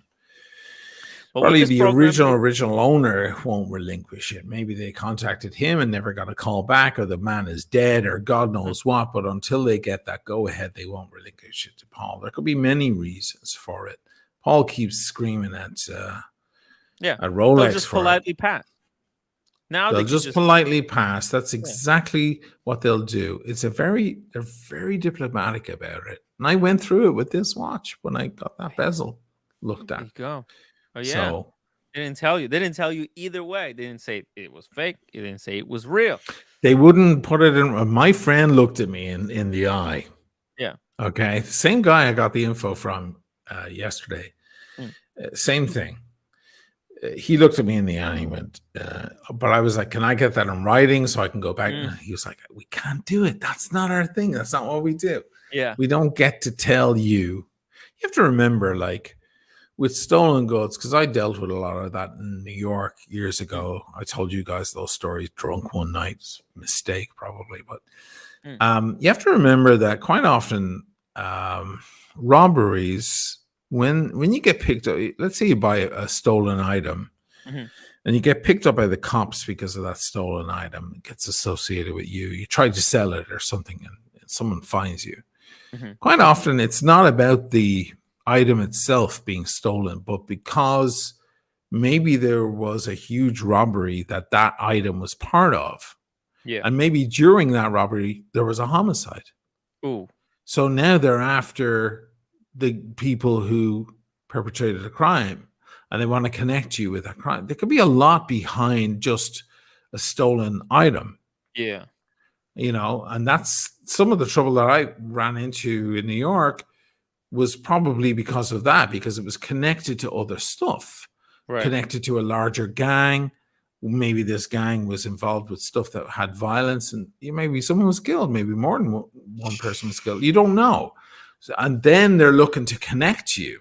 Yeah. So there's a lot of stuff that goes on. You might have a stolen watch. You don't know how that was stolen. Maybe someone was shot in the head and their watch was taken off their wrist. Okay. Right. So it could be connected to something way, way more serious. It's not Rolex's job to report to you that and say, oh, the man who owns your watch that you're wearing was murdered in Paris back in 1999. They're not going to tell you that. They're just going to say it'll be red flag, no thanks, we're not interested. Or if the watch comes into RSC, they're holding onto it. Yeah. And it's a very, very let's stay the fuck out of it situation. People have to be very cautious. Like Buckley just got his Pepsi, right? If he goes to his AD and tries to sell that and it comes up as stolen or red flagged, and they politely tell him no thank you, what he doesn't understand or realize. I already said to Buckley in the comments the other night, give it in to RSC. You don't have box and pay. Is if he does it at the AD and they're like, they know it's stolen, they're not going to ask him, where'd you get this watch? Are you aware it's stolen? They're going to see Buckley now as potentially being involved in a stolen watch. He could be asked about it. I would always say that. I would say to Buckley right now, enjoy your watch for a week or two. Just get it out of your system, have the honeymoon for a moment, and hand it straight in. It's only like $700 or $800. Why not have them tune it up? Why not? They'll give you peace of mind. And the honeymoon's over, go to RSC. Yeah, and if something happens, it's in enough time that you can go back to, what are they called? Collectors 1949 or whatever. Go back straight to them and go, hey, this thing was fucking stolen. Guess what? They'll fix it. They'll give him another one or an option for something or else. They'll fix it. Why not? Why would they do that? Because in the days of internet, nobody fucking wants a thing online saying a collector's 1949 sold me a stolen watch. And Buckley has extra leverage. Just Buckley, not the regular Joe Schmo, but Buckley has extra leverage because he knows all of us. So we have even more reach. But even if it was a regular dude on the street, nobody wants to get involved in that. That will close the doors for any fucking place. It will close their doors immediately getting around. So people, they just fix it. This is the cost of business for these guys. Every now and then something slips through. It's either discovered or it isn't. If it isn't, fine for their business. If it is, fix it. Fix it right now. Send him a brand new watch. Send him all his money back and a fucking chocolate cake and a bottle of wine. Just make him happy. Send him a birthday card. Just make him happy so he shuts his fucking mouth. That's what they do. But you're right. You're right. Like Diego, enjoy the watch for a couple of weeks. You got no box and papers. And then once you're over it, send it into RSC. Hell, it'd be great to get that card back, that 2-year warranty. $700. That validify. Even Paul said it tonight on his video with Spencer. He said, I think that warranty card, that new service card, sometimes is worth even more because it's recent. You never know. Like some watch from years ago. I traded my Coke F serial, no papers, but it had a service for I think a Y serial with papers, 1-to-1. The guy that I traded it with saw the value in the service. He knew it was authentic, blah, blah, blah. So you do have some leverage in a trade. And when you're buying a used Rolex, if it's been serviced, because a lot of times these sales say service history unknown, that's code word for this thing might die tomorrow. And it's happened to me. I've had a Rolex die on me. So you take a risk when you buy a watch that hasn't been serviced. And even if it's been serviced 5 years ago and it's out of warranty, it doesn't matter. You at least know that in the past 5 years, it's in good. You gotta watch a box of papers. That looks great and it feels great. If that watch is from 2000 or 2008, hell, that could still be stolen. Maybe they got lucky and they got the box and papers. I keep some of my boxing papers in the house, not all of them. But let's say someone broke in and they grabbed everything. They might look out. Hey, listen, so Machine. There you go. There's a story about some fat Australian that got his watches stolen, and they also stole the boxes and papers too. Because they're all in the same location. Yeah. So there you go. Like sometimes the service, very you know, Buckley can enjoy his beautiful watch. God bless him. It's beautiful. I know that was a low blow, but that's fine. I'm gonna get in trouble for that, but that's all right. It's all right. It's a joke. It's a joke. We get it. We get it. So Buckley can hand in his thing, and the only problem is he's got to live without his watch for 2 months. That's the only problem. But you know what? I said it to Buckley, I think, the other night. Yeah. It's like getting a whole new watch. Like it is. It's great. Like, because you're looking forward to that day of getting it back again with that card and the little booklet and the pouch and then that peace of mind. Like, it's been replenished, man. Like it's new. It's mine. All the DNA is gone off it except for mine. It's kind of a cool thing. And if you ever need to get out of the watch, you've got that fucking card. That's beautiful. I've experienced it 4 times, and you're absolutely right. Like, when you get it back, you really appreciate it. You understand that this is, you remember all the reasons why you wanted it. Right. And it's just, it's special. So true. Guys, I got to go take care of the missus. So, hey, go do your thing, man. Congrats fun. On the Zenith, man.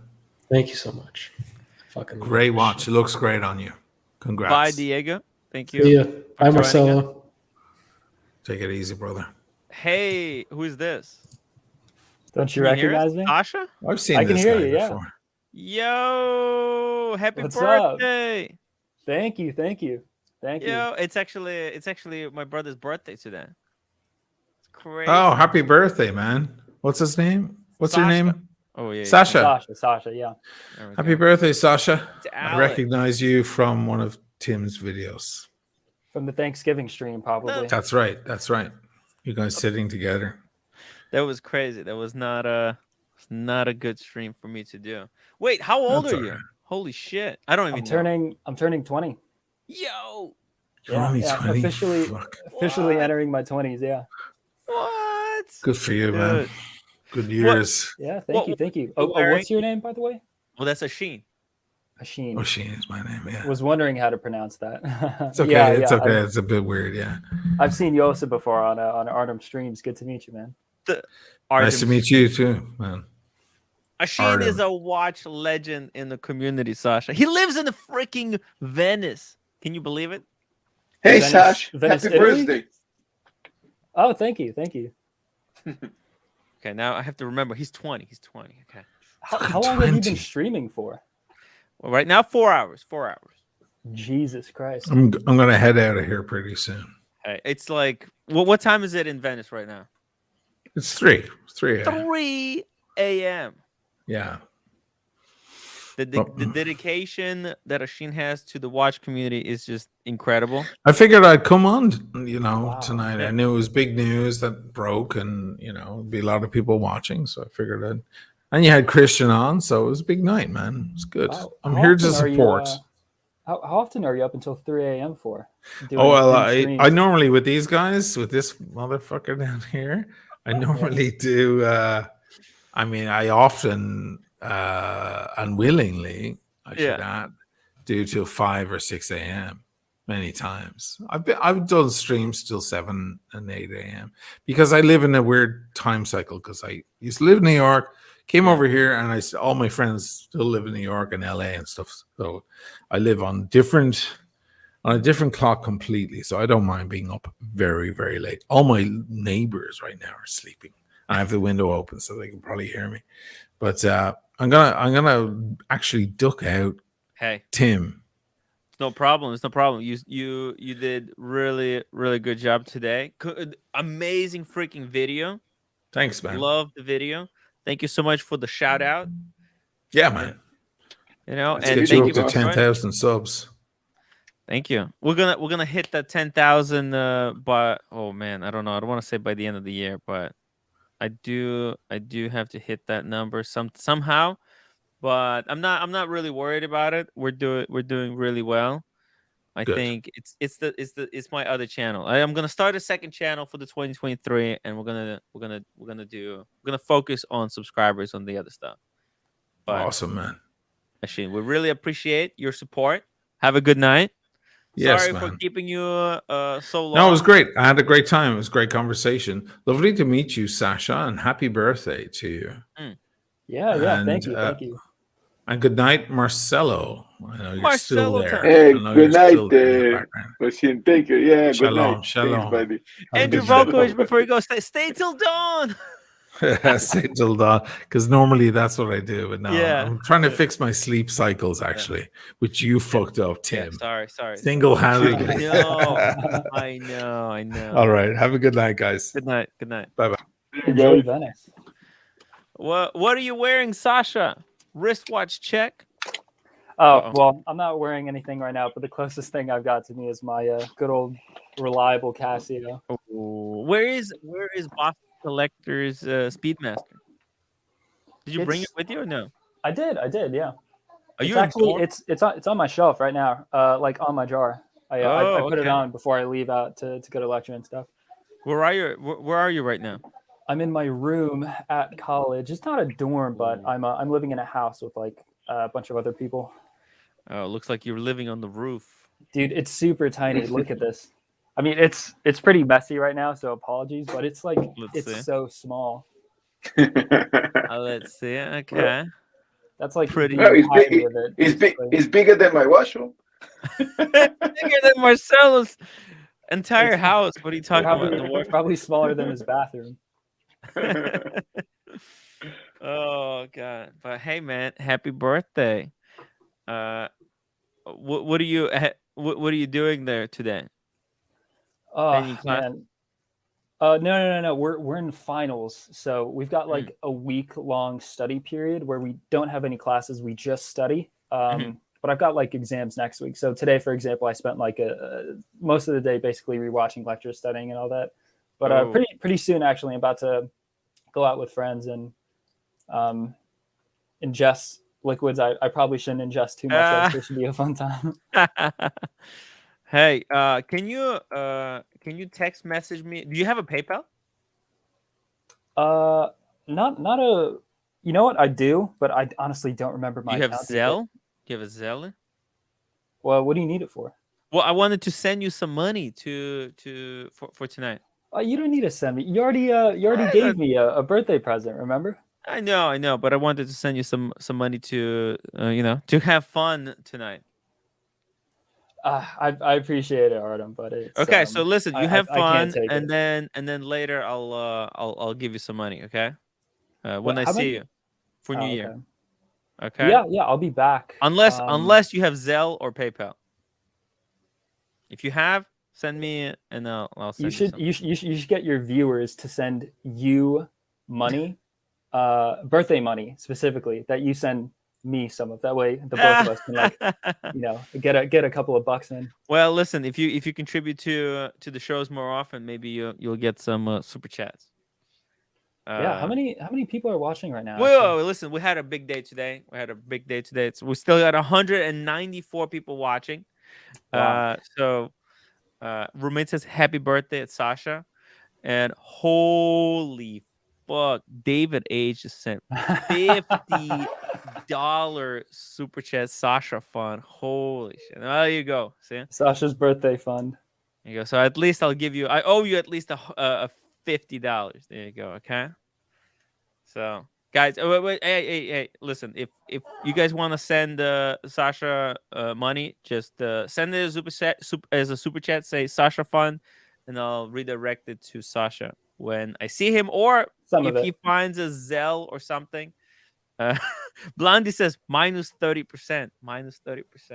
Look, I think I can cover the YouTube thing. So because YouTube takes 30%, but it's okay. Yeah, that kind of sucks. Yeah, listen, it is what it is. John Gold, Sasha, and the childhood name for Artem. Was there any childhood nicknames? No, it was just Artem. Z-Man says 20-year-olds only drinking Arizona iced tea. with Mentos. Ooh. Wait, are you allowed to drink when you're 18, or do you have to be 21? I think it has to be 21, no? I mean, the federal drinking age in the United States is 21, but it's such bullshit that basically everybody ignores it. Like nobody really cares. Police, the security officials at my school literally just don't care if like an 18-year-old or a 20-year-old gets super drunk, because they were doing the same thing when they were in college. But yeah, legally it's 21. Clam $2 for a new pack of gum. Okay, and spit that shits out. There you go. Get a new gum. Get a new gum. Yo, Dad literally texted me to stop chewing gum. He's watching this. But he's watching. Why is he watching? He needs to get off and do some work. Oh, well, he's probably in the chat trolling me. Maybe. Look, if I had to guess what is Vlad's second account, I would show you one right now. He probably disguised himself very well. Yeah, he's got some kind of a troll account in here somewhere. He's probably Bossman or someone like this. Who's the guy we were comparing him to last stream? The Docs Report. The Docs Report, yeah. Yeah. No, but he's not the Docs Report. But maybe roommate Sungmi thinks that he is, nonetheless. Yeah, these comments are so funny. But you gotta wear the Speedy. Bring the Speedy. Sure, yeah. The Boston Speedy. Get it over here. Well, let's see where is it? Can't find it now. Got it? Yep, right here. Let's see. Yeah. Omega Speedmaster. What is it? Pluto edition? Yes, it is. The Pluto. Sexy watch. Pluto. Dude, there's some rich ass kids at my school. I see people walking around ever since you like pointed out to me like what the luxury Rolex watches are. I've seen people. I saw somebody like a week ago walking around with an Omega Speedmaster, not this model, but like the actual one. You know, the real deal. Got. Like, yeah.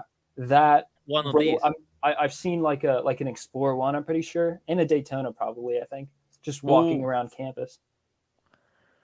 By the way, Sasha, check this out. So I've got my Speedy right here. See, I've got it on the leather strap. Look how nice it looks. It's a sexy watch. Right? Yeah. Look at it. Holy fuck, man. Speedy is so cool. Dude.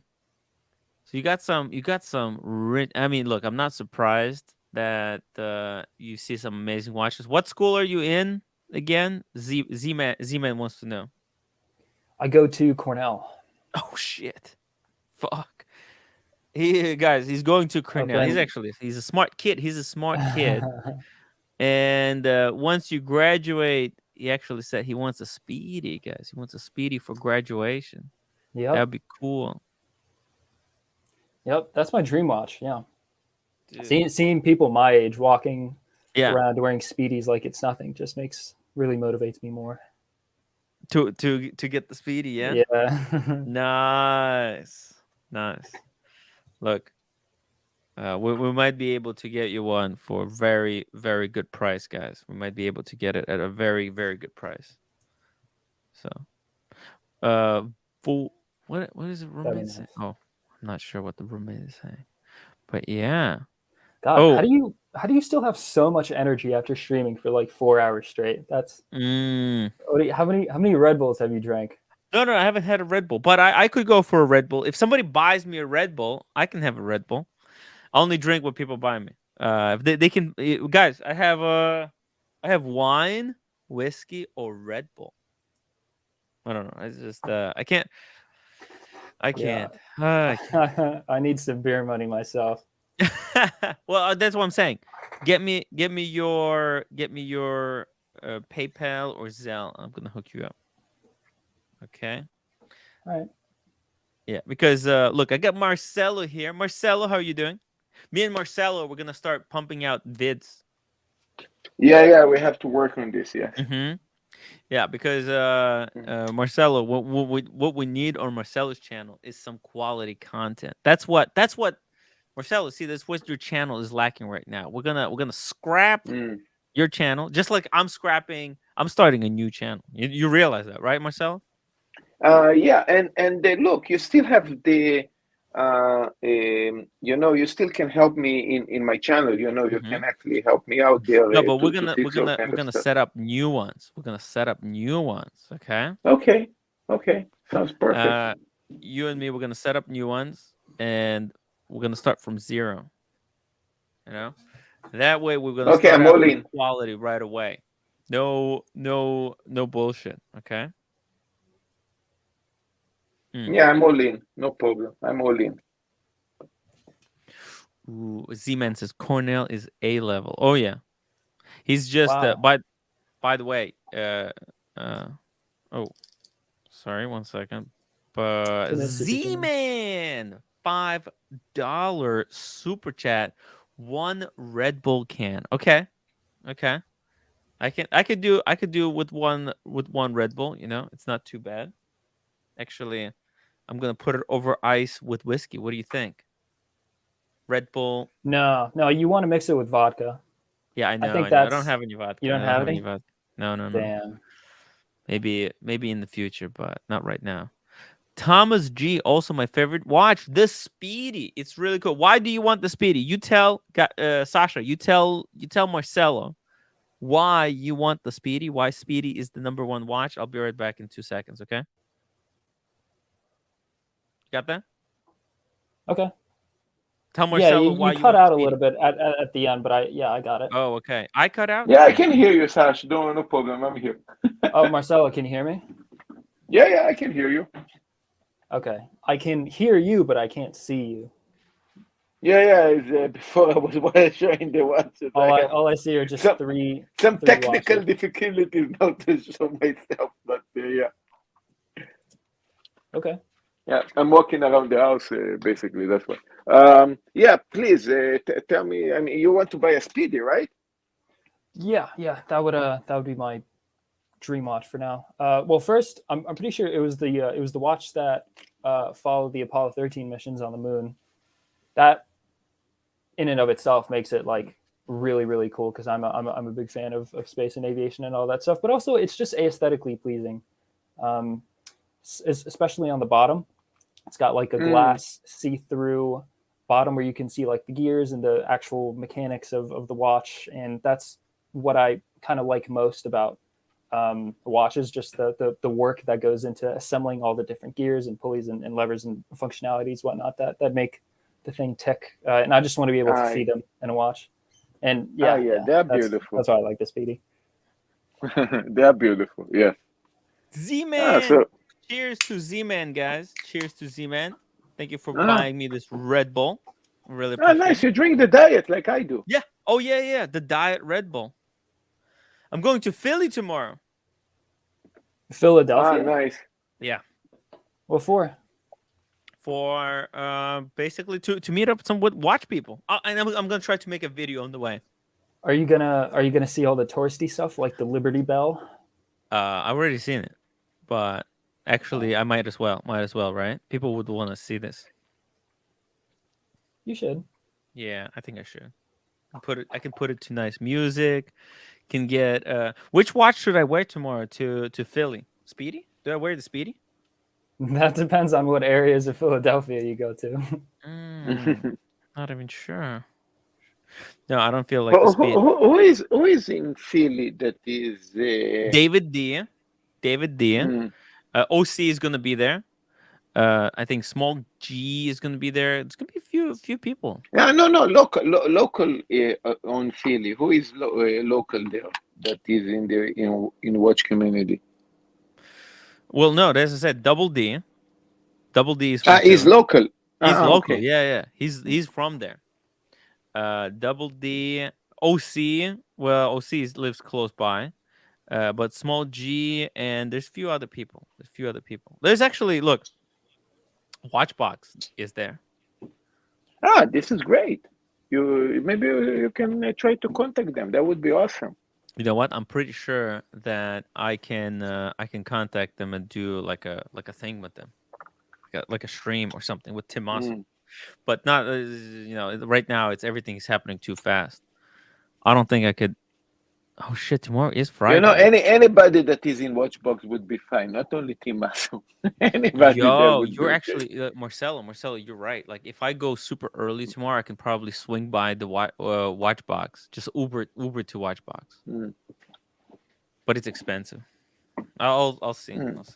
Because I just I need to buy the Greyhound, and it's already like $50. So it all adds up. But yeah, okay. People want me to wear the Moritz Grossman. I don't know though. But Maurice Grossman is not known enough. I'll probably just wear the sub. I'll wear the Submariner and I'll make a video about the Submariner or something. I don't know. We'll see. Yo, Artem, I gotta punch out. Hey, Sasha, happy birthday. Thank you. Get me that info when you can, or if I don't see it, then I'll see you on Christmas. I'll hook you up a little bit, okay? Yeah, happy birthday, Sash. You should call him Sash. You know, this is the way to call Sash. Hey, if you ever want to join us on the stream, yeah, just type in the chat link, or just text me or something. You know? Yeah, I'd be down. Cool. If you're doing like a holiday stream somewhere around Christmas or New Year's, I'd be down to join. Yeah, cool. All right, take care, man. Okay, Sash, happy birthday, trouble. All right, don't get into too much trouble. I'll try. Okay. Bye. All right. Good night, guys. Bye. Take care. All right. Hey, I'm gonna drop the link if anybody wants to join us tonight. Drop the link. Drop the link. Yeah. Yes.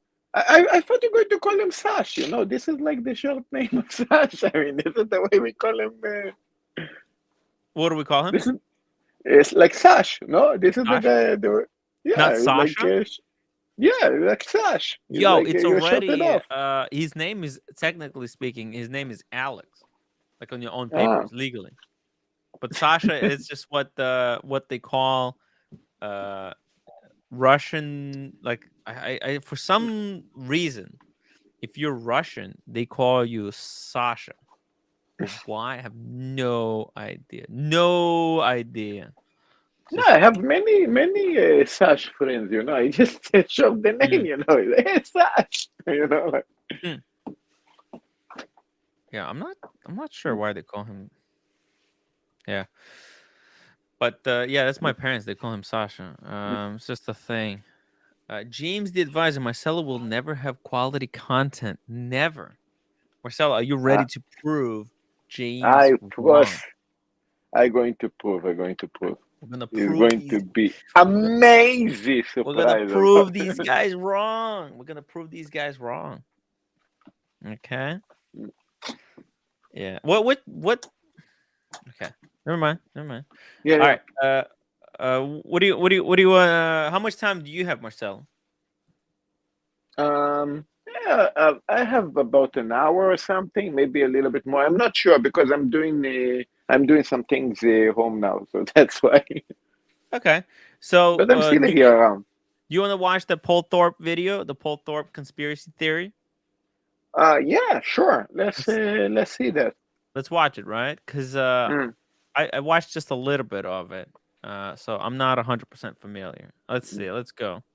Conspiracy theory. Listen on. He's got the conspiracy theory. About to discuss tonight could blow the whole Rolex world well and truly wide open. And has the recent announcement that authorized Rolex dealers will now be selling pre-owned watches at way over list price? Way over retail. Has that all been part of a long-term master cunning plan that goes back many years? And I've often wondered why Rolex took away that near perfect serial numbering system that we all knew and loved that told us exactly when a watch was made. We didn't need a warranty card or an expert to tell us.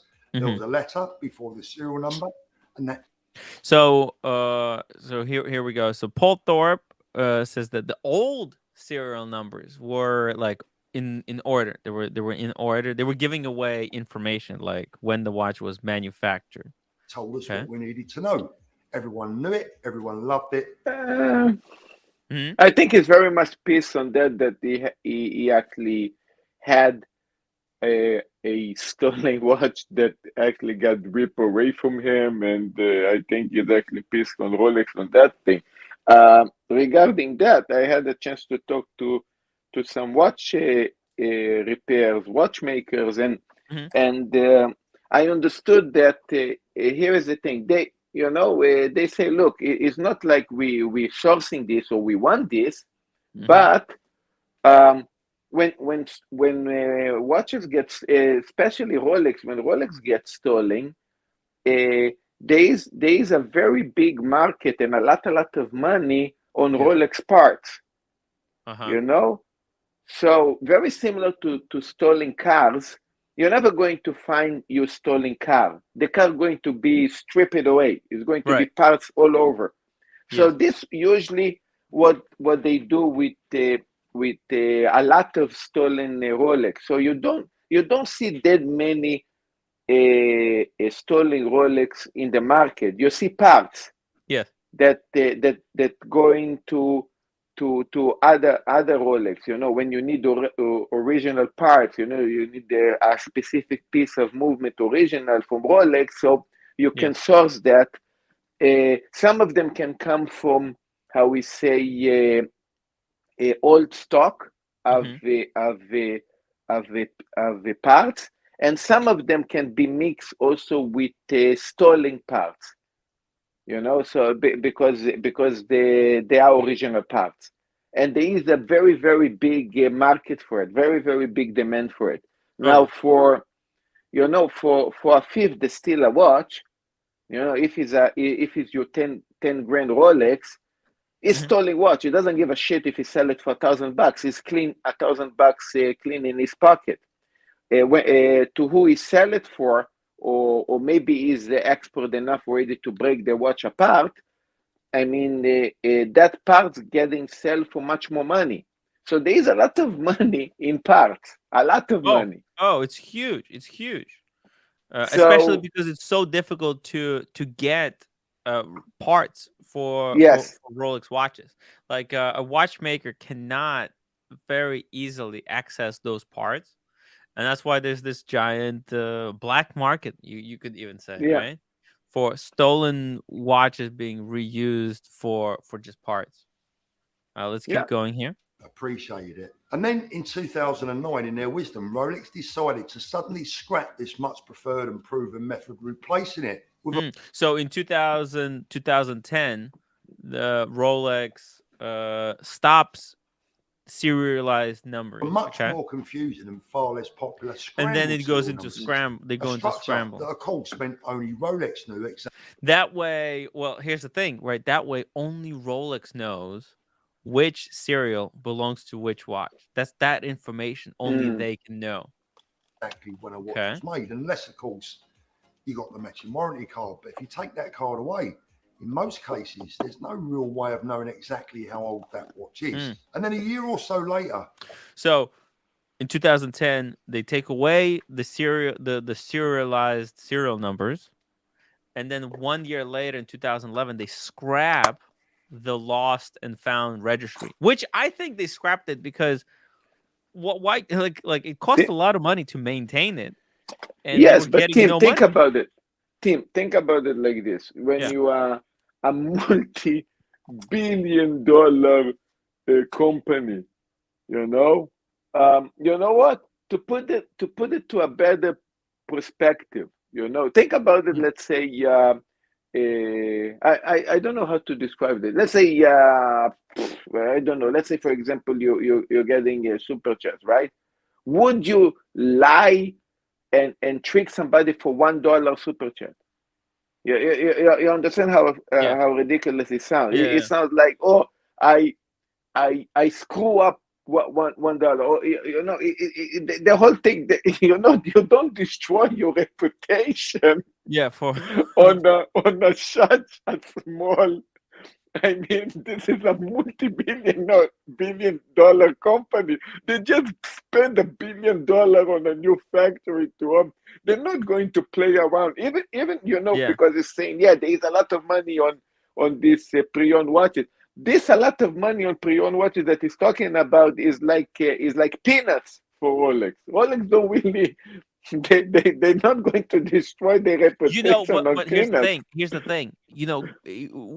Gray market has become so intricately linked with the new market, is that especially for Rolex, that it's almost impossible for to separate those things. Like, people don't buy a Rolex at retail without knowing what the gray market price of it is. That's how crazy. That's how crazy it's gotten. So maybe Rolex has rolled out the pre-owned program in a way to kind of control the gray market a little bit.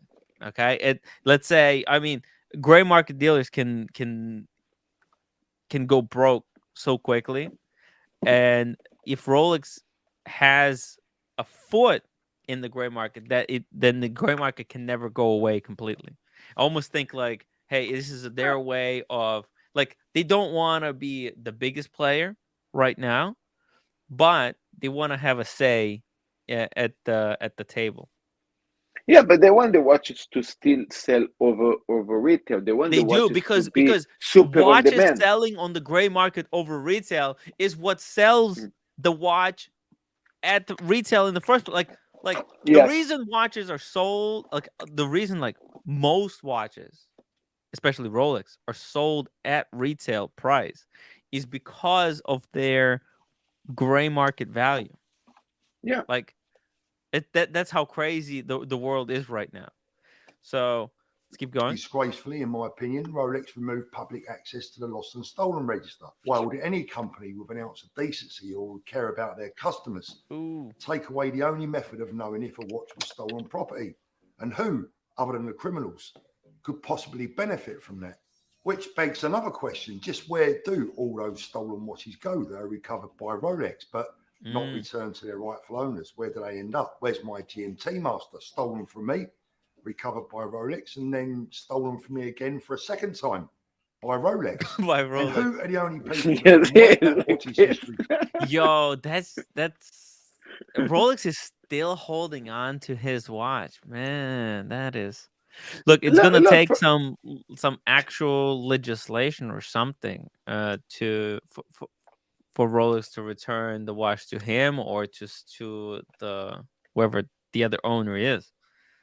It's crazy. Clean and sell it with a brand new warranty card as both certified and authentic. And how many of these watches do they have? Hundreds, thousands? I don't know. Look, your guess is as good as mine. And lastly, why don't the watches advertised for sale by Bucherer appear to be dated, or to mention whether or not they have the original Rolex warranty card with them? Why would that be? And whether or not they have the original? It's certified. I thought he's pissed. Yeah, I mean, he's pissed. Look, I think there's other reasons to be pissed here, because I mean, Paul has been hinting at creating his own register for many years. Yeah. So he might be pissed because when he comes out with his own watch registry, the Rolex, it's gonna be basically maybe obsolete by then. Yeah. Look, Alex was working on something similar as well. But for example, Alex, I think he also said, is not only Rolex. It's basically Omega and all basically the whole watches. You know, I mean, it wasn't specifically on Rolex. I don't know if Paul Ford was only specific on Rolex, but if he was, it's probably screwed, because Rolex actually taking care of the house now. Exactly. Oh. Oh. James advised they have money because they don't waste money. You should try it, Marcelo. Interesting. Well, if I waste money, I wouldn't have the trio, right? So good point. You know, Alex tried. Well, I don't know. I mean, look, this is some of these things are so fantastical that. Look, what was interesting with Alex, basically also what he used to say is like, because some of that program, it was almost like kind of free. It almost was like a service to ensure you that your watch is actually legitimate and everything is, how we say, kosher. You know, it just was charging the money for checking the watch. So it was only that fee of checking, but no extra charge So it was a kind of a very nice, how we say, gesture. Speaking of nice gestures, Boston Collector, welcome to the show. Hey guys. Hey, Boston. Hey. How you doing? Hey, we're doing fine. We're doing fine. So it was like a nice gesture to help people. So I don't know if Rolex want to be that friendly or they, we actually did need Alex to see how we actually see this whole bullshit program working out. Good point. Good point. Boston, how are you doing? Good. How are you doing? I'm okay. Good show. We had really good show today. Yeah. I was catching a bit of it in between things, but yeah. I think we finally putting like the wrapping paper on this Rolex Certified Pre-Owned Program. Yeah, I think so. Yeah, we got everyone chimed in, from Machine to Christian. We heard every side of the story. So yeah, I was trying to figure out what Christian was saying, but it sounded like he was saying that they're going to track a customer database now. That's what I think. Like, there's a possibility that Rolex is going to be a lot more structured with their pieces that come in and go out. Like, what do you mean by structured? I don't understand. Okay, so for example, like a brand like Lange, right? Lange, they know exactly who gets their watches and when they bring them back, and they keep track of how much money each customer spent with them. So Rolex does that too. No, but no. Through the AD. Well, through the AD, but do they? Do they really do that? Well, they do, Tim, at the highest level. Yes. Because that's where you get the off catalog pieces and stuff. You have to like for instance, George got but that's at the ADs, but Rolex doesn't. But their AD communicates to Rolex who are the top people and can apply. But Rolex has some, like for the Rainbow Daytona, okay? Did Rolex say, here's a Rainbow Daytona to that AD? And then the AD says, hey, George, do you want the Rainbow Daytona? I think exactly. Did they say this guy should get a Rainbow Daytona to Rolex? And Rolex says, okay. What I think is this: Rolex gives that Rainbow Daytona to their biggest selling ADs. Okay, so when they have an AD who has managed to sold, I don't know, 10,000 pieces, they'll give that watch to that AD. Tim, it's not only this. It's not only this. No, it's not this. It's not like, hey, I'm going to offer for this very important ADs, the Rainbow Daytonas or Sandal very.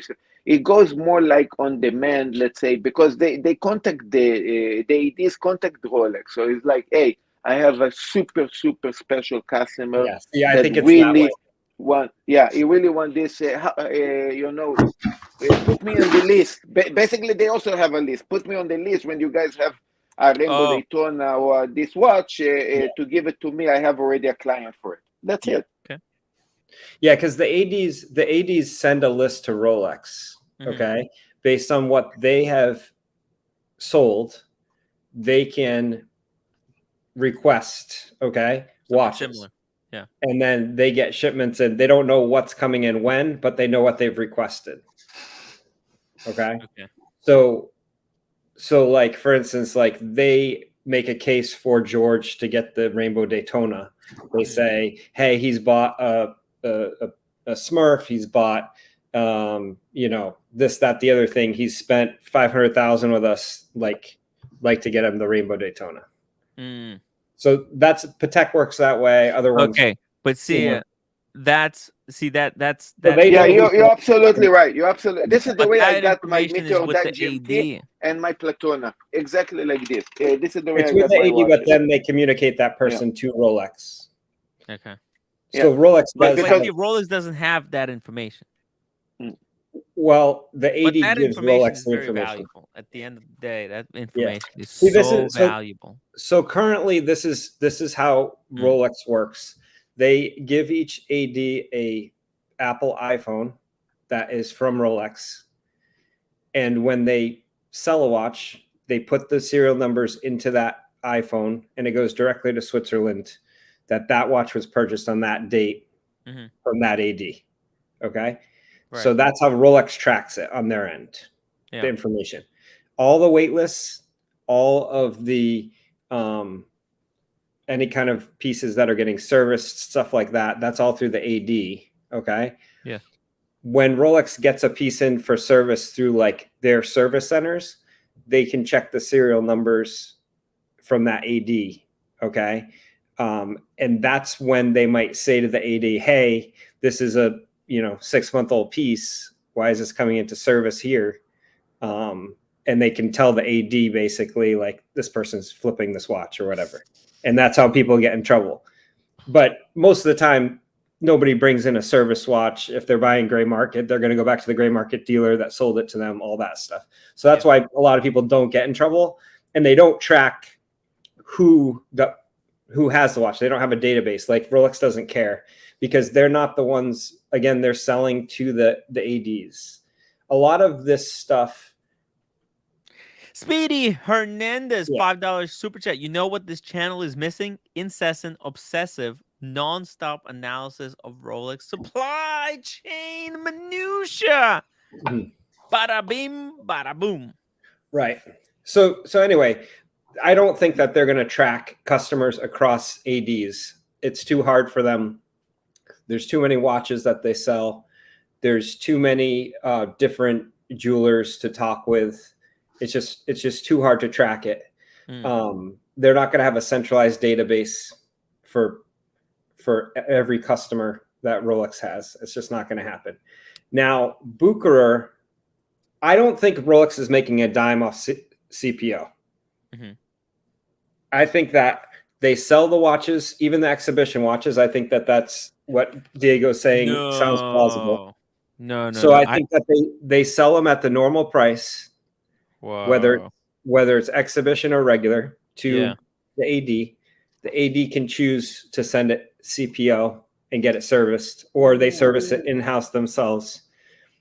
Bucherer is the one that's putting the price at the price they're putting it at, and they used to put it at that price anyway. The prices aren't changing from the CPO versus what they had on their website prior to this. The Tourneaus are high prices anyway. If you look at Tourneau before, like look at Tourneau right now. Yes. Their prices are way above David SW and all those, and they always have been. But probably they were banned because they had to do more work for those pre-owned pieces. See, there's a reason why Luxury Bazaar can mark their prices on the gray market at smaller margins than Bucherer, because they're just doing bigger volume. Kevin! Hey guys. Hey, how are you doing, Kevin? Good. Loving all this Rolex talk. Oh, sorry. Anyway, but I just wanted to clear up a few things. They're not going to be tracking people across ADs. Okay. And they're not like Rolex is not going to make more margin on a CPO watch than on their regular watches. It's my understanding that the ADs buy the watches, they can send it for service CPO, or they service it in-house with the Rolex trained, because they're an authorized dealer. They have to have a Rolex trained staff. Yes. And then they'll put it out under CPO if they need it. But other than that, it's not changing much on their end. It's whether Bucherer wants to control the market, which they're very incentivized to do it. They're the ones that want the price above retail. Cool. Speedy says, please, Kevin, save the show. I mean, this is okay. I gotta look. This was a little bit of a clickbait tonight. The CPO. Look, there's just. I'm sorry, Speedy. I love you, Speedy, David H, and all the regulars. I love you guys. But today I had to do this show. It had to be a clickbait. We're trying to, this title actually attracts new potential viewers, so it had to be done. I'm sorry, guys. Look at your subscriber count in the past 2 days. Subscriber count. I had to do it. Hopefully, you guys will understand and forgive me. It needed to be done. This conversation is going to go on for a long time. I'm not going anywhere until April, right? Until news of new Rolex. It's already started. Best case scenario, guys, just ask me a question in the chat. I'm gonna pull it up and we're gonna change the topic. That's the way we could do it. What do you guys want to talk about? Just tell us in the chat, please. Go back to showing me an independent that you have to tell me why I like it. That's way more fun. Boom. But before you continue, though, I really like Marcelo's emoji. You like the Marcelo? Oh, you're enjoying the Marcelo emoji? Yeah, you just need to give him a bird. Thank you. It's a good emoji, right? I don't know if to say thank you or not, but in the meantime, okay. What I can say. We need a Sheen. Do we need a Sheen emoji? What do you think? I think so. Let's do it. George Vargas said, please, God in all mercy, can you please stop this discussion of Rolex CPO? Yo, I think we're done. We're done. I missed the whole thing. Tim, did you see the new Nomos Club Hodinkee collab? That came out? Yeah, today. Oh shit! No way. Okay, let's go check it out. That should be good to stir up the haters and the Hodinkee haters. I think everybody would want to go back to Rolex Talk after this. Oh yeah. Hey, listen, you guys thought? Oh my, is this it? Yeah, they're for sale today. I don't know if they've sold out yet. Oh, I know her. I know this lady. I've seen her. She actually gave me a hug. That's so cool. Wow. Yeah, I was at the Grand Seiko.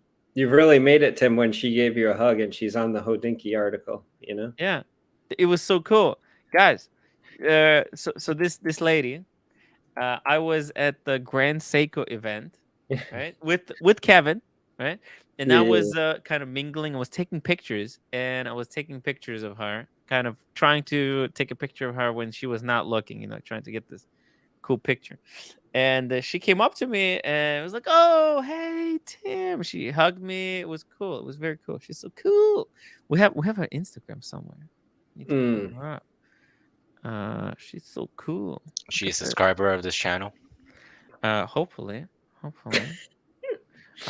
So she's at all the Hodinkee events. She's at all of these Hodinkee events. Did you give her your card after you gave her a hug? No, I did not. I didn't have cards that day. Yo, look at this. They got some amazing pictures here. Last I checked, the blue one was gone. The blue one was gone, yeah. It's already sold out? Yeah, I don't know about the other three. They only made 150 of each, right, Kevin? I thought it was a little bit more. I thought it was a little bit more. I don't know. I thought these were pretty cool, minus the... Yeah, the orange looked interesting with the blue. Yeah. I just don't like the blue hand on everything. I think I wish they put the color to match the dial or something like that. I don't know. Right. Oh. Yeah. Damn, good point. But I just noticed the date wheels matches the dial, so that's pretty cool. Yep. Wow. Dude, these are some amazing pictures. What? This is your New York City pictures, Tim, right? Wow. I can do, dude, like this kind of walk.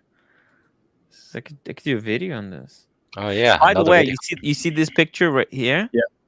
Well, I actually have a video where I'm walking down these steps, I think. I did a video, and I think was that the Cartier? Was winter? No. It was Explorer too. Oh, okay. Tim, you should put a poll up. Would you rather this or the brick? They're the same price. Ooh. or neither. Nomos. I think neither is probably. Yo, it's not even close. It's not even close. Nomos is a proper watch brand. Oh, it says New York on the it says New York. Yeah. Yeah. Yeah, the New York edition. Yeah. So each color is representing a different area of New York. That'd be pretty cool, but I don't think they did that. Yeah, they didn't. No, each color is representing an OP dial. Yeah, that's what it is. Oyster Perpetual is just the Oyster Perpetual knockoff. Yeah. So I guess the gray strap is the Hodinkee part of it in the New York, maybe. Right? Because they usually put gray in there. Why is the green one the only one on a different strap? No, they're all gray, right? No, well, they're gray, but the green one has a different pattern. Let me read this section, guys, so we understand. We riffed on the Metro in 2016. What? I mean, it doesn't mean anything. That sentence doesn't. It's completely meaningless. Our twist on it's the Metro from Nomos. Yeah, I think they had a 2016 edition Metro. Yeah, that's Hodinkee. These are the Hodinkee editions of Nomos. Okay, and this year in our newest team up with Nomos, we went crazy for the club. Yep, our third collaboration with Nomos multiplies the fun by 4. Nomos Club Day 38 limited edition for Hodinkee is a capsule collection of 4 new dial colors, variations of out of production Club Date 38. You can select your favorite between Sienna Yellow, Pacific Blue, Reseda Green, and Torgata Red. I don't get it. There you go. Okay. Wait, this is no. Oh my God, no second. It's okay. See the green strap compared to the other 3. Why? Dude. Yeah. Yeah, it's different. You're right. Yeah, this one has it's like a nylon. Yeah, it's weird. I don't know. Maybe you can have either one. Maybe they come with both, Buckley. I don't know. You know what I mean? They might come with light orange. Light orange is cool, but these are too small, so I'd never buy one. Yeah. Oh well. Of course, a new collaboration club, which stands for a few things at Nomos. This is the polished stainless steel. Green glowing super luminova is splashed on top of the Arabic numerals inside of the sharp pencil style hour and minute hands. Scratch-proof sapphire crystal takes prominent position on the front and back side of each watch. Okay, it's just nothing. It's I don't know. I like the date wheels. At least they match the dial color, so the date looks cool. Although obviously I could go without a date, but hey, you know what? It's pretty. It's pretty cool. It's pretty cool. Hey, it's something new. All right. I think. Captain Kirk says very uninspiring. I know. Kent Daigle strap material, calfskin leather strap in gray strap material, 2-piece nylon. Okay. Okay, so maybe there's both. It comes with. So what's still available? All of them? Click on the shop.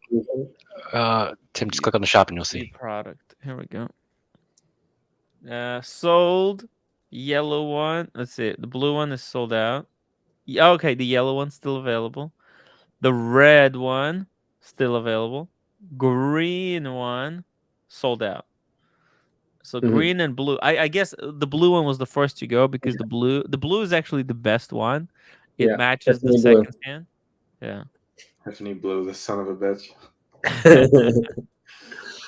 Blue's the best color, bro. Blue's the best color in the rainbow. That's the problem. Tim, you know what you should make for swag? Yeah. You should get a black T-shirt that just says Tiffany Blue in white letters. Tiffany Blue. That's it. Tiffany Blue. I actually like the orange yellow one. Yeah. The creamsicle. Yeah. I think it's kind of cool with the blue hand. I don't know. Yeah. This dial would wear pretty big too. It's probably a pretty big dial because there's not much of a bezel on it. So. Yeah, they wear pretty big. Even the 35 wears pretty big. The price, that's a lot of watts. I think that's great for the price. It's a great starter watch, especially if you buy them used. Can't really go wrong. Kevin, what are those like? What were those retail? Because they said they're discontinued. Were they like they're probably less than 2,000, right? They're like 1,800 or something. It's different. I don't know because Club 38, Club Date Club 38. I don't think the Club 38 had the new movement that it has inside this one. Okay. But usually they're around 2,000 or less. Yeah, I think they usually bump it up a couple. Yeah, for Hodinkee, definitely. Yeah. The $5,000 sand dial or a travel clock, right? Yeah. Well, you know what? They actually the new straps that they made are cheaper than the old ones. No. That's the only thing that went down in price. Although I think they also went down in quality. Get the purple for your Speedy. Yeah, geez. Some of these straps. Yo, they really dropped the price on these straps. They went crazy. Yo, it's the same. You know what? That's the same strap. These are the same straps they had. They were listing them at $165. Can you believe it? It's crazy. Now they dropped them back down to 125 at least. Some of and these old ones, yeah, 125. I think there's got to be people buying tons of straps. I mean, I know, but not at those prices. Not at $165 a piece. Yeah. That looks old. I think it's big on the vintage stuff, you know. It looks vintagey. Like the vintage Speaking Rolex, of vintage pieces, Daniel Katz, welcome to the show. Hey, Daniel. Did you like that setup? Daniel. I here I am, all of me, but all just like the straps, I went down in quality. But I'm here. Look, I don't trust they new prices. I think they definitely went down in quality. Mm-hmm. Yeah, things don't get cheaper. Yeah, this didn't just get cheaper. Yeah, but unlike the straps, Tim, I'm doing some more squats and some lunges so I can be in better shape like Boston Collector. Oh yeah, see, look, one thing we can see right off the bat that went down in quality is that these new straps don't say Hodinkee on the buckle. Ooh. That's fake leather too. I mean, fake it's stamped leather, right? By the way, Daniel, your Panda went up in value. I check it out. Yeah. I better not overdo that one. I'll get kicked out of here. So, yeah. Are we sure the straps are kind of gone downhill? Well, it's 100. No. Look. I've seen. I spoke with their strap maker, their old strap maker, and their old straps that they were reselling for $160. Those were like $40 straps. That's if you buy a few of them. Yeah. So. Okay. Yeah, I see all of the sites have them. You know, the straps. Yeah. Teddy Baldessar and Theo and Harris and all of them. Bark and Jack. Everybody's selling straps. So. Well, he's got Christian's got Boston. Christian's got the Rousseau. They're pretty reliable. Right. I love when they have the Alcantara. Jean Rousseau. Jean Rousseau. Thank you. Oh shit! On the inner. Yeah, they have this Italian brand. Is amazing. The Alcantara on the inside, Boston. I like. Versus nice. That's what's on like cars, right? The Alcantara. Right. Apparently, I think I have that in my car. Whoa. Addis says, I know the guy who owns the company that makes those straps. He's a millionaire. He owns one of the largest Rolex. Hey, listen, Tim, when you go visit Christian, maybe you should get the strap. You should buy a strap or something. Oh, yeah.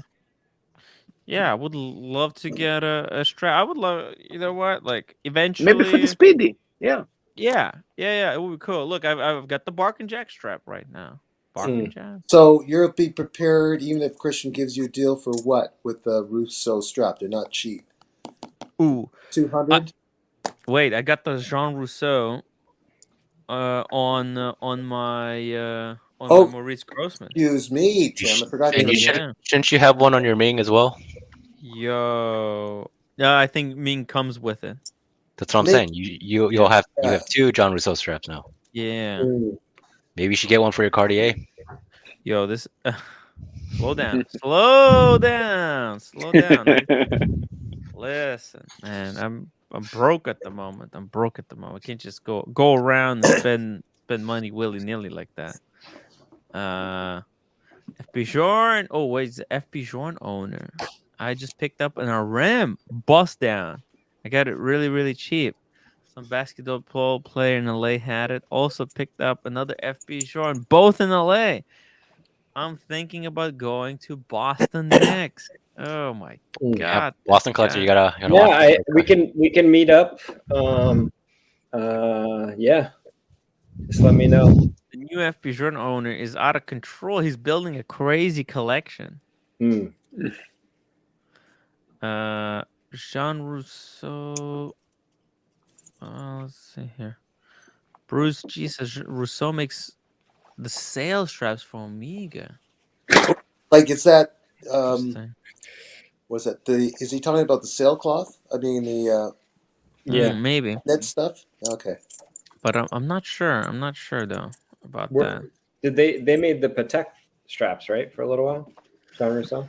No? Someone else makes straps for Patek, I think. Although I mean these Jean Rousseau straps are freaking. I got an old pouch by Rousseau. You guys want to see it? Oh yeah, yes we do. Christian sold it to me. Hold on. Ooh, yeah. Whoa. Oh, okay. I thought he was just gonna take out his balls, but okay. No, it's okay. My guys, you carry on. We'll get it. Sean, hello Tim and the gang. Daniel, you fall into the contemporary vintage class, just like the Calatrava or the Day. Classic yet always relevant. Cheers. Agree. Guys, pure class. Hey, if you guys need some last minute gifts that are free, I got some stuff that I picked up at the AD. Oh, okay. These are free gifts. Gifts. Ooh, recognize those guys? That's Omega Lifetime Magazine, magnetic edition. Pretty nice. You got Omega? Yeah, you do. You have this one. Wow. It has good articles. Talks about the different watches, whatever. Oh, that's a good one. Omega. This is the museum edition. Okay, very cool. This has some cool, about their history and history of watches and clocks. Kind of cool. Very nice. Worth showing. Some of their original watches. So that's kind of cool. A lot of vintage stuff in here. Cool. Older, earlier models, and then some of these cool vintage stuff. Nice. That one's another one, and then the Pioneer edition. Oh, I got that one. You got that one? Nice. And this one has the Man on the Moon, that kind of stuff with you get George Clooney there. Ooh, cool. And Buzz Aldrin. Buzz. Damn. Oh yeah, I was talking about that image right there. And then another free thing here. Holy, how is that free? What the hell? Shut up. Nice. Holy shit. Are you drugging the 80s? Yo. What is that? This is the...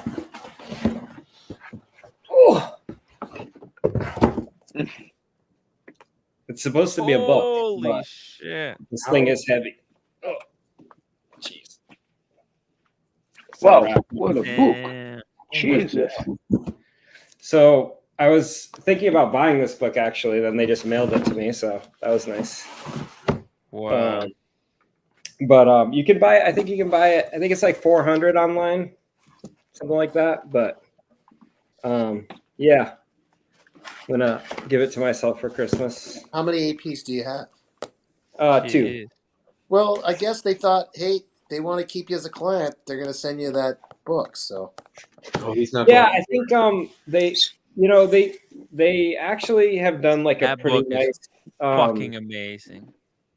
Yeah, they do a pretty nice job with the gifts and stuff. I got like a little Christmas card from them or holiday card. I've gotten a hat in the mail. Every once in a while, they send something. So, you know what? I kind of correct myself. It's just showing an appreciation that you invested in them already. Not so much that, oh, we want to keep them so you'll buy something more. Okay. Yeah. All right. Guys, I invest so much in my Rolex boutique that I'm getting mineral water and napkins for free. Jesus Christ. Hey, Marcelo, you know that the ADs are the ones that purchase all of the swag from Rolex, right? They do. It's each boutique is they actually purchase like the Rolex stuff to give away. Like Rolex doesn't give that for free. Yeah, nice.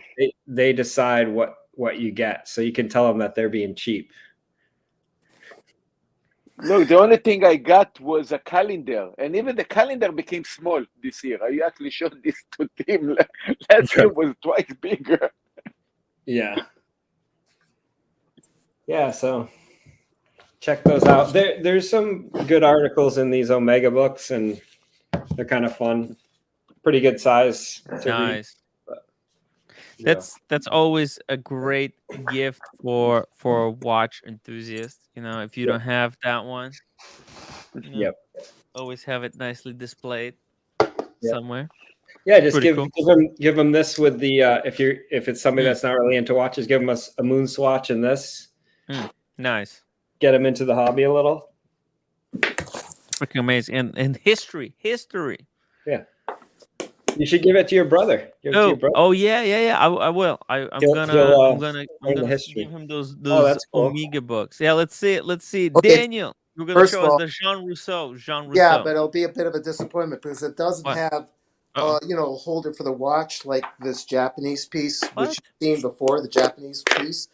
This is just the Rousseau, is just the rollout. Mm-hmm. This thing. Oh, nice. Yeah. Wow. Yeah. Okay. So it comes like that. Over. Yeah. Oh. Christian had just a few left, and you open up. Yeah. Opens up like this, and you'll be disappointed, Tim, what I'm going to show you. But opens up like this. I'm horrible at this. And what do I have here? What do you got? You got a Ming in there? Oh. I got your enemy here, the Steinhardt. Oh, the Steinhardt. There's other watches all over the place, but that's just what happens to be in here right now. So he only had a few of these, and I got it some years ago from Christian, and I think if that's a Jean Rousseau pouch. Yeah, really? Yeah, Jean. I don't think they make any more of those. Show us to us again. Oh wow. Yeah. Really? But tell me, guys, are these still a thing? Without the like the pouch that you just slide the watch in, as opposed to having whatever you call these to put the watch around. The watch row versus. Yeah, I don't know if these are popular anymore, but listen, I got it. So whatever. You know, I think it depends what kind of watches you're collecting. Pardon me. Are you say you could come earlier today and ask Christian yourself? Christian was on. Yeah, he still remembers me because I was the sucker that bought this. Wow, you weren't the sucker. Okay. Look, I think it depends. Like for example, if I could easily, let's say, if I have this watch right here. Yeah. Let's say I also have this watch right here. That would work in my two. Boom. You could easily put them in. Boom. I'm ready to go. But if you put them in my pouch, Tim, I'll never return them to you. You know what? That would make these watches make perfect people. But then if I had it on the rubber strap like that, that would be an issue. Because you can't really maneuver it in there. Kevin and Buckley, are these like are all your watches in the thing where you wrap the watch around, or do you have it in a pouch like mine? I have the You just have them in the thing where you put it around. Yeah, the watch box. Yeah, that's fine. Yeah. But I do like this. I got it on eBay. I can't remember the Japanese, but they're just a nice piece of woodwork. Looks like a nice box. Yep. Yeah. Oh, the Mathis stand. Oh, Kevin's got his own. Oh, that's the hot new thing. Look at that. Whoa. Good one, Kevin.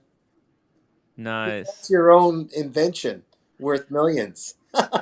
1X, I'm so sorry you're late today. You missed the CPO talk. No, you're gonna have to rewatch it. I didn't see any of it.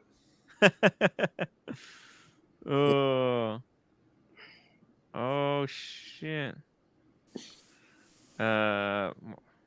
Dude, Rolex is asking me if Japan is happening. What, are you kidding me? Of course it is. Oh, by the way, Rolex got a suit too, right, Timmy? Let's do a Rolex and Daniel suit demonstration. Ooh, yes. Suit review. I'll do it. We'll do a dressing, not an unboxing. Hell yeah. Hell yeah. No more 1X, no more CPO talk. Let's talk about pre-loved watches. Yeah. I'm taking off the Rolex and putting on the Omega just to change the subject. Well, guys, did you guys heard about the CPO program of Rolex? No, sorry. Go fuck yourself. Hey, we can talk about some of these watches right here. Look at this. There's some new pieces on davidsw.com. Dude, look at it. They got they got Ponticello edition of. By the way, did you see Christian? He was wearing the Pepsi, the white gold but black in the dial. air, dude. Pepsi is in the air this week. I think everybody has a Pepsi. Everyone. Yeah, wait a minute. Christian historically did not have a Pepsi? Yeah, but sell, or was that? Yeah, yeah. That's his Pepsi to sell, right? Okay. He's selling it. No. He owns that. And his dad has a Pepsi that he's had for a long time. This one. Dad has this one. Okay. Yeah. No, he's got the four digit, I think. When I want to see what happens with these, because these are notorious for the red kind of disappearing after time. Yeah. Speaking of red disappearing over time, Rolex, please. Dude, you're getting like worse with these like introductions. Am I right, guys? It's like not even making. Speaking of red disappearing, yeah, what does that mean? There's no red. It's all milky white with Rolex. It's milky white. Are you kidding Rolex. You heard his overdone introduction to me, right? No, I didn't hear that. But that felt racist, Tim. Anyways, Tim, let's talk. I send you that serious message because I want to know if we're serious about Japan or not. Yeah, we're actually picking dates right now. Are we doing that? Yeah, I think we're gonna go February to March. February to March? Yeah, like late February and March. Like February 25, 27, and then until like March 5 or 7. Okay, that's not bad. That's why I created the group. I added the few of us that are going. Maybe there's going to be other people. You're in the group. Got Diego in there. I've got, if anybody else wants to join us, but I think it's just going to be 4 of us at least. Well, listen, it's going to be 4 of us sharing a room. We're going to get a big room. Wait, is that what we're doing? We're all sharing rooms? Mathis, well, we can get 2 rooms. Mathis, $5 super chat. Kevin, legend. Thank you, Mathis. Yo, but yeah, Rolex, it's happening. It's happening right now. We're getting rooms. That's why it's going down. It's going down. Marcelo is getting ready. Marcelo is cleaning the toilet for us. You know. Where are you going to be staying? Kyoto and then Tokyo and a couple other towns, or what? Just one other town. Let's not go crazy. Or you want to go two towns? Depends. It depends what the audience wants to see. So Well, yeah. The reason I asked too is because we have to plan some stuff while we're going out there. I mean, I remember talking to Diego about it. And he was like, "I want to check some sites out if we're going to be in Japan." So like, once we book the dates, then we're gonna start scheduling places we're gonna go. Okay. Marcelo said that it's gonna be cold as hell. But really? Yeah. Okay. But it's okay. Yeah.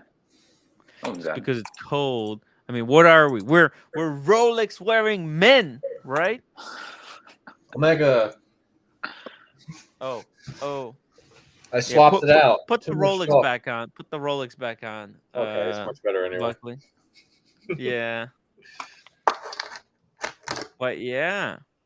All right. Rolex, how are you doing? Hello. How are you doing? Are you excited? I'm excited, dude. I'm excited. It's gonna be so fun. It's happening. Yeah, it's gonna be awesome. I'm trying to figure out what watch I'm gonna wear. I hope I can get my Air King by then. That'd be nice. Get the Air King. Everybody's wearing GMTs. You got to get one now. Now I gotta get a GMT, guys. Come on. Yeah. Are you getting the Batgirl again? Nubs, Tim. No, Diego, Marcelo. Boom. Addis says we have to go to Osaka. So bullet train to Osaka. Done. See that movie? Osaka? No. Bullet Train. I saw it. It was Fun okay. movie. Yeah, that's exactly how I would describe it. It was a fun movie. You know? Which movie? Bullet Train. Bullet Train? Oh. The Bullet Train. I'm looking at it right now. It doesn't seem like a problem at all. Osaka is easy. Easy.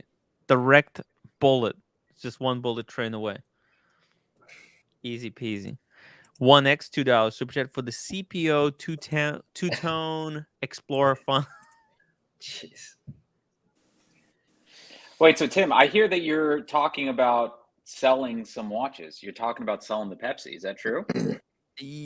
Look, everybody has a Pepsi now. Buckley has a Pepsi. Everyone has a Pepsi. I mean, do I have to have a Pepsi? So that means you sell it? Do I really? Do I need it? Boston, do you agree with this type of behavior from Tim? He's coming off like I think Tim should sell 95% of his watches, and I told him why to consolidate into one big piece. Well, I think that he has the Grossman now. Mm-hmm. So what happens is when you buy a piece of that level, that caliber, then you don't need as many that are in the same level. Mm-hmm. You know, it's hard to wear a lot of watches that are in the same level.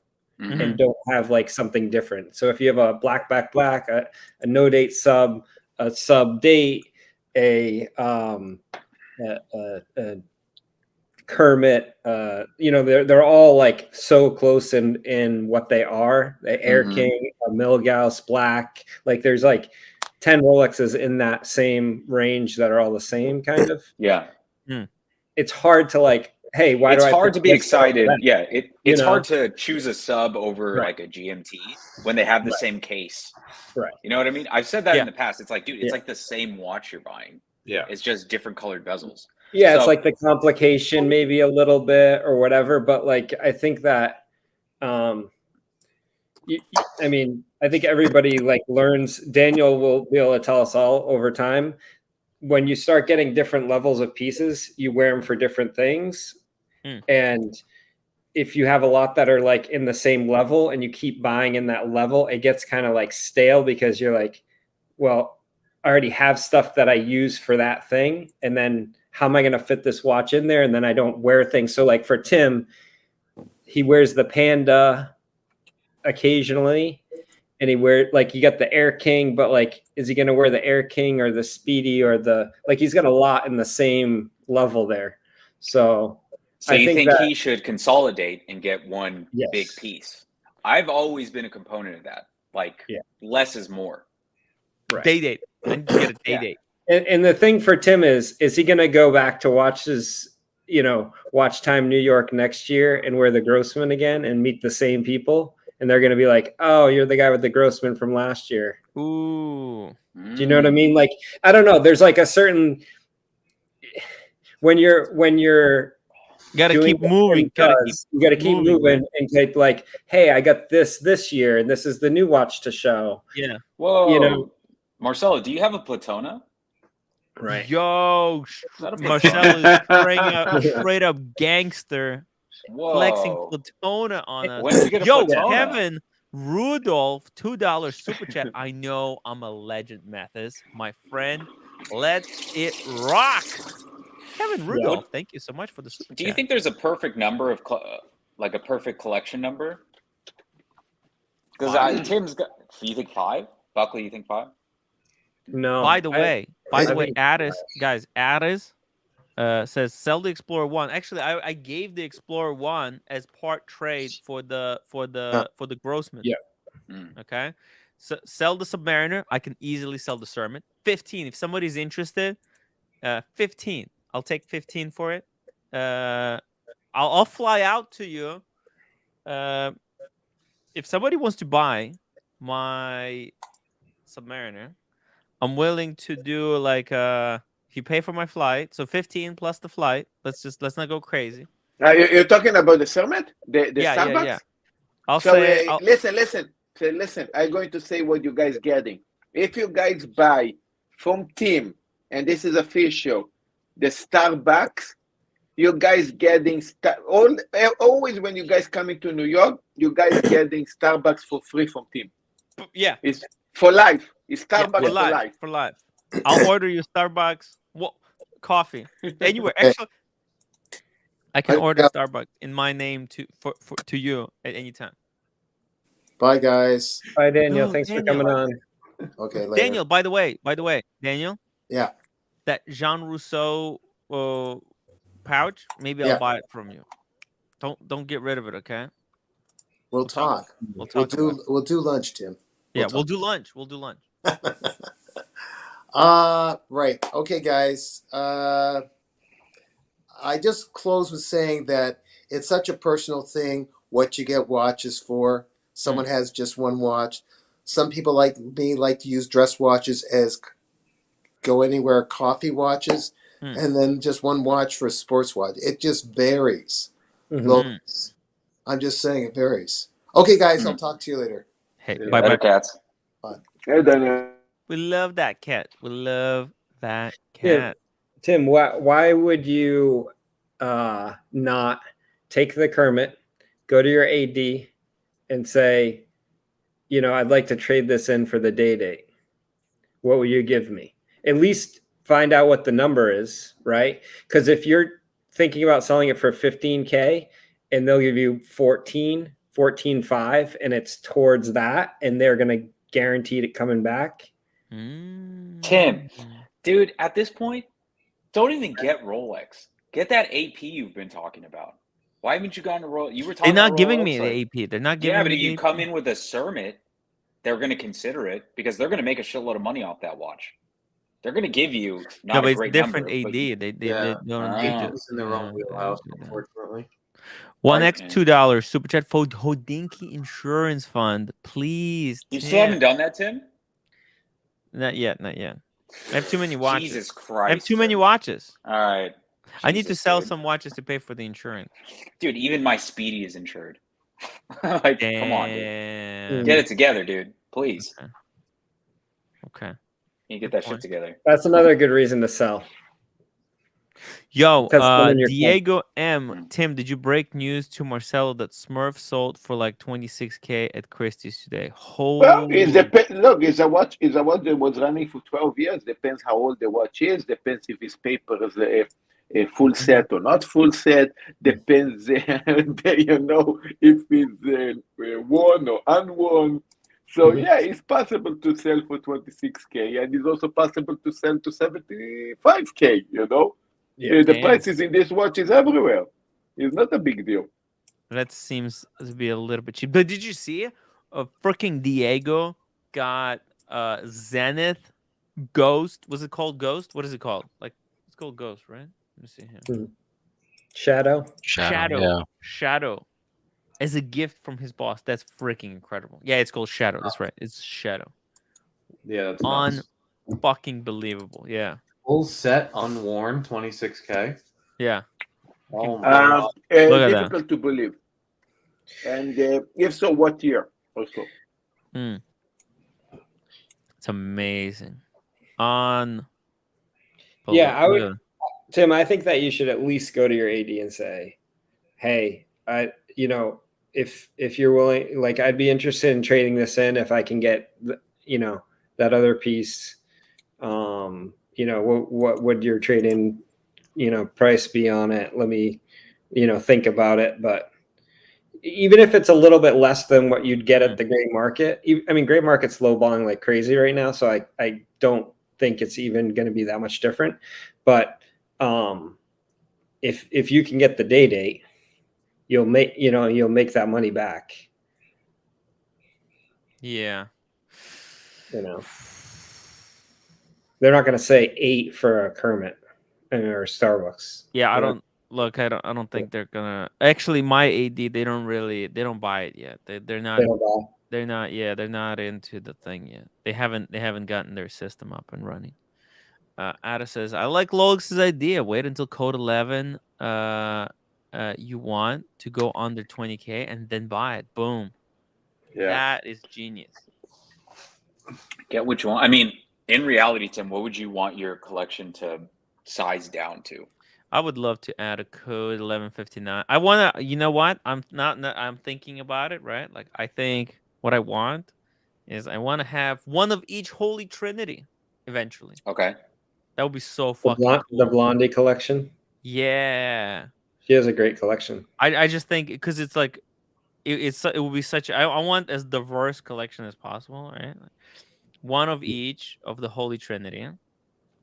Then like 3 Rolex. I need to consolidate my Rolex collection, and then 1 independent. Boom! I got 1 independent already. Mm-hmm. To get my 1 of each Holy Trinity, I need to sell a few Rolexes. 7 pieces. How much? A lot of money. It's a lot of freaking money. Mm. Too much money. Too much. Tim, you don't want a Lange?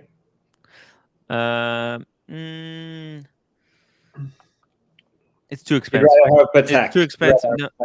No, because like Patek is actually cheaper than the Lange. You know, if I could somehow get the Aquanaut at retail, that would be my Patek. I'm done. Mm-hmm. No, the cheapest Patek. Oh, I could freaking go with one of these. Oh my god! You know what? I would, dude. This right here, what a freaking beauty! The 5196. Mm-hmm. Holy shit! This piece. Is it gonna zoom? Come on, zoom. Mm-hmm. Let me show you. Come on. Why it's not working? Why is my camera being a sheen today? Oh, there we go. Look at that. Yo, Rolex. Didn't you want one of these? Look at this. Absolutely not. No. Why not? It's that does gorgeous. nothing for me. Really? This does nothing to you? That does nothing to me, no. Dude, look at that buckle. The buckle's cool, but the right. Look so frick. Look on the. Let me show you on. Well, the you wrist. guys tell me. Buckley, Boston, Kevin. What do you guys think of this watch? I think it's kind of plain. Thank you. That's the whole point of it, no? Yeah, I like it. Simple. I saw one yesterday. It's really nice. Where did you see one? It's a nice watch, but it's. Look at that. It's not the Grossman, you Daniel, welcome back. I'm just on for a second. Yes. You guys, you already looked it up, Tim? It's only $100 USD one way from Tokyo to Kyoto on the Bullet. So it's there you go. It's not 3 bad. hours, just 3 hours. Okay, guys, bye. There and back?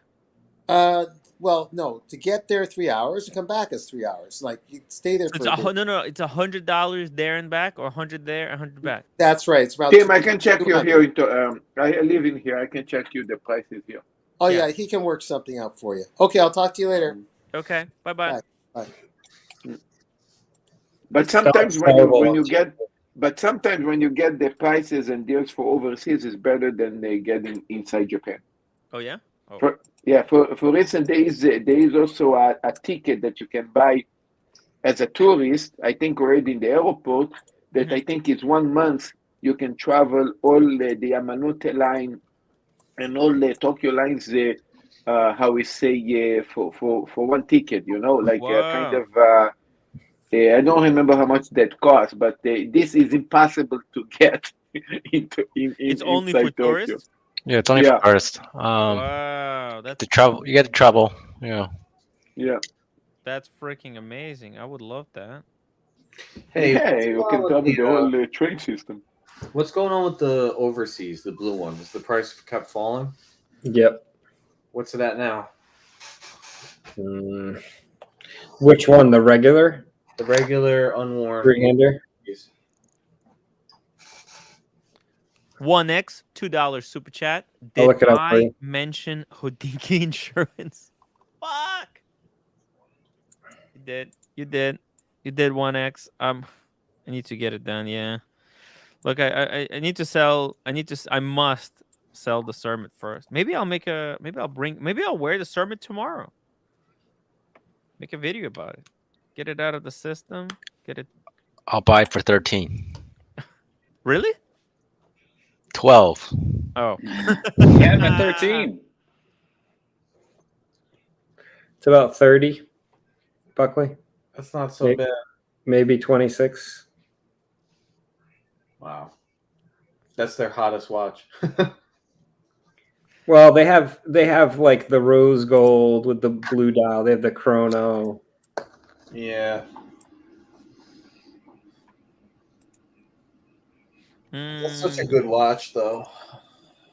Like this. Like this one. Yeah. Ooh. Oh, that's a 3-hander. Beautiful. Yeah. Tim, what about getting something like that? The overseas? Yeah. I could go for overseas, of course. Love the overseas. But they're expensive. They're really expensive.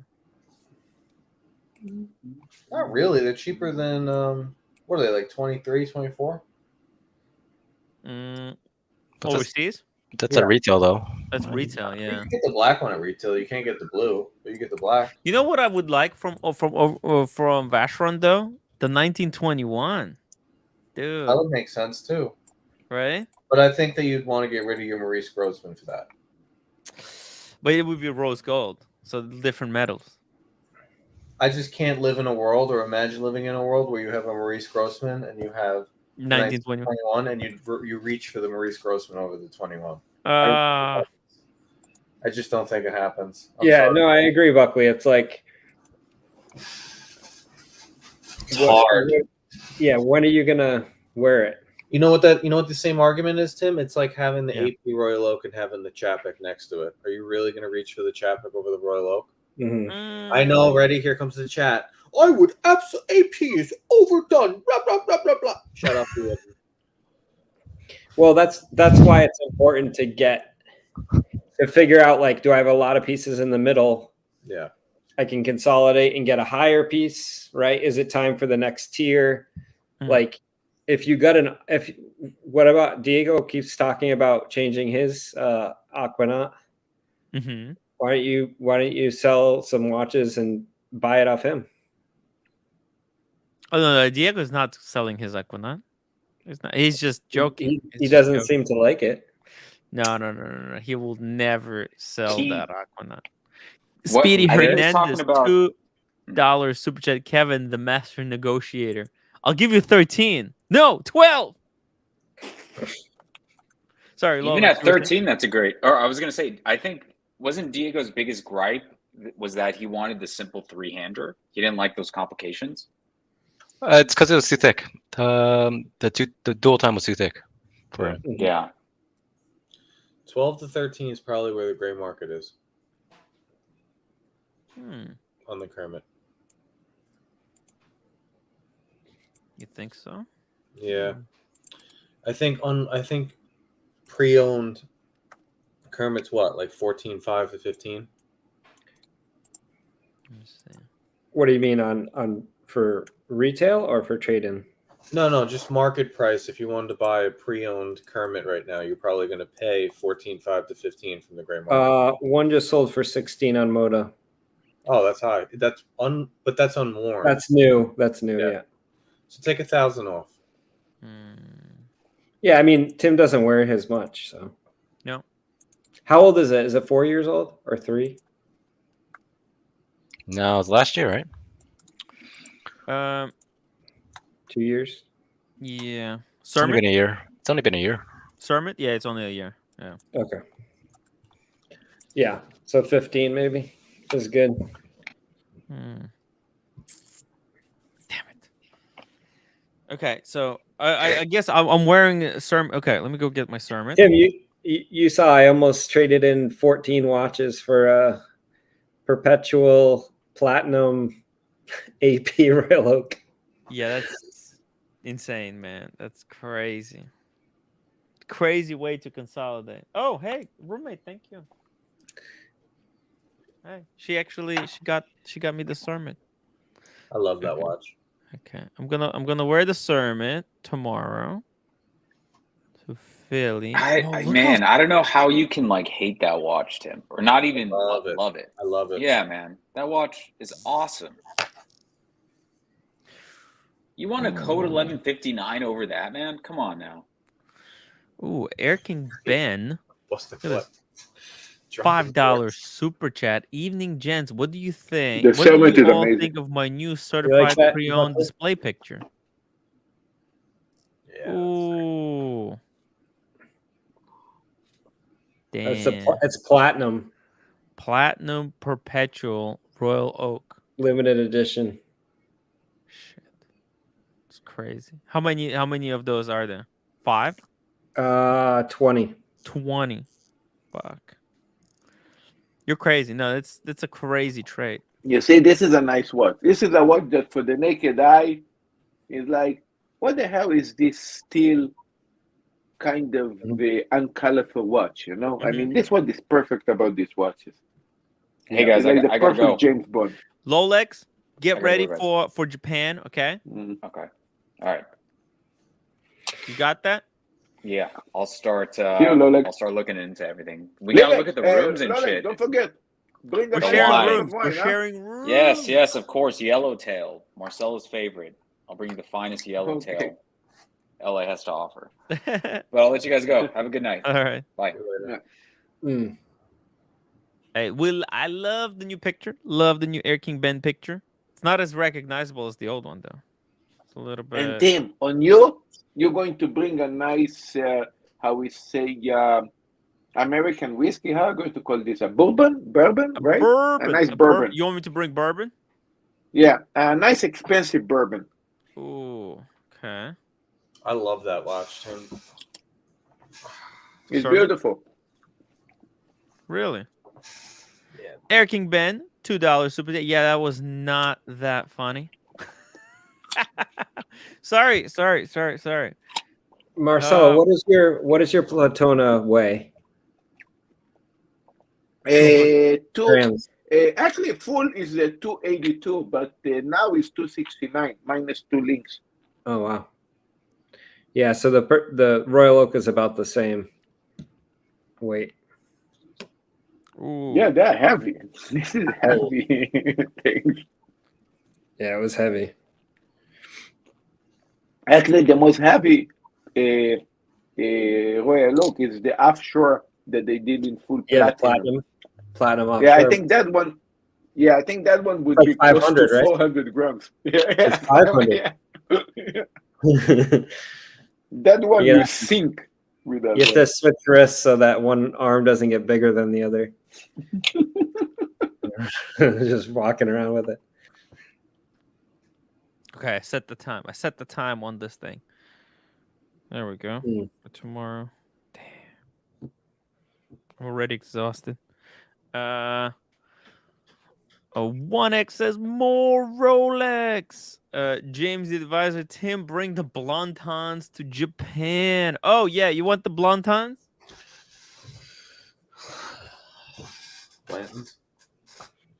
Marcelo, should I bring the Blondtons? I'm gonna have to put it in check-in. Although I usually don't check my luggage. Well, it's good.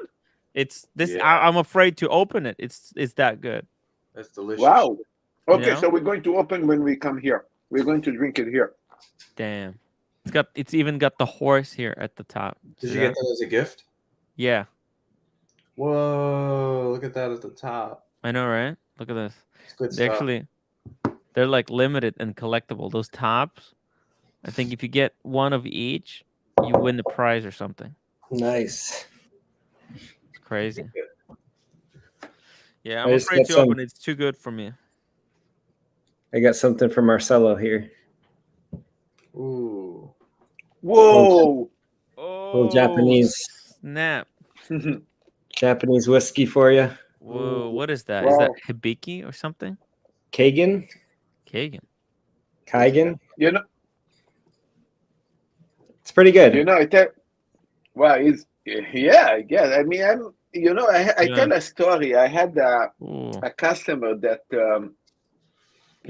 he got actually equivalent to be able to get the 55 years Yamazaki, 55 years age Yamazaki. Imagine they aged the whiskey for 55 years. He was limited to 100 pieces, and he got offered one for 150K. So he declined. He said, maybe too much money. I don't think is that much worth it. Okay. I went to Ginza to a department store. They had that bottle, the 55 years Yamazaki. You know for how much money? How much? $1.2 million. Oof. Air King Ben, $5 super chat. It has come to my attention. Marcelo had a 24-hour reunion stream with Jamie, Sirocco, and even Dodger. Thank you for the invite, Bird Brain. LOL. Okay. What does it have to do with the whiskey? I don't know, but I get this too today. Oh yeah, it's the Eagle Rare. Eagle Rare, yeah. That's good stuff. Boston. So when you come to Japan, you should bring a nice American bourbon. This is a good one to see. Yeah, beautiful. They only let you buy one bottle at a time. That's how you know it's good. Really? Holy shit! Wow. Because there's guys like the Whiskey Reaper flipping them. It's like Rolexes. He has like 10 bottles. Wow. Good stuff. Good stuff. Yeah. No, the prices here of the whiskeys and bourbons actually went very much up. I don't remember what was the bourbon that I have. It was like somebody actually gave me present. Talking about 4 or 5 years ago, it was about $60. And today they sell it close to 400. Ooh, jeez. Yeah, and the prices went up. They say, became more rare, became difficult to get. I mean, these things actually go up a lot, actually. Yeah, I mean, it's a surprising thing about some of these wines. It's just crazy. You know, it'll go from $50 to $300. Like the wine that Eddie was showing yesterday. Yeah. Joe Bing, Tim, if you want to know anything about the new Rolex program, ask the Village Idiot Bear. Apparently, he's the only one that knows about it. Interesting.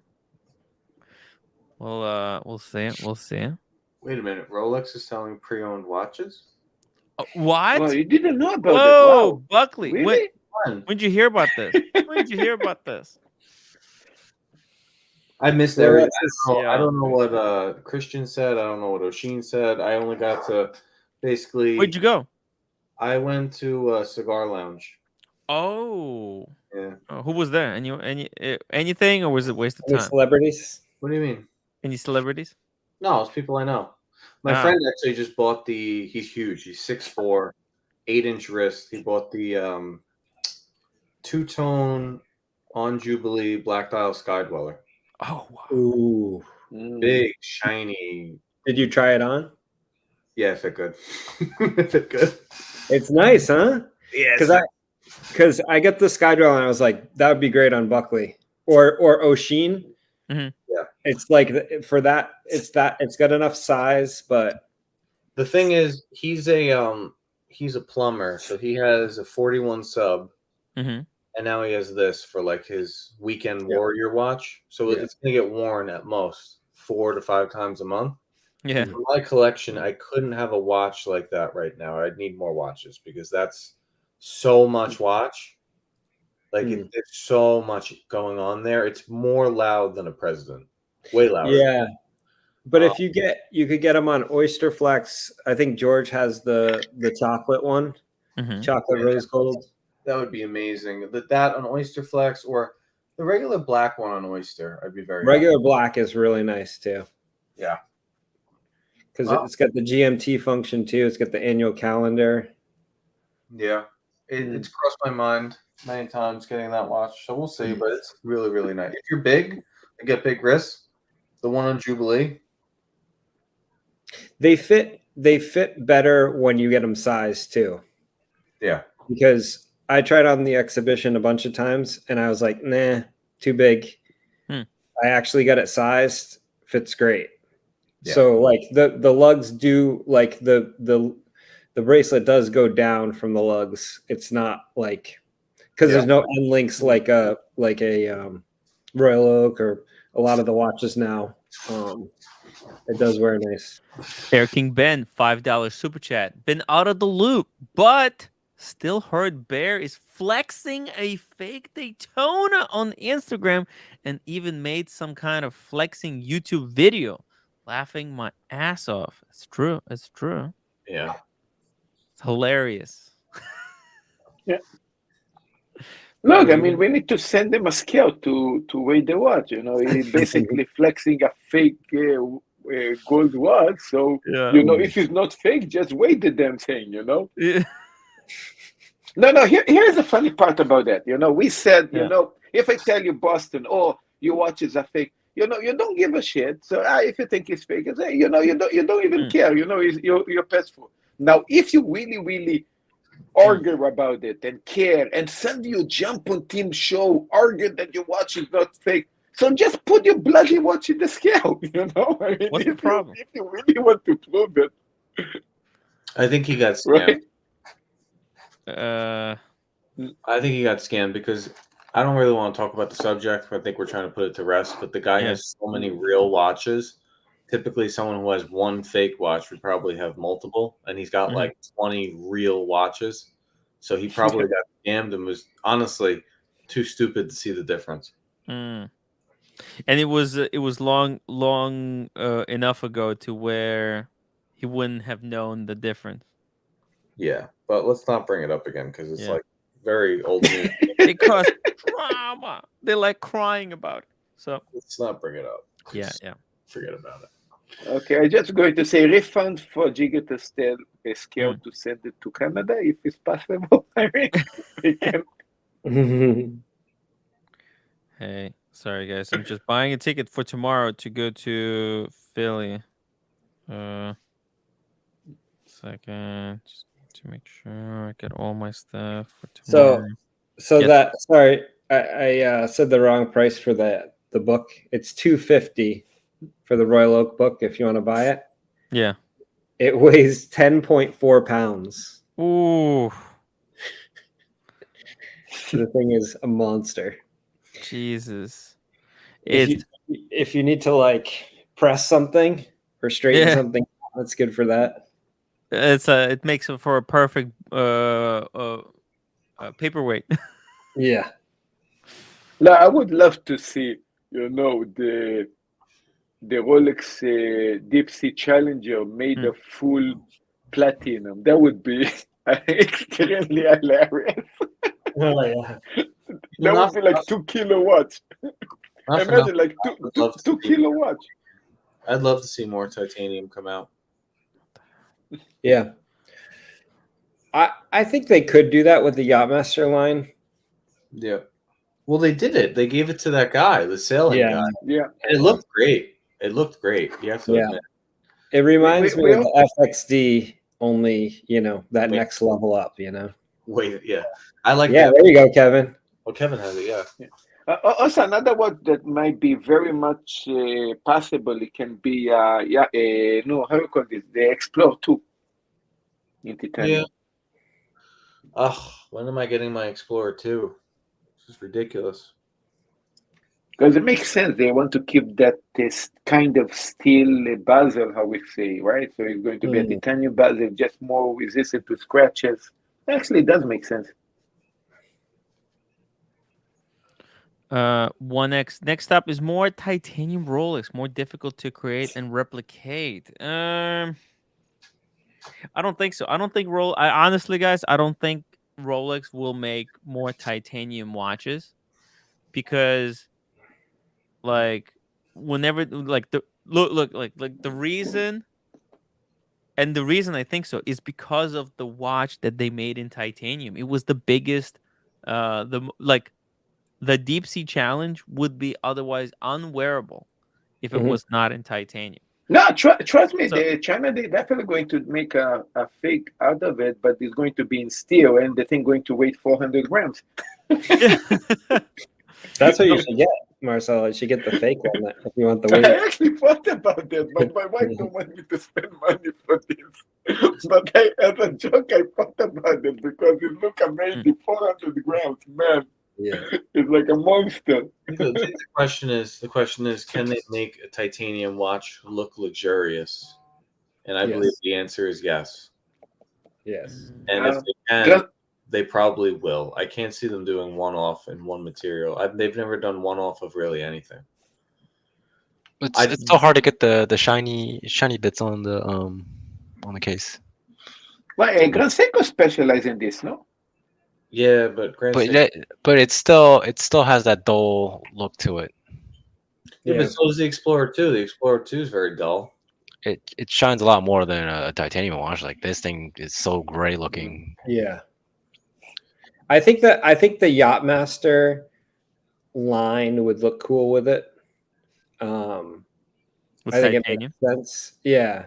I just think that line is just so disjointed as it is. Oh, it needs reboot. It needs reboot. If they took that and they said, okay, we're doing them all in titanium now, like the same watches they have, but titanium, they'd be amazing. Titanium with the blue dial would look great. Titanium on the Oyster Flex would look cool, right? Because it already has the matte bezel. Dude, I don't know. My biggest gripe is, I've talked about it with Tim like 4 times. The Yachtmaster line is it's all over the place. Yeah. The 40s need to disappear, and they need to make them 42 along with the rest of them. All 42s. And then you can keep your 37s, and you have a 5mm jump if you want it. No, 37, 42, 44 for the Yachtmaster 2, and 40.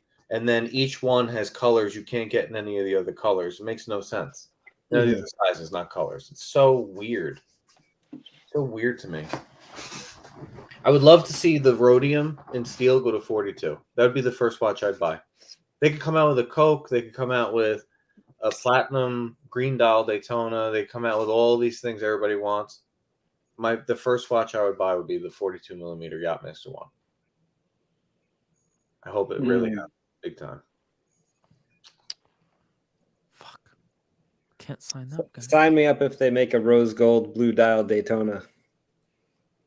Ooh. Or rose gold president. Blue dial anything, really. Yeah. You know, they don't have one.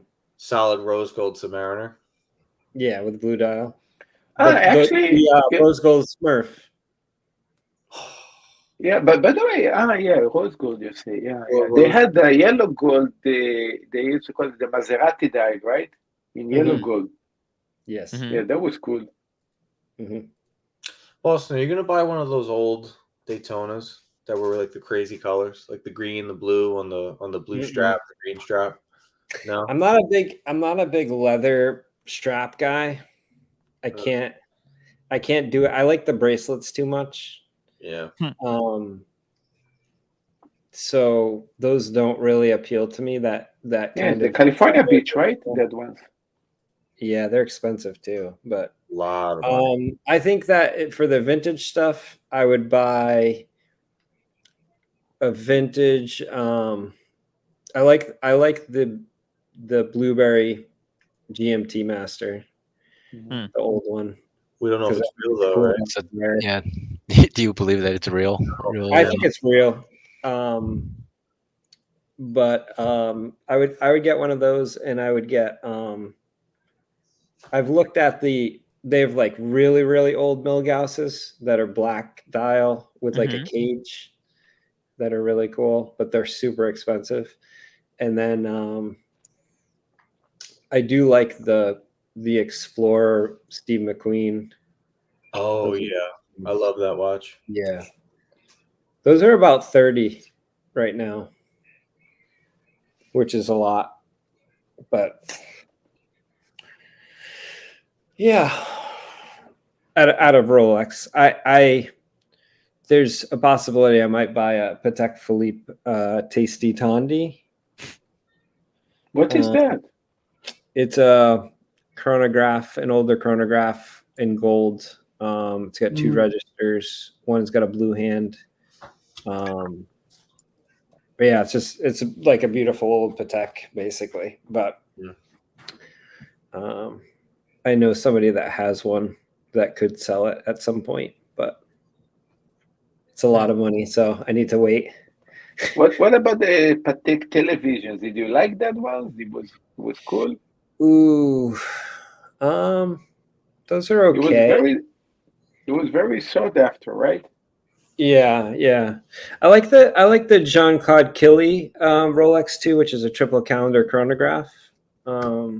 That's a vintage. It's kind of cool as well. I don't know. I think the vintage chronographs are nice. But vintage is tough. You gotta pick and choose a little bit. I like some of the older GMT Masters. The black dial, black bezel on the Jubilee in all gold. Those are really nice too, with the nipple dial. Basta, the Daytona, you put it in a safe, or you still have it with you here? Yeah, safe.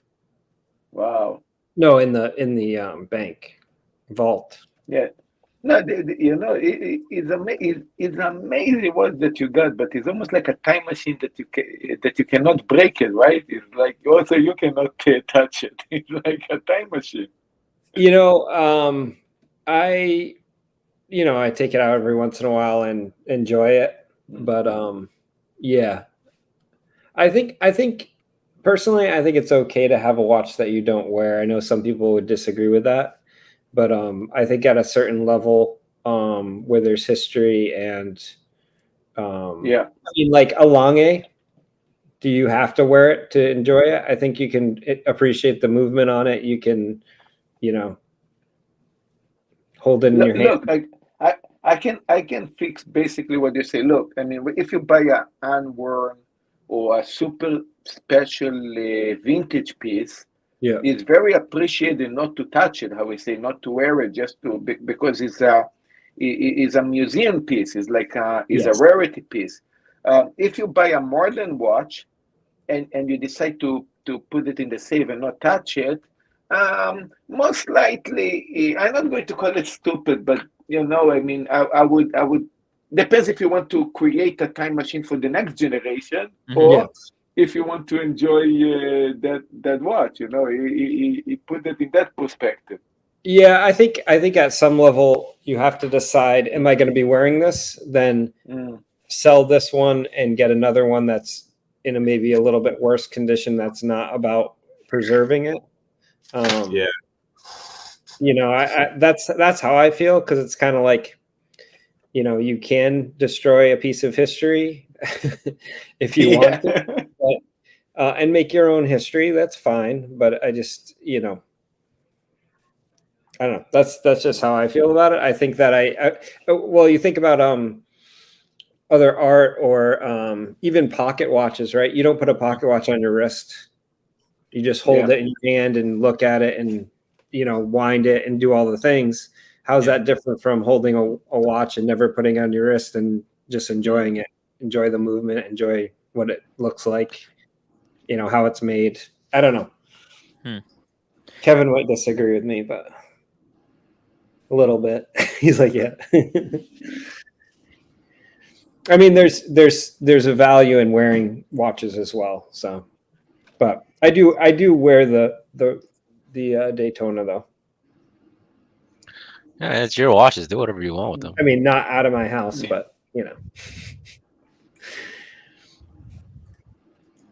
Yeah, that watch is amazing. I mean, and everything is crisp. Huh? Even the cloth, everything is still crisp. Yeah. I mean, it was in a safe, so. It would be funny if Rolex started aging some of their watches, because that's how a lot of this stuff is becoming very, very desirable. Imagine that they start putting like wine, putting some watches aside, with boxes and everything. You remember these movies when they actually take fake money and they put it in sand to look at the vintages? I just imagine Rolex. Vintages. Yeah. I imagine Rolex put the watch in with sand and in the oven. Hey, that's a 20-year-old aged Daytona. Would you buy it? Ooh. I think it'd be interesting if there was a high level handmade person that replicates a rare vintage watch, like 100% by hand. Yes, you have. Yeah, it was. His name was how you call that watchmaker? 1 second. I'm going that look like Richard Mille, no? That I forgot the name I'm now. wrapping up 6 hours. We've got like 5 more minutes to go. 5 more minutes, guys. Yeah, sorry. I forgot the name of that guy. Shit. He had that watch that looked like Richard Mille. He actually the same kind of shape. Guys, remind me the name. Frank Mueller. Frank Miller. Yeah. Mueller. So Frank Miller. Yeah. So he did replica fake of vintage Rolex, and that went to JC, I think, right?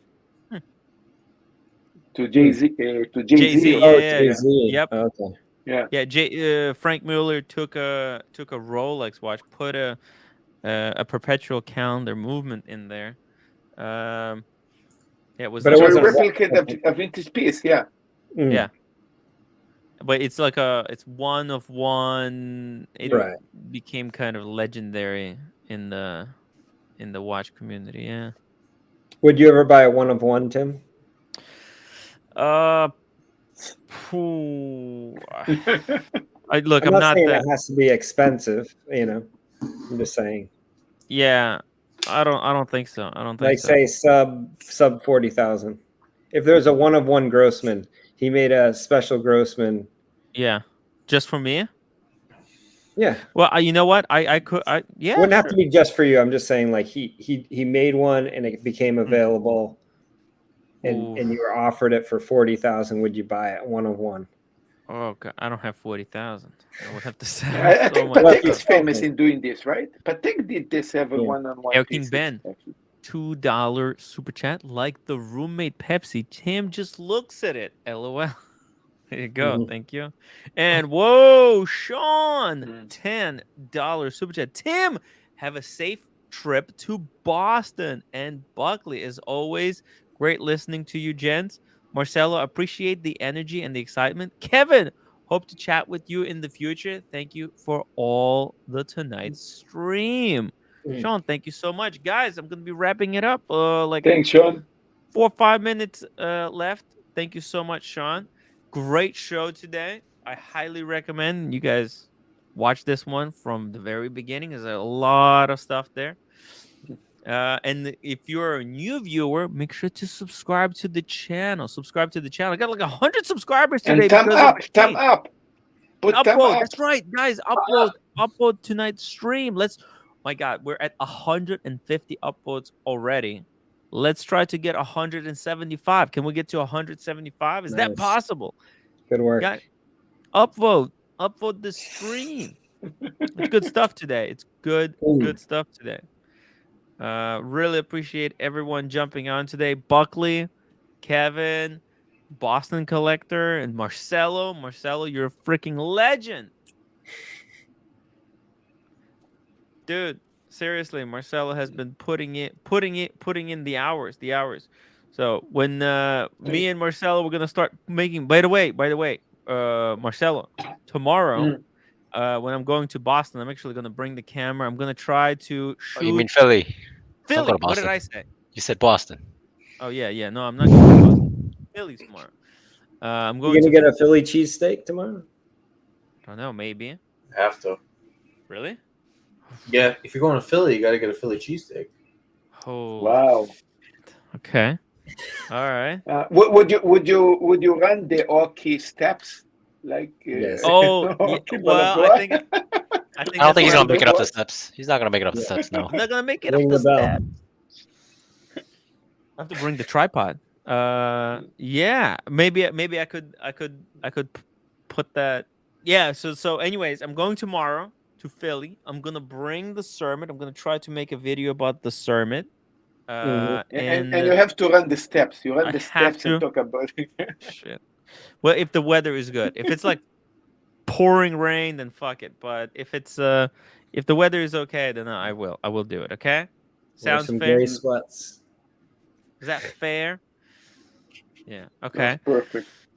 So yes, I'm gonna make a video, and we're gonna put that, and that video is already gonna go to the quality channel. Okay, Marcelo, me and you, we have to start making quality videos. You heard Oshin. Oshin said he'll promote your channel. I know. You gotta make quality. You can't make crap.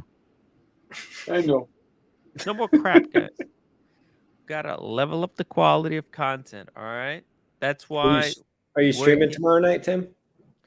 Yeah, I think we'll just stream from the dinner, right? We'll just stream from with the boys. We'll see it. We'll see it. We'll try to make something.